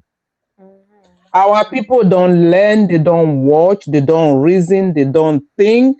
They have no designer spirit. All they want to go to church, but they don't know the meaning of church. Pastor Jerry is not new to that performance. I've been hearing you people going for the backs. Okay, you might not take it, but this is how I feel about the whole thing. Auntie Grace, thank you very much. And also, it's important to also point out that this man's whole career is based off of social media testimonies. It's about the crowd. It's about the money. He's been consistent with that. It's about the crowd. Like you said, I like him. To be honest with you, I like him. You know what? Like I do say to people, even though at my age I'm not a prayer warrior, right? Though something that will prompt me to pray, I want to pray, right? Because he's prompt people to pray, that is what I like him about. Do you know that he's going to do all this prayer and pray and pray and pray? When he gets to that offering time, and then he goes, this is a very whatever time. Listen to the Holy Spirit. This is the only time you need to listen to Holy Spirit. You're doing church in the morning, you're doing church in the afternoon, you're doing church in the evening. You are asking for tithe and offering in every of this time. You wanted to empty all their pockets every time. Oh my God. What is it? Auntie Grace, don't make me laugh, I beg. Our people Auntie need Grace to say this get is the only sense. time you listen to Holy Spirit. Yes, this is the only time you need to be sensitive to what God is telling you. I think what Sister Grace is basically now makes sense to me, because for me personally, I think he's enabled this behavior because of the glitz and glamour, because we're talking about it now because Tonto brings notoriety for him. People are talking about his church because, oh, look what happened with Tonto. It's a shame, and I think the whole point of church is to not really care about. Sorry to cut you short. After that performance, he made an altar call. He now said, due to her coming, due to her testimony, a lot of people gave their life to Christ. Oh, God. That's what he said. Wow. That's what he said. I mean, so to me, that's not someone that has been manipulated. That's someone that's complicit. That's someone that's complicit. No, he wasn't manipulated. He knows about it. He's been there. He's been following them. He wasn't. He wasn't. Oh, Because I think they both know they're playing a game. And I'm not saying that he's not a pastor or anything, but based on what you said, they're both playing a game, because he's using the fact that of that performance for him to now say, oh, look how many people got saved. I mean, this one is a scam. And I'll say it loud. This is scam as far as I'm concerned. And this is what I'm saying. Is that Good night. I don't know who's calling me this time. Let me pick up the call. Good night, everyone, again. If I hear again anything that will bring me, I will come over. I don't tire. We are rounding up, Auntie Grace. Good night, man. All right, Honey Babe. That's your final take, right? Good night, Honey Babe. Yeah, I think I'm done. I don't want to talk about it anymore. Like I said, know God for yourself, everybody. That's the only advice I can give anybody. All these churches, they will lead you to where you don't want to be led to. Know God for yourself. Good night, everyone. Thank you. Thank you. Jem said, it's the brainwash for me. And Doopsy said, G Mike also did the same thing in TB Joshua Church. Honey Babe, I chatted the water. Honey Babe, na troublemaker, leave her, I beg. You know, one thing. Me. Please forgive me. It's the night nurse that's doing me. You know, I've been ill for a few days, so please forgive me if I've offended anybody. You know, one time, when Abby mentioned how they will pan camera to the faces of celebrity that attended services, I was just laughing because they do that a lot. For instance, somebody created a whole church on the niche of being a celebrity pastor in Nigeria. I've forgotten that dude's name now. I think he's the one that his name. He's the one that go and pray for Hida Basit. Okay, But his Bolaji, name right? is Bolaji. That man pisses me off. He has also bleached his skin. He's also doing all his face cannot move. He has put fillers in his face. So now, in case you don't know, I was saying something one time that the way I love Christ, the way I love being a Christian and all of that, anytime I fell into my fantasy, my imagination in my own bubble of being a billionaire, I always imagine inside that my dreaming that I'm gonna build a church. I'm always saying it. I even told my mother. Don't if God, you be no, beg. I'm being honest. I say if God just bless me like this, I'm a billionaire or even millionaire, money plenty. I want to build a church, a magnificent church that I will literally have nothing to do with that church. I just want the church to be a place people can come and worship, get connected, and all of that. I will actually hire pastor, anybody that's going to manage the church, but that has the fear of God to manage it. That is me in my Lala Lando. Okay. So another time when I was joking, and I'm like, look, there was this book. I wish they never introduced me to that book. It's called Church Marketing. If you read that book, Church Marketing is one of the books they also use in School of Theology. for those that want to start their church and things like that. If you read that book, you will look at many of these pastors and you will just see through them straight up. I took some certification classes in marketing too. And that's why I love marketing channel, Sage Funnel, very much when I was studying marketing. If you know how to apply the concept of sales funnel, you will see what a lot of these also pastors are doing. When you go to church,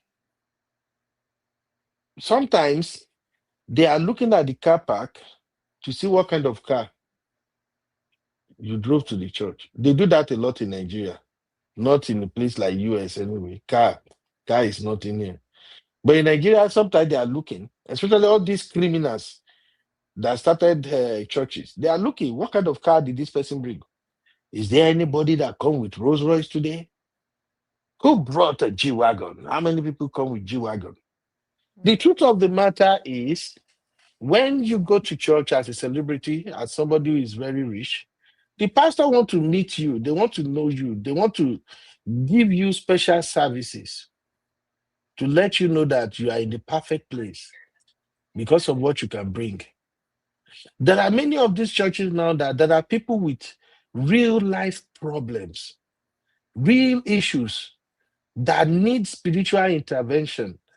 But pastors don't even say that. They can't even get close to the pastor. Who born them? Pastor. Yeah, they are poor. Is it the pastor that is coming with his mopo and military and police?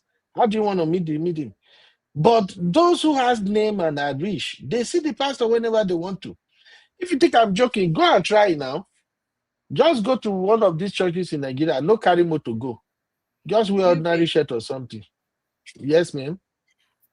This happened in the UK, and it was my aunt. She was going through a really tough time, and she went to a church. Okay, redeemed, but whatever. And she wanted to meet with the pastor. I know my friend was one of the secretaries, and the pastor said to her, and she told me, my aunt, there's that he wanted a record of all her tithing before he would actually set up a meeting. So they have a record of everyone that tithes. In this particular church, you would have a offering and it would have a number on it. I was absolutely flabbergasted. But basically, the point I'm trying to say is that basically he was not interested in helping my aunt because as far as he's concerned, she had not tithed enough. I thought that was very interesting. You are not lying. They do that a lot in many churches these days. They have their card. You have to mark register. You have to show that you come. If they can't see you paying tithe regularly, you are just coming to add to the numbers. Nobody pay attention to you. And I don't think that is how Christianity is supposed to be. But anyway, I think this is where we're going to draw the curtain. I see MJ say, UB, why not build a high-tech school to empower the youth?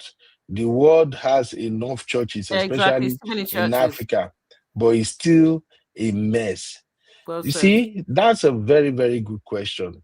But when I said I always thought of building a church, it's because I'm a guy who think of always giving back. Now there are several ways to give back, but why churches has always occur in my imagination is because I just don't like how these so-called men of God are taking advantage of worshippers. That's just the gospel truth. I just don't like the way they are taking advantage of worshippers. And I hate the fact that many Nigerian Christians right now, they are hypnotized. When you say they go fight you, but that's what it looks like. A lot of them have been hypnotized by their so-called pastors. And that's why I said during the beginning of this show that when you go to a church, and anytime you did not go to church, maybe one Sunday you miss service, and you discover you cannot rest in your spirit. You're like, hey, why did I miss church? I'm supposed to be at church. You know, you don't just get yourself until maybe next Sunday again when you show up at church. what that means is that you have been hypnotized. It's so hard to believe, but I'm telling you, you have been hypnotized. Our God is everywhere. God listens when you pray, even in the corner of your room. But as soon as you don't feel, you're feeling uneasy, as soon as you are having anxiety because you missed church one Sunday, you are thinking your word will crash. You are thinking, oh, evil will happen this week. I missed church. That is no longer ordinary. And that is what I think is happening to many people in Nigeria. I shared the story of my nephew here one time when I was going to leave Nigeria. As at the time I was leaving Nigeria to come to the US, my business had the potential of making between 2 to 3 million naira in a year. As at the time I was coming. And because it's a consultancy business, it's an academic consultancy business, we really don't do that much. All we did was I registered in a couple of libraries internationally. So students who don't want to pay in dollars or something in order to get material, they usually consult us. They will send their thesis, whatever they want to research, and then we just go to those libraries and look for those materials for them. And it was using a lot of money. I told my nephew to come and take over the business. But because of the church he's attending, he was brainwashed. He was already in a space where he felt like, if I'm not in the church, everything will collapse. Oh, I have to be there, I have to be there. He says he's maybe one of the youth leader or something. All their yearly programs, he attended everything. And as at the time I knew my visa will get approved and everything, I told him, come and live with me for 6 months. Let me show you this business. I suffered, I sweat when I was building this business. It pains me that I'm going to the US now, and this lucrative business will just collapse. Come and learn it. This guy did not come because of religion. He was in another state. He didn't come. Nothing where I know do. He told me point blankly that, hey, I cannot joke with my church. We have convention. I don't want to mention the name of the church, but they do it all the time. We have convention. I have to be at Mowe. I have to be like, and I'll be like Jesus Christ. Even your pastor, your daddy Gio, their children are wherever they are right now, studying, working, improving themselves. They don't tie their own children to their own church. How come you people are the one who tied yourself to the churches? Eh? How come you tie yourself to these churches? As at the time, he didn't come. He's my baby. He's like Nami carry and when they born up for speaking. The thing is still paining me as I'm speaking now. Because by the time I traveled, I still run the business for like a year from US here. Because people will usually send email and everything. I was still running the business. And they are paying in Naira. Until America hold me tight, then I can no longer do it. I just have to let it go. That is how I ended the business. I later transferred it to a friend who cannot manage it very well. Then the business just pack up. Fast forward years later, my brother is still trying to find his feet as we speak. So anytime when we talk, although he has later apologized to me and everything, but every time when we talk, I will tell him, did you see your daddy Gio, his grandchildren, your own mate among his children? Do you know where they were as at 2013 when I was going to leave Nigeria? Can you compare it with where they are now as at 2024? Do you see how you were being left behind? Look around you. All your mates, have they not all kind of left you behind? That's what I'm talking about. You guys that have been hypnotized, you don't see what's before you. All of you just believe that God will do it. God, they keep telling you, let's pray, let's pray, let's pray. Faith doesn't work like that. Faith without work is nothing. I've preached this so many times that look, the way you guys go to church in Nigeria, there will be program on Tuesday, some program on Monday, some program on Wednesday, it's too much. If you live in an economy where there is high rate of employment, nobody has the time to be going to church the way you guys are going to church. And besides that, these pastors just need you to add to the numbers. You are the least of their problem. In fact, the bigger the churches grow, the further you are away from the pastor. I don't know if you guys get what I'm saying. When the church started small, when your number is just maybe about 60 worshippers, pastor can definitely see almost everybody and recognize them. But as the church is growing, more richer people are coming in. Even your own seat, where you sit in the church, it will be they will begin to push and go back, go back, go back, go back. Later, you will discover that when that church grows to a point whereby you now begin to have this, our church has 1,000 capacity. You, where you remember, we start with them. If God no bless you, may you day rich. They're not going to even see you. Even when you first say, I'm not going to church again, nobody say your papa at that time. That's why I always tell people that work on yourself. Your service is to God, not to pastors. There's a guy that I hired also when I started my merchandise business in Nigeria. He was my manager, very trustworthy guy. In fact, when the guy called me, earlier this year, and we spoke on video, and I saw how he emaciated. I can't hold it back. I was tearing. And my wife was like, babe, what's wrong? Because my wife know him too. This is a huge guy, well-built guy, broad-chested guy. Now, when you see him, he's so skinny. What happened? I brought this guy to Lagos. I say, manage this business for me. You are the only person among all the people that have worked for me. You are the one I trust that you can handle this business. This is millions of dollars business. And the moment he stepped into the business, everything changes. The business was picking up. But guess what happened? The pastor of the church, because I have to pull him from a northern part of Nigeria to Lagos. I have to tell you have to come down to Lagos. But the church where he's worshiping at Nasarawa, the pastor was calling him back about, only God knows whatever the pastor told him.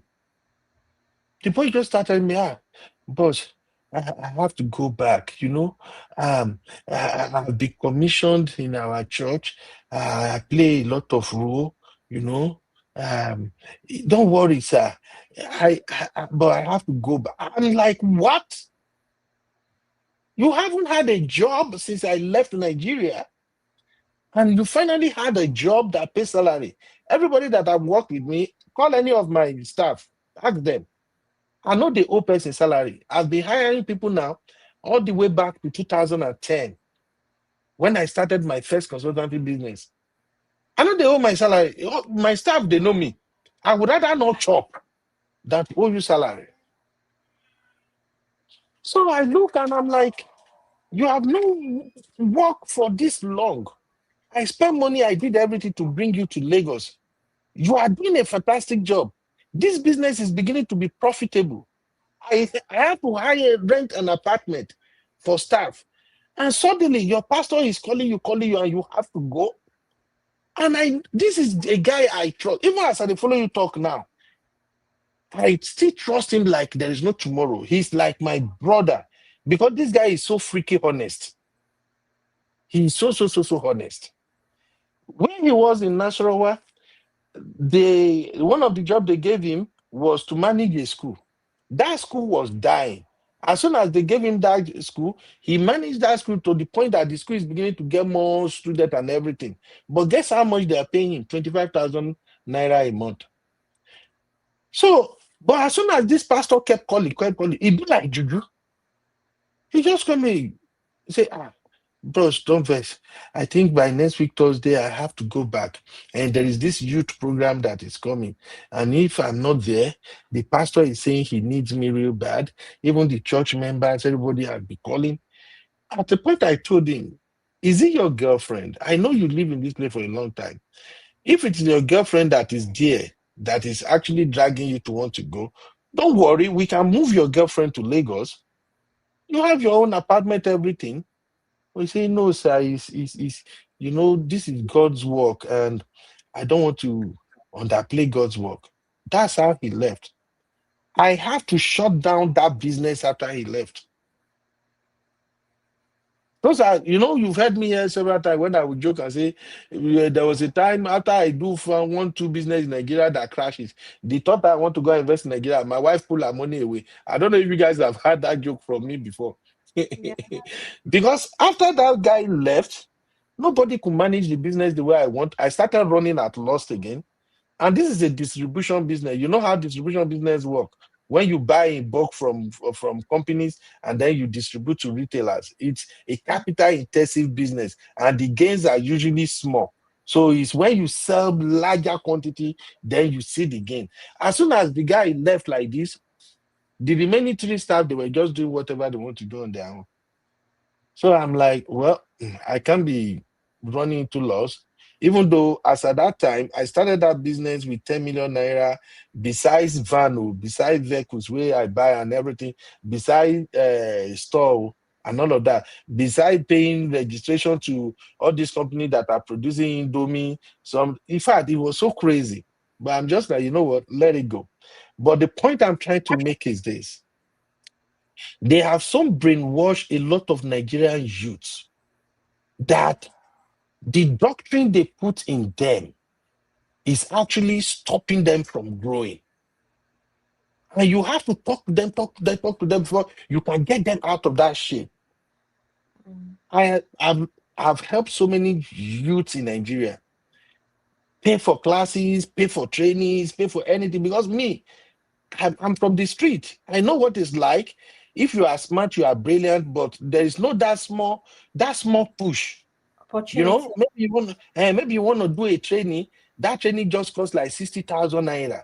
But the money no day. I know what it feels like. So for me, when I see all of these youth that are serious and they just need that small push, I just say, wait till day there. After all, this is the covenant I made with God, that God, if you pull me out of this poverty, I will always help.